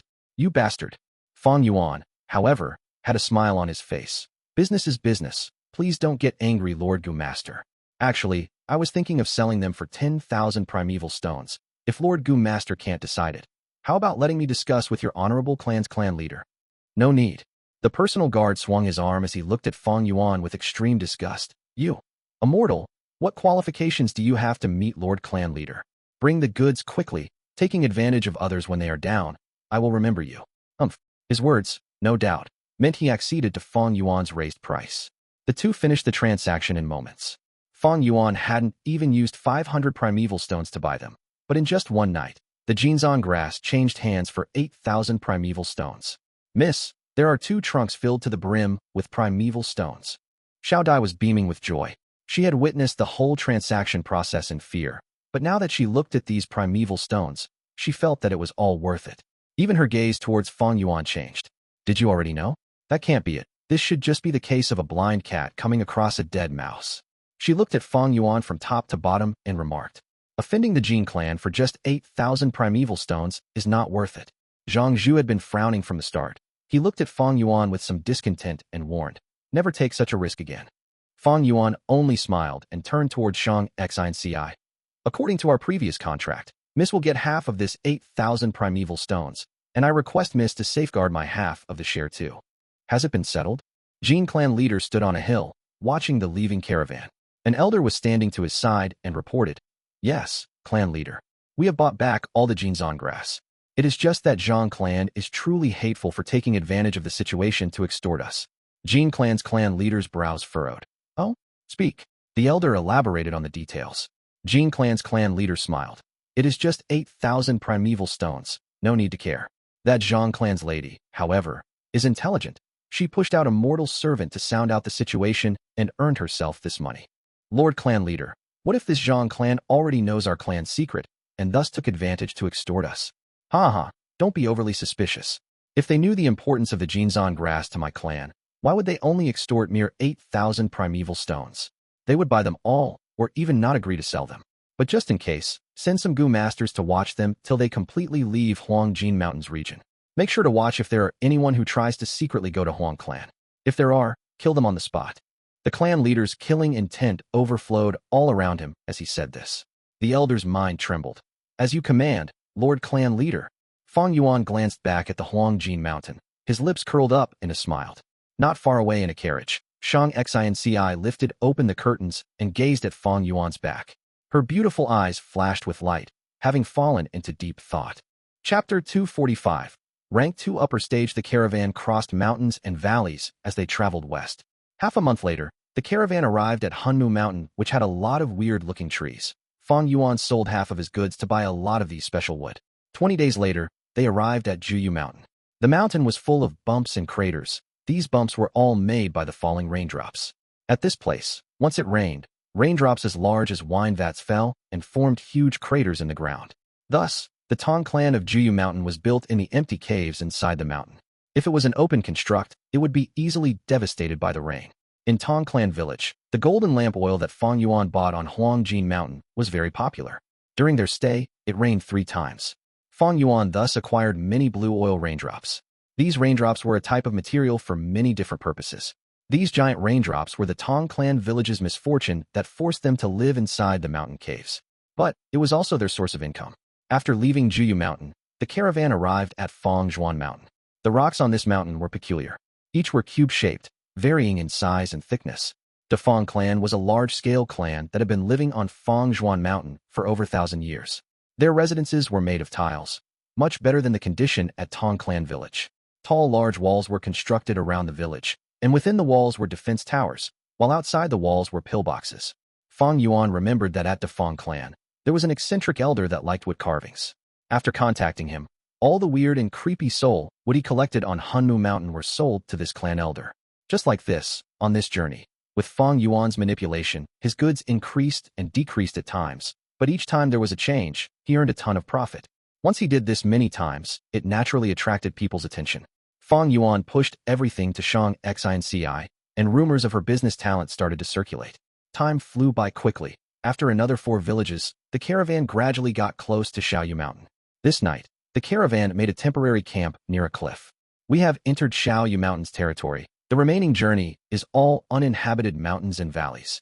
Gu worms and beasts roam free, and not even a hamlet exists. From tonight onwards, everyone has to place their full attention on the surroundings. Jia Clan's leader instructed. In the tent, many vice leaders nodded in agreement. Shang Xin Ci's eyes shone with bright light. This was the most dangerous segment of the caravan's route.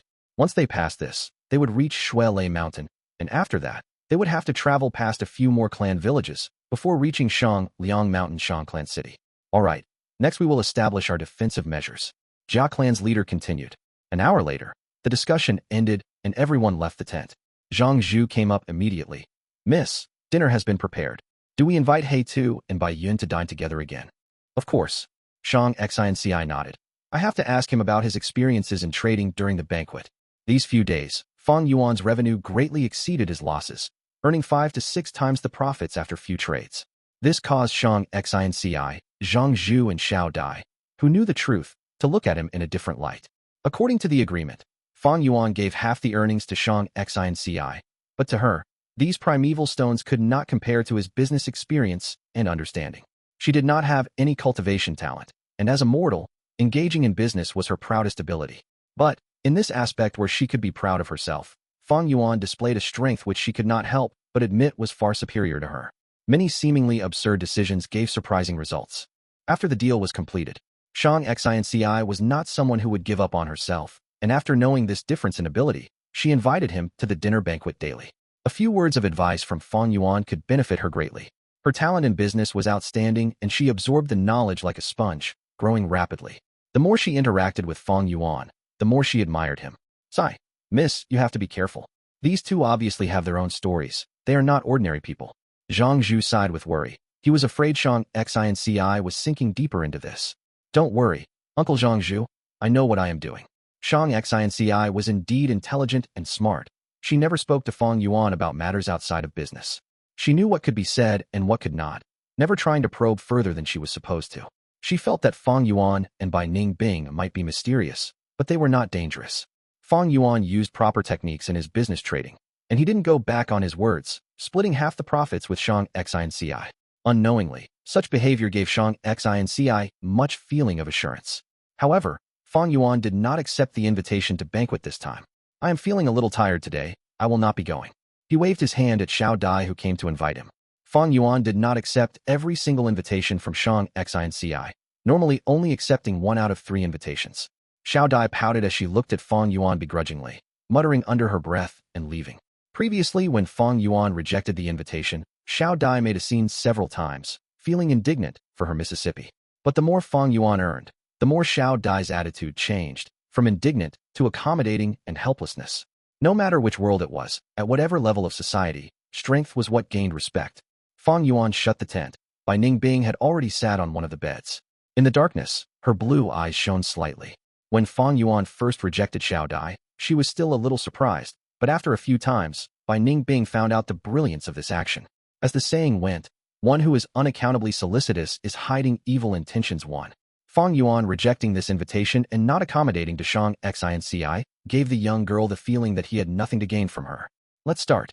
Fang Yuan sat down on the bed, as well with his back facing Bai Ningbing. Bai Ningbing spread out both palms and placed them on Fang Yuan's back. 10% of her snow-silver primeval essence flowed through her palms into Fang Yuan's body. Bone-flesh unity Gu shone with green and red light respectively, converting the primeval essence. 6% of snow-silver primeval essence entered Fang Yuan's aperture. Splash, splash, splash. Fang Yuan's thoughts entered his aperture and used these primeval essence to nurture his aperture walls. When he was rank 1, his aperture could not take the impact of the snow-silver primeval essence, but now that he was rank 2 middle stage, his aperture walls had a stronger foundation now and could endure it. Only that this could not last for a long time, and he needed to rest every once in a while. The light waves on the aperture walls flowed constantly. The white light grew stronger as some areas started to condense. Evidently, Fang Yuan was a step away from rank 2 upper stage.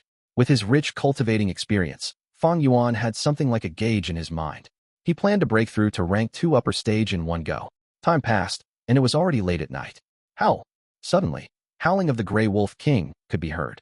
The howl broke the silence of the camp, and soon after, numerous wolf howled in response to their king. Wolf assault, wolf assault. Damn it! Get up, the wolf pack is attacking camp. So many gray wolves. I can't even count how many there are. Many people screamed in shock, waking up everyone else in the camp. Everyone was riled up. Hey, hearing this volume, it seems the wolf pack is quite large. Bai Ningbing listened and laughed. In the caravan's journey, they met many beast groups attack, and now she wasn't shocked anymore. This is Shaoyu Mountain. Some people say the entire southern border wolves live here. During a full moon, the wolf packs will gaze at the round moon, and the wolf howls can cause the entire mountain to tremble and shake. This is only our first night, and we already encountered a gray wolf pack. Our luck is terrible.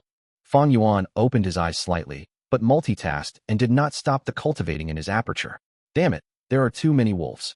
Healing Gu Master. Where are the Healing Gu Masters? My father is injured. He is bleeding a lot.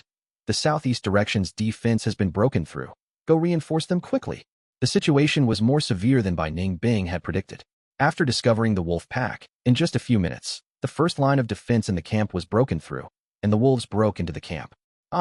Take up your weapons and fight these beasts. Servants screamed as sounds of battle and shouting continued. Do we go out? Bai Ningbing asked. For what? What can you do? Don't forget your identity. After a moment of silence, Fang Yuan replied nonchalantly. But the wolves are already charging here. The goods you just purchased might be damaged. Bai Ningbing laughed, showing glee in her tone. Then let them be damaged. Fang Yuan closed his eyes again. After a while, Xiao Dai's voice came from outside the tent. Hey two, are you two in there? What's the matter? Bai Ningbing asked. Oh my god, you are still here? Such a loud commotion, and you didn't even wake up. Many gray wolves entered the camp. Although the situation is under control, there might be some wolves left out. Miss is asking you to go over. With Lord Zhang Zhu to protect us, it will be safer. Xiao Dai shouted. No need. Since the situation is under control, we shall not impose on your Mississippi. I can handle a gray wolf or two with my physical strength.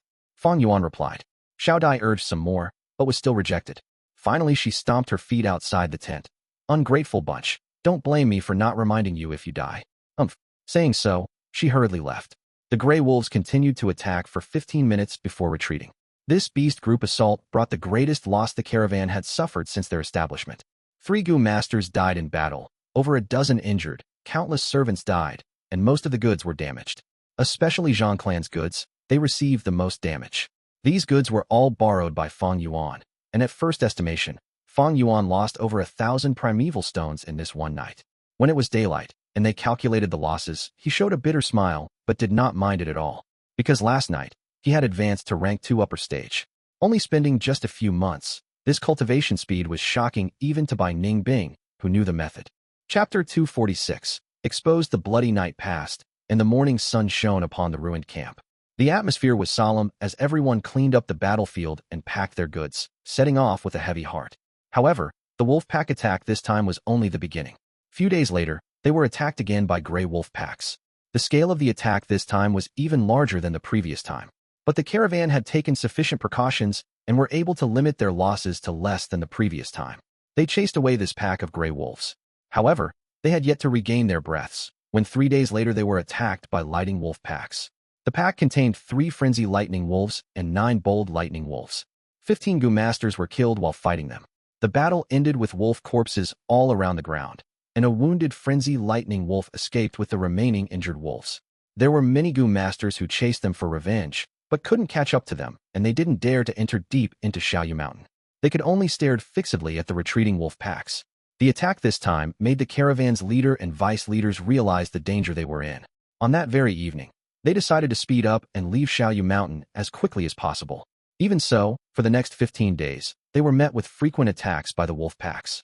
Gray wolves, lightning wolves, snow wolves, two-headed wolves, and even blood-fang wolves. Everyone in the caravan let out a breath of relief after they got out of Shaoyu Mountain. The caravan's next few days passed peacefully and smoothly, until they entered Bai Hou Mountain and were attacked by beast groups again. This time, it was old turtle carapace apes. These white apes were enormous with a carapace armor on their back. The carapace armor was covered with turtle shell patterns. There weren't many casualties from the attacks of these ape groups, but the huge damage to the goods caused many to feel heartache. Fang Yuan's goods also met with hardship. The dozen carts of goods he had was decreased to less than half. The morale in caravan fell greatly. These people were merchants trying their best to earn money. However, these losses made this trip worthless to them. We have made a fruitless trip. I checked my accounts yesterday. My earnings amounted to less than 2,000 primeval stones. My situation is even worse. I have already lost 30% of the goods. Even if it is worse, can it be as worse as the Zhang clans? They have already lost most of their goods. Sigh. If I had known earlier, I would have just curled up in the clan. Why would I bother to take risk and only earn this much? The caravan moved in such an atmosphere. 5 days later, they were attacked by a group of white tigers. There were losses again. 7 days later, a group of flame tigers ambushed them. Fire spread over the camp and a large amount of goods were burned down. The morale had reached an all-time low. Many of the merchants had lost all their investment. 10 days later, when they were about to cheer as they left the border of the Bai Hou Mountain region, a biao one appeared. 5 tigers and 1 biao. A biao was a tiger that had grown wings and was at least 1,000 beast king. And because it had the ability to fly, it was even more troublesome. Some vice leaders of the caravan lost their lives while resisting this biao. The biao tailed the caravan for almost 100 miles, constantly harassing them. Finally, the caravan higher-ups decided to make minor sacrifices, quickly deciding to give up close to 100 servants. Most of these servants were injured or crippled. They rained curses and cried for their lives, but could do nothing to change their fate. Finally, the biao had its fill and left, satisfied. The caravan was only able to rest properly after leaving the Bai Hou Mountain far behind. The leaders of each clans didn't stint on rewards, gradually raising the morale. The scale of the caravan was now already thinned by half of their original size. But after going through this cruel elimination and sharpening, the caravan now showed signs of an elite group. I have been a traveling merchant for so many years, and this was the most challenging of them all. Who knows what possessed these wild beasts, attacking so frequently? After this trip ends, I will retire and enjoy my life. No matter what, the risk of this trade route needs to be reevaluated. The main reason is still because these great mountains don't have any human inhabitations. With no clans and garrisons to purge these beasts, they have grown without check. Some sighed, some were downhearted, whereas some still retained some hope. However, the caravan seemed to be jinxed. On the road ahead, they were not only attacked by all kinds of beast groups, but also by many swarms of insects and wild goo worms. The size of the caravan was decreasing continuously. The merchants no longer cared about profits and loss. They were starting to sense their lives were on the line. They even abandoned a lot of goods willingly to speed up their traveling speed. The setting sun dyed the clouds in blood red. The caravan was crossing a mountain woods in silence. Everyone was exhausted and numb, their morale very low. Many had bandages on their body, covering light and heavy injuries. They moved step by step in the bumpy mountain passageway. It had rained yesterday, causing the mountain passage to be muddy and slippery. A handcart filled with goods got stuck in the mud. The ostrich that was dragging the cart raised its neck and made shrill crackling noises before using all its strength to pull the cart, but to no avail. Right at this time, two hands came from behind the cart and lifted it, pulling the stuck wheel out of the mud pit. It was Fang Yuan. He casually clapped his hands. The thousands of kilos worth of goods didn't seem to be that heavy in his hands. However, although the cart broke away from the mud pit, its wheels were somehow jammed and didn't move. Bai Ningbing, who was at the side, bent down to take a look at the wheel. After being in caravan for so long, she had learned many things with her disguised identity and had already completely blended in. What is this? She rubbed the axle of the wheel, her eyes filled with doubt. There was some kind of stuff hidden in the axle of the wheel, and it was continuously grinded down into fine gray powder as the wheels moved. The fine powder was unnoticeable when they fell down to the ground. Bai Ningbing picked some of this powder and rubbed them with her fingers. The powder turned into grease. I put these oil powder in the wheels to lubricate them and make the handcart move more smoothly. Fang Yuan walked over while taking out a cotton handkerchief from his pocket.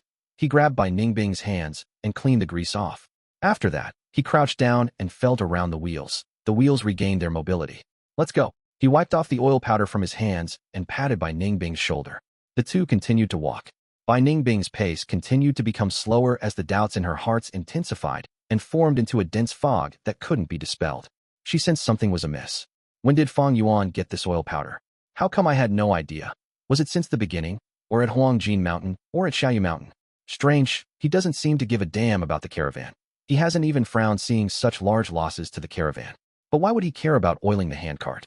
Strange, strange. Wait a second. Suddenly, a quick light seemed to flash past Bai Ningbing's mind. At that instant, her whole body shivered, and her pupils suddenly shrunk down to pin-sized. A possibility echoed out from deep within her mind. She stopped at the spot, her mind filled with shock. After a long while, the ostrich which had been walking beside her suddenly screeched and woke her up. Fang Yuan's figure was already far away now, gradually merging into the crowd in front. This guy. Bai Ningbing lowered her head, covering the cold light flashing past her blue eyes under the cover of the straw hat. Sun was slowly setting down in the west, and the many stars began to appear in the sky. The caravan stopped near a beach. They had decided to camp here for the night. However, just when they were half finished with setting up the camp, a group of cold jade owlcats appeared in the vicinity. Beast group, it is the owlcat. Stop your work. Make defensive formations. These damn animals, I just had my dinner. People cursed and ran, but with the previous bitter suffering and tempering, they soon formed 3 tight defensive lines. Cold jade owlcat's body was like that of a leopard's and was extremely quick. Its face, though, was similar to an owl. Its enormous eyes covered almost half of its face and shone with eerie green light in the dark. The Owlcat King gave a loud cry. The Owlcat groups charged towards the camp like a tide. Kill! The Gu masters who were in the front lines shouted. Momentarily, all kinds of colors flashed, fire blazed, rocks and soils flew, lightning rumbled. Countless owlcats collapsed, but more waves of owlcats rushed forth. Heavens, this is a large-scale cold jade owlcat groups. Someone shouted. Save! A part of the defensive lines couldn't resist the attacks anymore, and a Gu master was pounced upon by 3 owlcats. His tragic screams stopped midway, flesh and blood splattered in the air. Quick, cover up that gap. 2 Gu masters were sent as reinforcements. However, it was of no use. The gap continued to increase, slowly destroying the whole defensive line. Retreat, retreat. In the end, they had no choice but to retreat to second defensive line. Link the handcarts and carriages, and pile up the goods into high walls. After the second defensive line, the third defensive line hurriedly set up a barricade. Many servants were busy moving the goods, their bodies soaked with sweat. No one could goof off at this time. Fang Yuan was moving a large trunk, when Bai Ningbing suddenly walked over and lifted a side of the trunk. On the surface, she seemed to be helping Fang Yuan, but actually she moved closer to Fang Yuan and whispered to his ears while gritting her teeth. You bastard, you attracted these cold jade owlcats, right? Fang Yuan looked surprised. Why do you say such a thing? Stop pretending. There was definitely something wrong with those powder. I don't believe a guy like you will kindly consider these minor details. Bai Ningbing whispered. Ha ha ha, you finally discovered it. Fang Yuan didn't deny. Bai Ningbing couldn't help gritting her teeth. All the frequent attacks the caravan suffered on the way was all due to Fang Yuan's contribution. The two lifted the wooden trunk and moved slowly. The people around them were all busy shouting and moving, their concentration all on the battlefield. Who could have the time to listen to Fang and Bai's whisperings? Why are you doing this? After a moment of silence, Bai Ningbing asked. Haha. Fang Yuan laughed. Guess. Immediately, Bai Ningbing felt a violent impulse to beat Fang Yuan up. Chapter 247. White feather-flying elephant. Bai Ningbing controlled her urge as her eyes squinted. She was after all an icy genius, easily able to understand things. What does Shang Xin Ci have that makes Fang Yuan put in so much effort? Firstly, she had assumed that Fang Yuan was after Shang Xin Ci's beauty, but now she had overruled that assumption. She understood Fang Yuan. Only a huge amount of benefit could make him exert himself like this. But after so many days, Bai Ningbing had already understood Shang Xin Ci's background. She was ostracized by Zhang clan, and was only a mortal with no cultivating talent. Shang Xin Ci was indeed beautiful as a flower, but this appearance was not a strength of hers, but a weakness. This appearance would invite the demonic claws of lust and crime. Most importantly, she did not have the power to protect herself. If not for the loyal rank 3 Gu master serving her, she would have been caught and turned into a plaything long ago. Such a person, what value does she hold? Her business talent? It was nothing compared to Fang Yuan's. Bai Ningbing could not comprehend it at all. Fang Yuan did not speak, and did not reply. Bai Ningbing. Those two over there, move faster, stop wasting time. Not far away, a Gu master pointed at Fang and Bai, shouting. Fang and Bai moved more quickly, as Bai Ningbing suppressed her voice. You're messing around like this. Aren't you afraid of getting exposed? If anyone finds out, these people will fight you to the death. Then did they find out? Fang Yuan rebuked. Tisk. The two put down their wooden boxes and walked back. To eliminate his own suspicion, Fang Yuan sacrificed most of his goods during the first beast group attack. After a few assaults, Zhang clan's losses were the most severe. Many people felt pity for Shang Xin Ci, and even Shang Xin Ci herself approached Fang Yuan and consoled him. But now that Bai Ningbing thought about it, she realized, although Fang Yuan seemed to have lost a lot of goods, his truly valuable goods were still kept till today. These goods were more than half the value of his entire fortune, thus his real losses were not as much as it seems. His concealment methods were truly divine. If she did not discover it by accident, she would still be in the dark. Thinking so, Bai Ningbing felt indignant. This guy, he even hid the truth from me. The two carried another box. Fang Yuan seemed to know Bai Ningbing's inner thoughts, laughing lightly. To deceive the enemy, we have to deceive ourselves first. After all, I was not intentionally keeping it from you. You have your purpose to serve. Oh, what purpose? Bai Ningbing naturally asked. To alert myself. You are the person closest to me. If you find anything amiss, the others will do so soon. But it was coincidence today that Fang Yuan shook his head. Chance is represented by a certain trend. Regardless, it is about time already. Bai Ningbing's eyes shone. What are you going to do? Cold Jade Owlcat did not manage to break the third line of defense, as the second line of defense still held on, eliminating these attackers. After the battle, the survivors tallied the results and cleaned up the battlefield. How many times have we been attacked already? I want to go home. Damn it. Our luck is too terrible this time. Should we continue forward? Maybe if we stay here and wait for the other caravan's help, it might be a good idea. Everyone's morale was low. Some people grumbled, while most felt that the future was uncertain and did not want to proceed further. Fear towards death, frustration, and dread of the unknown emanated throughout the camp. Jia caravan leader, why do you assign our Qin clan to guard the first line of defense every time? What motive do you have? Chen vice leader, I have been fair and impartial the entire time. Your Qin clan has the greatest strength. Now that we are in this together, we have to help each other. Those who are stronger put in more effort. Of course you have more responsibilities as well. As the argument was sudden, many people's attention was attracted. Jia Long and Chun vice leader Chen Huang Jin stared at each other in a tense atmosphere. My Qin clan is the strongest? Haha. Jia caravan leader, you are truly speaking beat asterisk shit. Everyone knows how much fighting force you have left. Chen Huang Jin laughed coldly. Ridiculous. For my clan, such a good person like Jia Ping had been sacrificed. What about your Qin clan? Jia Long chided. Both of you, now is not the time for arguments. Lin clan vice leader walked over and advised. Eventually, Jia and Chun left without coming to an agreement. Even Lord Jia Long and Lord Chen Shuang Jin have argued. I thought Jia and Qin clan were very close. Sigh. At this crucial moment, it is everyone for themselves. Thinking of how to preserve their own strength, the relationship no longer matters. According to the newest information, Jia clan's two young masters have a huge disagreement, and Qin clan seem to have gone to rely on Jia Gui. So that's it. Lord Jia Long is Jia Fu's subordinate. No wonder Qin clan did not give them face. The few Gu masters discussed softly, as Fang Yuan's heart stirred. Few days later, the caravan whose morale is rock bottom reached Xiangya Mountain. Xiangya Mountain reached into the clouds as large groups of elephants lived in it. The climate on the mountain was unique. From the mountain foot to mountain belt, it was moist and tropical, with lots of rainforests. From the mountain belt to mountain peak, it was snowy, dry and cold as cedar trees grew there. Everyone was cautious, but good news was that after entering Xiangya Mountain for a few days, they did not encounter any beast group attacks.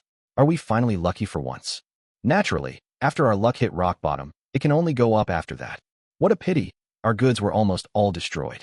We will have lost a lot of profits this time. Humph, be content you can keep your life. That's good enough already.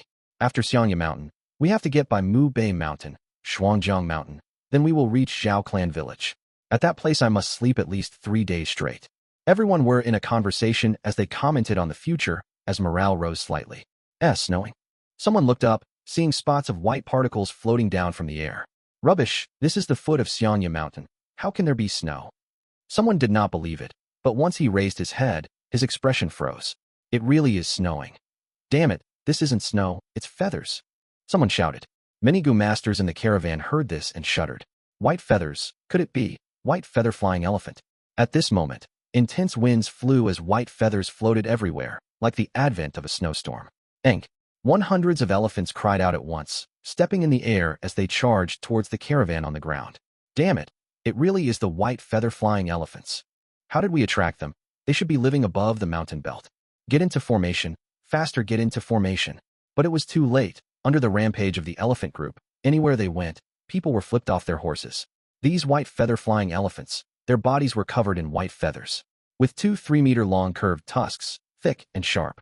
With the huge impact of their charging, they were near unstoppable. The moving caravan were caught off guard. Under just one attack, hundreds of lives were taken away. Many servants were stomped into meat paste, and the carriages were pierced by the tusks. 3 black-skinned fat beetles were killed, and winged snakes and ostriches ran about in panic, causing stomping incidents. At once, the scene was in utter chaos. Gu masters, all of the Gu masters, gather here. Jialong shouted from among the people. But once he gathered over 10 men, the elephant groups rushed down again, scattering the Gu masters. The elephant group flew in the sky, preparing their third attack. Sigh. Jialong sighed. Knowing there was little hope of counterattacking, he could only shout. Everyone, quickly escape. Run into the surrounding rainforests. Even without him mentioning it, many people had already rushed into the rainforests. But the white feather-flying elephants' charge were insanely powerful. After they got into the rainforests, trees were instantly fell as numerous people were stomped by the elephants. These flying elephants looked sacred and elegant, but their nature were bloodthirsty. Enk. A flying elephant aimed at Shang Xin Ci and descended like a comet. Miss, run. I'll divert their attention. At the crucial moment, Zhang Zhu stood out and shot a flash of red light at the flying elephant. The flying elephant was enraged, changing direction, and aimed at Zhang Zhu. Zhang Zhu was a healing Gu master. His attack and defense was not outstanding, thus escaping pitifully in the rainforest. The flying elephant came flying, bringing with it a ferocious roar of the wind. Zhang Zhu sprinted and managed to leap in front of him, as the flying elephant landed right behind him, breaking several trees and feathers dropped to the ground.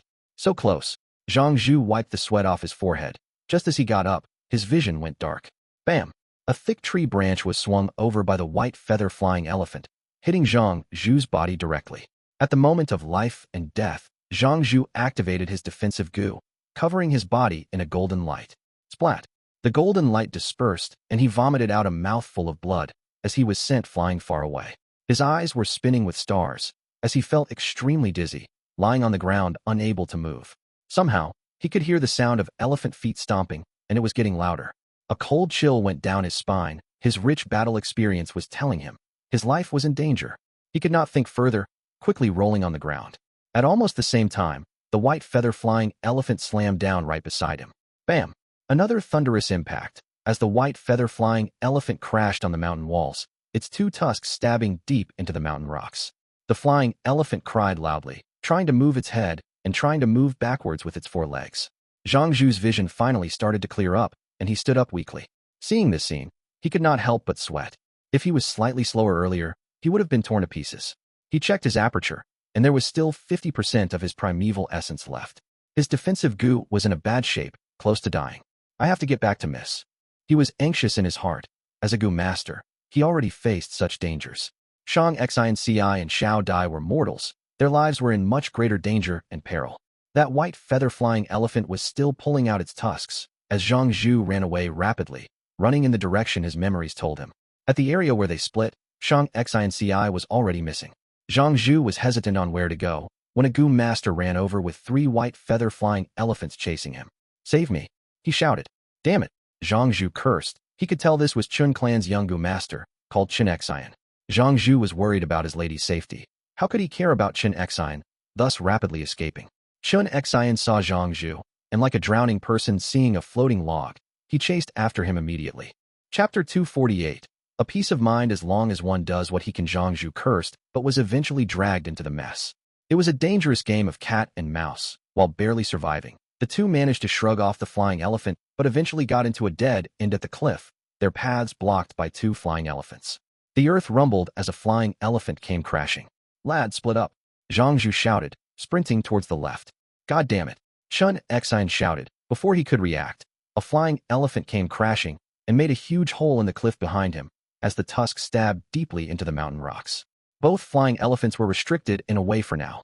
"The heavens blessed me. My life is not fated to end yet." Zhang Zhu breathed roughly as he sprawled on the ground. The mountain wall was vibrating as the 2 flying elephants growled loudly. They continued to shrug their heads and caused shrapnels to fly all over the place as the holes that their tusks stabbed into enlarged. Zhang Zhu was shocked when he saw this. Knowing the 2 elephants would quickly get loose, he propped himself and tried desperately to get up. He had just stood up when he heard the wind blow towards him, and he shuddered. Pew! A white bone spear, with a spiral design, stabbed him from his back, penetrating his chest and stabbing firmly on the ground. Blood flowed along the bone spear, dripping on the ground. Zhang Zhu's movements halted, opening his mouth slightly as blood oozed out of the corner of his lips. He gradually lowered his head, looking at this fatal spiral bone spear. Initially, he had thought it was the white feather-flying elephant's tusks, but soon, he realized this was the attack of a Gu master. Who is it? He wanted to turn his head to see who had backstabbed him. But the next second, pew, another bone spear was fired. This spear flew directly into his brain and came out of his mouth as the tip stabbed on the ground. Zhang Zhu was firmly kept in place, his eyes widening and futile, while his pupils shrunk. He was dead, dying with grievance. At a hidden corner, Fang Yuan observed from afar.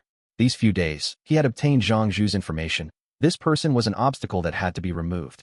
The 2 white bone spears gradually dissipated into white light, dispersing into the air. Zhang Zhu lost his support and crashed onto the ground. A white feather-flying elephant pulled out its tusks and charged towards Zhang Zhu's corpse, stomping on it, easily turning it into meat paste and crushing all his bones. The white feathers scattered and the flying elephant took off, flying into mid-air again. Seeing this, Fang Yuan retracted his gaze. Zhang Zhu was confirmed to be dead. After the flying elephant stomped on the corpse, Fang Yuan did not even need to clear up the crime scene. He left stealthily. After he left, the other flying elephant took off as well. Its tusks penetrated the mountain walls and left 2 bowl-sized holes. The wall caved in as it was surrounded by debris. Suddenly, under the pile of rocks, a head emerged. My God, I was scared to death.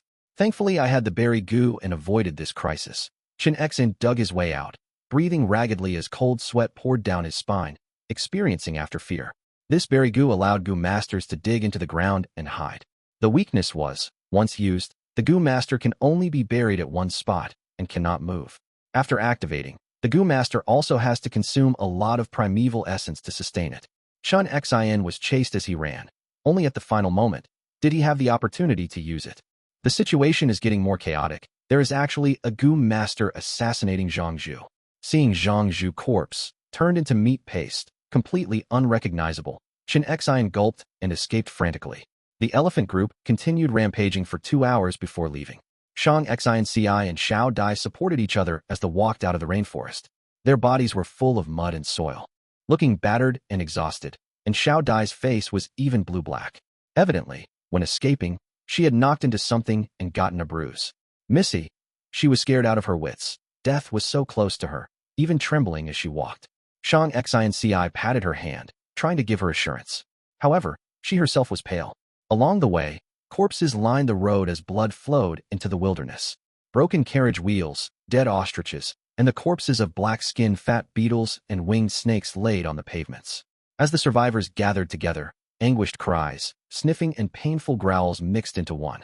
As the leader of the caravan, Jialong's face was as black as charcoal. The fatalities were too severe this time. The entire caravan lost majority of its members. Less than a tenth remained. Most were crippled. After gathering the people, only 100 were left. Majority were Gu masters, and few were mortals. The strongest Jia clan and Chen clan were deep in losses, not to mention the others. Lin clan had only 3 Gu masters left, and some unfortunate clans groups were completely wiped out. The rainforest also had its danger. Many people did not die from the white feather-flying elephant's rampage, but were attacked by the wild beasts and poisonous worms in the rainforest. Bai Yun, it is great to see you. Earlier in the rainforest, thanks for drawing a white feather-flying elephant away from us. Among the people, Shang Xin Ci found Bai Ningbing and thanked her. Fang Yuan did not trust Bai Ningbing, afraid she would collude with Zhang Zhu. Thus he went to kill Zhang Zhu personally. As a result, Bai Ningbing followed Shang Xin Ci in secret to protect her life. This is nothing. I always return kindness. Zhang clan lady, what saved you is not me, but your kind actions in the past. Bai Ningbing said. She was always quiet and solemn, almost never speaking. Even if she spoke, she suppressed and changed her voice intentionally. But now she no longer concealed it. Using her normal voice to speak, her tone was cold and indifferent, but clear and evidently female, causing Shang Xin Ci and Xiao Dai's face to turn slightly shocked. That's right, Bai Yun. Did you see Uncle Zhang Zhu? Shang Xin Ci asked anxiously. I've looked around but did not manage to find him. Bai Ningbing sighed. Since Fang Yuan returned, she knew Zhang Zhu was definitely dead. No worries, lady. Zhang Zhu is a Gu master, having the ability to protect himself. He might be on the way back. She consoled. Hopefully so. Shang Xin Ci's eyebrows were tightly knit, as the uneasiness in her heart intensified. At the other side, Leader Jiao Long stood at a high ground, shouting, Everyone, listen up. The smell here will soon attract other beast groups. We have to leave quickly. Everyone move quickly. Bring along all the goods that you can salvage. Those that are too heavy, we will have to discard them. In 30 minutes, we must leave this area. The danger was not over yet. Everyone could only force themselves to work under the intense grief. Save me. Someone please save me. I am still bleeding. Bring me along. I am only crippled in one leg. I can still walk. I'm begging you. I'll pay with primeval stones. 2, 3, even 4 will do. Those family servants who were severely injured and could not move all begged earnestly. Very few people received help. Those who were injured or crippled could not help out in manual labor and were a burden. Many were heartlessly left behind. Seeing everyone leave, many went into a frenzy and started to curse. Many crawled on the ground and tried to catch up to the caravan. Save me, Lady Zhang. You are the kindest person. Lady Zhang, please show mercy. Shang Xi's footsteps halted, her lips trembling. Her face was pale without any blood circulation as her eyes darted around frantically. The mountain winds blew on her green blouse, and her messy hair made her appear like a small grass in the middle of a storm. Lady Zhang, quickly leave. Now is not the time to be kind. Fang Yuan got to her side and held her arm, forcing her to move ahead. Xiao Dai, who could not stop talking normally, kept her mouth shut, moving along silently, her legs trembling. Trust me, everything will get better. Fang Yuan said in a gentle tone. Shang Xin Ci grabbed her chest, breathing in deeply. It was as if oxygen was thin and she could not breathe properly. At the start, she used her nose to breathe, but soon she opened her mouth and swallowed mouthfuls of air. Her footsteps became more unsteady, as her limbs grew weak. If not for Fang Yuan supporting her, she might have collapsed on the ground already. The smell of blood assaulted her nose as her entire body was drenched from sweat. When the mountain winds blew, she shuddered from the cold. But after this shiver, her breathing gradually calmed down. After a few more steps, she no longer needed to breathe heavily. After 30 steps, she closed her mouth and her nasal breathing slowed. After 50 steps, her footsteps gradually gained strength, and she no longer needed Fang Yuan's support. The mountain path extended up the cliff. She walked to the top of a slope and the mountain winds blew her hair all over the place. She stretched out her arm and began to comb them. When she had finally finished arranging her hair, the confusion, fear, and worry in her expression vanished. Only a sturdy, determined gaze remained. Thank you, she said to Fang Yuan. Fang Yuan nodded, letting go of her arm. On the slope, she gradually stopped her steps, looking back. Do you know? This is the most difficult road I've walked on since my birth. She sighed in agony, her face still pale, but her voice was extremely gentle and soft. Fang Yuan's lips curled into a smile. So this is Shang Xin Ci? As expected of the person that impacted the southern borders. Even Bai Ningbing looked twice, seeing Shang Xin Ci in a different light. To a mortal young girl, after encountering such a disaster, being able to reorganize herself so quickly was an amazing feat on this road. Voices of crying and pleas were constantly heard. This was nothing to Fang and Bai, but to Shang Xin Ci, it was a great torture and interrogation. Especially after Zhang Zhu's disappearance, after losing her greatest reliance, Shang Xin Ci could still bravely face this situation head-on. It was truly outstanding. On this road, although it was an ordinary mountain path, it was a difficult trial of the heart. Shang Xin, she gritted her teeth and did not collapse, walking past with determination. At this instant, she matured. Fang Yuan suddenly laughed lightly, staring at Shang Xin Ci deeply. Lady Zhang, since you were so kind, why did you not save those who were abandoned? This attracted Xiao Dai's furious stare. Shang Xin Ci laughed bitterly. If I could save them, I would definitely do it, but unfortunately, no matter what I try, I cannot save these people. Fang Yuan laughed heartily. This is the part where I admire you the most. Irrational kindness is a crime. Although you are immortal, you have my respect. Lady Zhang, in life, there are many obstacles. Sometimes the road might be very dirty and difficult, but as long as you do all that you can, you will have a peace of mind. Shang Xin Ci looked at Fang Yuan, light shining in her beautiful eyes. She had guessed long ago that Fang Yuan and Bai Ningbing were not mortals. From his tone earlier, she finally confirmed this. In her perspective, she had unknowingly given Fang and Bai some help. These were small acts of kindness, but it won their recognition and admiration. Afterwards, Fang and Bai helped her many times, first during Fei Hou Mountain, and later earning money for her. And a moment ago, they saved her life. She was a weak girl, chased from her clan, and even lost half of her goods. What did she have that they could exploit? Nothing. Under such circumstances, they still stood by her side. Just this action, she could tell that although they were mysterious, their nature were pure and righteous, as true beauty and kindness hid in their hearts. Meeting them was her fortune. Thinking so, Shang Xin Ci's heart was palpitating with gratitude as she stared at Fang Yuan deeply, saying sincerely, "Thank you."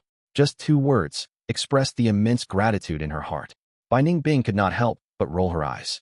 If Shang Xin Ci found out that the entire misfortune was caused by Fang Yuan single-handedly, who knows how she would react to that? Chapter 249. A droplet received in need will be repaid with a whole spring. The report on casualties have come out. Right now, we are left with 137 people, among which 78 are Gu masters and 59 are mortals. A vice leader reported to everyone. At this time, in this tattered tent, the surviving leaders of the caravan were all gathered together, discussing their options. The mood was heavy and oppressive. The caravan leader Jia Long was frowning, and his brows almost tightened into a knot when he heard the report. Their caravan had originally been a large-sized caravan with over 1,000 people, but now it was down to this pathetic number. One might think 78 Gu masters were quite a high number, but only 12 were rank 3 Gu masters, 28 were rank 2, and remaining 38 were all rank 1 Gu masters. This number included all the injured and disabled Gu masters. In truth, the amount of Gu masters who still retained their strength did not amount to even half. Mortal lives were cheap, they could abandon these servants, but Gu masters were different. Every Gu master was a precious resource to their clans, they couldn't be abandoned.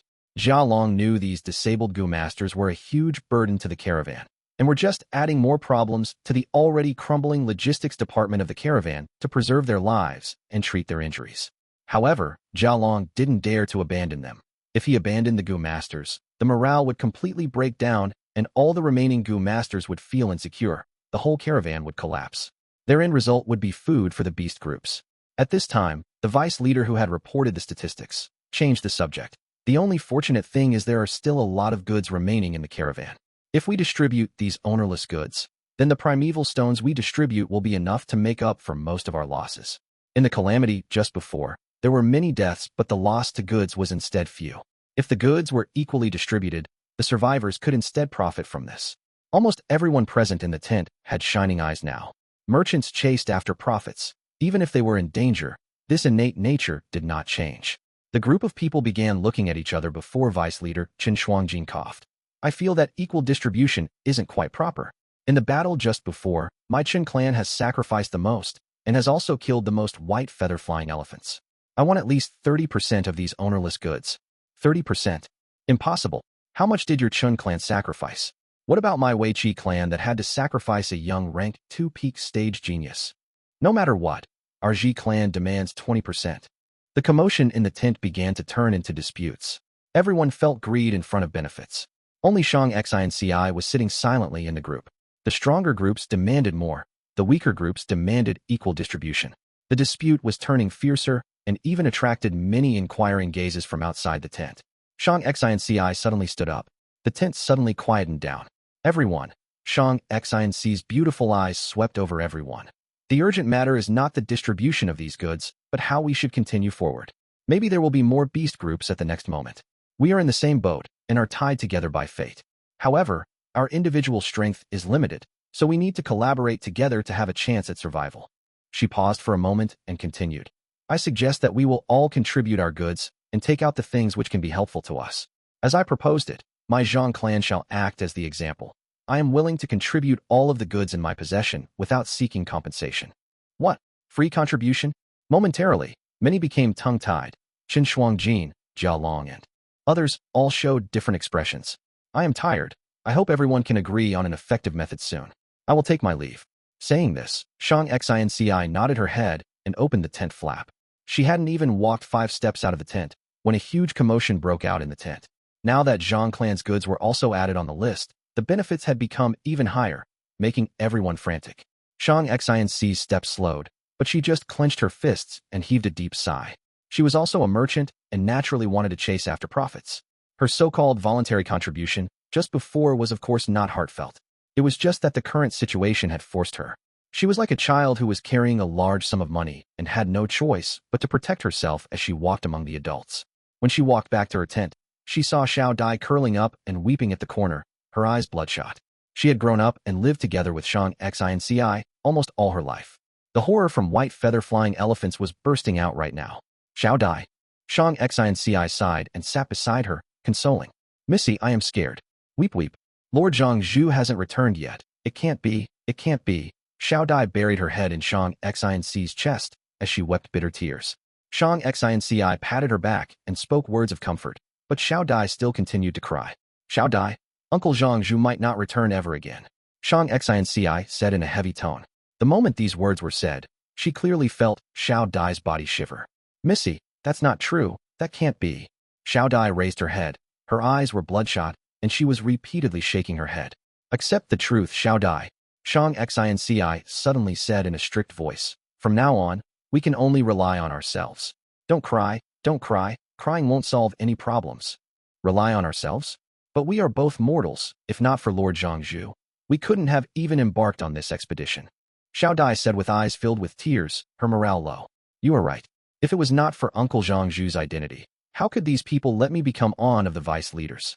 Xiao Dai, you are right. We are mortals, but mortals also have their strengths. Shang Xin Ci's gaze flashed with a resolute light. She looked at Xiao Dai with her bright gaze and shook Xiao Dai's arm. Xiao Dai, do you believe in me? As Xiao Dai looked at the current Shang Xin Ci, she felt an unknown strength filling her. This strength came from Shang Xin Ci and then pervaded her body, influencing her heart and making her feel like she was being illuminated by light. Missy. Xiao Dai's gaze flashed. She had never seen this form of her lady. At this instant, she felt that her lady looked more beautiful than ever before. I believe you, she answered softly but resolutely. Good. Listen properly. We are in a dangerous situation now. Sometimes people can be more dreadful than wild beasts. Bring all our savings, and let's go find Fei Hou and buy Yun. Okay, I will do as you say, Missy.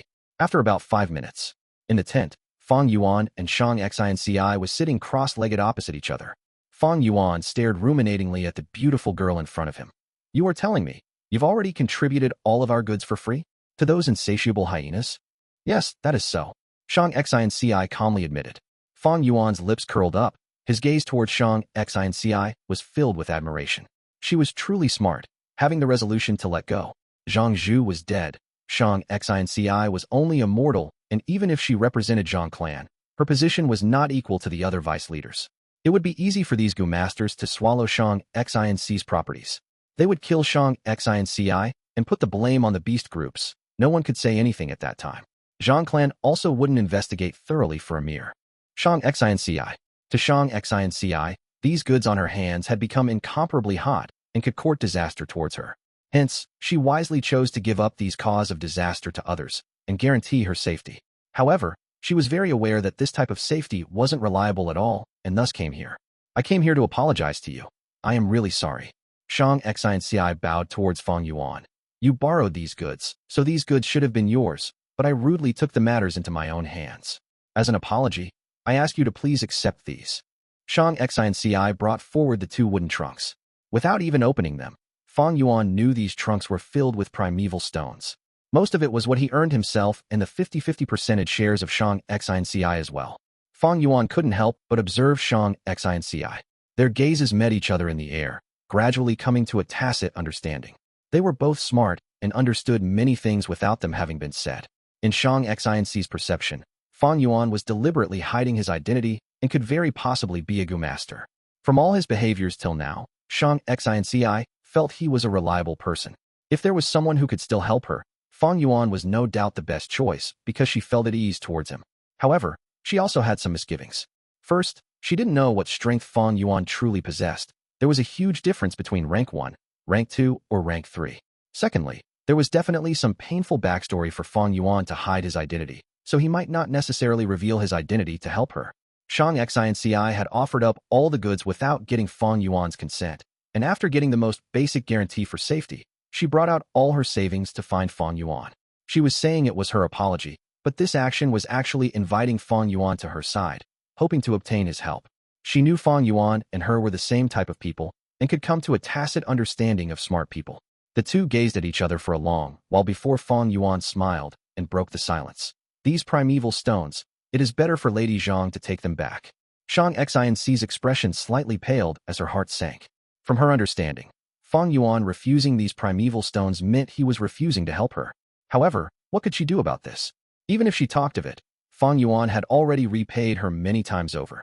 There were very few people in the world who would do this. Shang Xin Ci couldn't demand anything. However, if Fei Hou didn't help her, who else was there? Bai Yun? That wasn't like to work. They seemed to have very intimate relationship, advancing or retreating together. Shang Xin Ci couldn't think of any other person. A bitter smile appeared in her beautiful appearance. I understand. But these primeval stones are my gift to you. Ordinary people holding treasures will court calamity. If you don't accept them, I might have to contribute them too. Fang Yuan laughed. Lady Zhang, you misunderstood me. When I and Bai Yun had just entered the caravan, we were severely wounded and were barely hanging by a thread. Our strength had fallen to an all-time low, and our goods were even coveted by some strong servants. Truly, when you are low and down, even scums come to bully you. It was you who sheltered us and gave us enough time to recuperate. It won't be wrong to see this favor as saving our lives. And I am someone who repays kindness and takes revenge for enmity. Although you are immortal, I acknowledge you and even admire you. It is fate we met each other amongst such a vast population. A droplet of water received in need will be repaid with a whole spring, let alone the favor of saving life. Take back the primeval stones. I will definitely protect you with all my strength. Ah. Shang Xin Ci couldn't help giving a soft cry. Her eyelashes shook and her eyes reddened, turning tearful. Because of her tears, Fang Yuan appeared blurry in her vision. However, in her heart, Fang Yuan's image became incomparably clear. Chapter 250, Truly Demonic Gu Masters. As the saying goes, adding icing on the cake cannot compare to offering help in times of need. Troubled times and turbulence revealed people's true colors.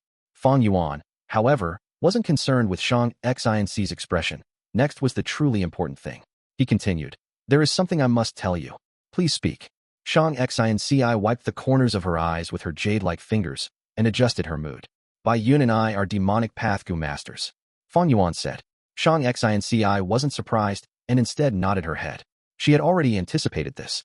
Previously, Zhang Zhu had also guessed this and had reminded her to be on guard against Fang and Bai. She was thus mentally prepared and could calmly accept this shocking statement. She didn't have the aptitude to cultivate and was, moreover, an illegitimate child. Her different life experience made her mature fast and have a deep understanding of the world's nature. What's more, right now, she didn't have any other better options. Fang Yuan's voice turned cold. Those from the demonic path are vicious and merciless. Bai Yun and I are no exception. We have taken lives. Shang Xin Ci subconsciously puckered her lips. You have to trust me. for me to be able to help you. But rest assured, after I feel that I have repaid your favor in full, I will quietly leave. Others will not associate you with demonic Gu masters. But before that, Bai Yun and I will show up as Zhang Clan's Gu masters. I hope that you can clarify our identities. Fang Yuan indifferently said. Shang Xin Ci revealed a resolute gaze. Lord He too, just address me as Xin Ci. You are of demonic path, but you are frank and someone of principles. Xin Ci is not pedantic. Those righteous Gu masters are mostly just hypocrites. Being able to receive your protection is my fortune. Ha ha. Fang Yuan laughed loudly and looked deeply at Shang Xin Ci. As long as you don't regret it later.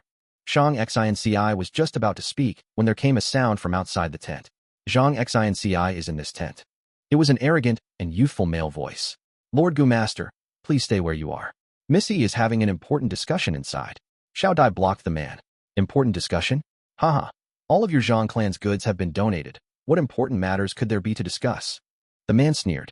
Lord Gu Master, Xiao Dai suddenly screamed, and then there was the sound of her falling to the ground. Get lost, you lowly slave, dare to block my Fei's path? Shang Xinci's beautiful eyes immediately flashed with panic and worry. She was about to stand up, but was blocked by Fang Yuan. The tent flap was suddenly lifted and a devious-looking young Gu master appeared in front of the two. Zhang Xinci. The young Gu master's gaze immediately landed on Shang Xinci's body, without bothering to conceal the lustful desire within. Haha. You were here. I have been looking all over for you. He curled up his lips and raised his head, looking at Shang Xinci as if everything was under his control. Shang Xinci was wearing green clothings and looked like a delicate lotus. There seemed to be nothing more beautiful than her. This beautiful figure was already ingrained into many hearts in the caravan. Fei was one of them. He had always yearned for her and wooed after her several times, but was always rejected by Shang Xinci. He had thought of using force, but had to control himself because of Zhang Zhu's presence. Now, the only Gu master from Zhang clan in the caravan, Zhang Zhu, was dead. Shang Xinci was just a mere mortal, but was so beautiful. Fei had been coveting her in his heart, and now he had this chance. Fei's lustful and invading gaze made Shang Xinci's heart twinge, her mood turning dismal. She had given up the goods of her own accord, but was still not able to obtain safety. Her appearance had become a curse. These righteous Gu masters who normally appeared dignified had now torn their masks. Shang Xinci was clear that this Fei was only the most impatient one, and there were still many other wolves like him. I am not sure for what matters has Lord Fei come for. Shang Xinci stood up and asked in greeting. Ha! Fei threw his head back and laughed. I came to help you, Xinci. Darling, the Gu master protecting you has still not returned. He is definitely dead. You are only a weak woman, and as long as you rely on me, you can live safely. Pitiful girl, you don't need to thank me. This is how kind I am. Just follow me. Saying so, he walked forward to grab Shang Xinci. Shang Xinci's face was pale. She was a young girl after all, and couldn't help taking a step back. This delicate and pitiful look instead ignited the lust in Fei. Missy, you can't go with him. Xiao Dai ran into the tent and opened her arms to block in front of Fei. Fei became furious and immediately slapped Xiao Dai. Xiao Dai tumbled onto the ground. Her cheek was already swollen up. She felt dizzy and her ears were ringing from the slap. Xiao Dai. Shang Xinci quickly crouched down and supported her. Missy, leave quickly. Even if I die, I won't let you take Missy. Xiao Dai slowly stood up and stared fiercely at Fei. Her gaze carried fear, anger, and also decisiveness. You lowly servant. You want to die? I will fulfill your wish. Fei was going crazy with anger. He raised his hand and slapped down. However, the next moment, a sturdy hand stretched out from seemingly nothingness and fiercely grabbed his arm. Who is it? Fei was startled, but when he looked at the person that was grabbing his arm, he only saw an ugly servant. Such audacity. Fei's expression twisted into one full of anger. He tried taking back his arm, but Fang Yuan's arm was like iron pincers and didn't even move a bit. Dog slave, you are still not releasing your hand. Fei's anger had reached the peak, turning into huge killing intent. He was going to activate his primeval essence when Fang Yuan suddenly smiled. His whole face was full of burn injuries, and he was also one ear short. Right now, as he smiled, he appeared extremely terrifying. Fei's heart immediately palpitated. Fang Yuan had already released his hand. Then, he raised his leg and gave a strong kick at Fei's stomach. Bang! Fei only felt an enormous strength that he had no way to resist, attack him. With the intense pain that followed, his whole body flew out of the tent like tattered rags, stopping only after 20 to 30 feet. For a person to shoot out from a tent was a rather big commotion. The surrounding people stopped to watch the show. The tent flap was torn when Fei flew out. From the torn hole, Shang Xin Ci and Xiao Dai saw Fei lying motionless on the ground. The two were dumbfounded. Merchants always paid particular attention to amiability with others, even putting on smiles when they were wronged. Shang Xin Ci's came from a poor background. She had already learned to endure and was used to lowering her head. Although she had rank 3 Zhangzhu before, he was after all a healing Gu master and couldn't do much by himself. Most of the conflicting views had to be resolved warmly, peacefully like the flow of water or the thawing of snow. However, Fang Yuan's sudden kick was like a crash of thunder, a steep cliff, with no hints of moderation and restraint. It carried a dominating tyranny. This intense violence far surpassed the two girls' imagination. Fei laid on the ground, stupefied for several seconds. Then the intense pain in his stomach aroused strong hatred and anger in him. Someone had kicked him, and that someone was even a servant. Bastard, you actually dared to kick me. How dare you kick me? You lowly mortal. You are asking for death. I will cut your corpse into 1,000 pieces. Fei growled in fury and stood up from the ground. The anger made his whole face red. He was gritting. His teeth and his eyes clearly showed his anger. He looked just like a wild beast that was about to devour a human. Go and die. He crazily charged towards Fang Yuan. Fang Yuan took a steady step forward and blocked in front of the two girls with his head high and chest out. Fei suddenly jumped when he reached close. He reached the heights of 20 feet before diving down at Fang Yuan. I will sweat you into meat paste. He shouted and stretched out his two palms. Under the influence of his Gu, his palms increased in size by over 3 times, and as it ruthlessly came down on Fang Yuan, even the wind seemed to scream, indicating at its violent strength. If Fang Yuan was truly immortal, he would definitely be swatted into meat paste by Fei's palms, dying a terrible death. However, he was no mortal. Not only that, he was a rank 2 upper stage Gu master. And not only was he a rank 2 upper stage Gu master, he even had a portion of rank 3 peak stage snow silver primeval essence in his aperture. Since his advancement to rank 2, Fang Yuan's aperture had been able to contain some snow silver primeval essence. Especially during the frequent attacks by the beast groups, Fang Yuan had stored a portion of snow silver primeval essence to avoid any mishaps. Hence, Fang Yuan might be at rank 2 upper stage, but his fighting prowess wasn't limited to that. And this Fei was no more than a rank 2 initial stage trash. Whoosh! The strong wind brought forth by Fei's attack was blowing at the two girls' bund hair. Xiao Dai's face was deathly pale upon seeing Fei descending like a deity, his two hands swatting down with an extreme power. Shang Xin Ci's heart was also palpitating and couldn't help but shout, "Careful!" Fang Yuan only scoffed, before lightly flicking his forefinger. Spiral Bone Spear Gu. A spiral bone spear suddenly shot out towards the sky. What? Fei was shocked. His mind was in chaos as he tried to immediately dodge. The bone spear pierced through his defense and skewered his shoulder, before stopping at the scapula. Fresh blood spewed out of the wound. The pain immediately stopped the momentum of Fei's dive, and he fell down on the ground in a sorry state. You are actually a Gu master. He cried out in panic and surprise. Fang Yuan didn't reply. He just rushed forward and smashed his right fist at Fei. Fei was dazed as he looked at the fist rapidly expanding towards him. Damn it! He cursed and promptly activated his Gu worm, as well as subconsciously raising his fan-sized palm to block the attack. Bang! The strength of 2 boars and a crocodile burst forth. The enormous strength tore through Fei's palms, breaking his defense, and then struck his face. His nose bone fractured, and his whole face caved in by the attack. The attack sent him flying, blood spurting out wildly all along the way. And as he fell on the ground like tattered rags, he was already as dead as a corpse could be. Oh my god, he killed him. A Gu master was killed. The spectators were horrified. Some cried in fear, and some screamed. Fang Yuan's body was covered by a layer of white light. This was the effect of the canopy Gu. He couldn't have used his strength as much as he liked without this layer of defense. Gu, he is a Gu master. Xiao Dai's eyes widened into the size of saucers. Shang Xin Ci was also dumbfounded with shock. She suddenly recalled Fang Yuan's words as she looked at his back. Those from the demonic path are vicious and merciless. Bai Yun and I are no exception. We have taken lives. They were truly demonic Gu masters.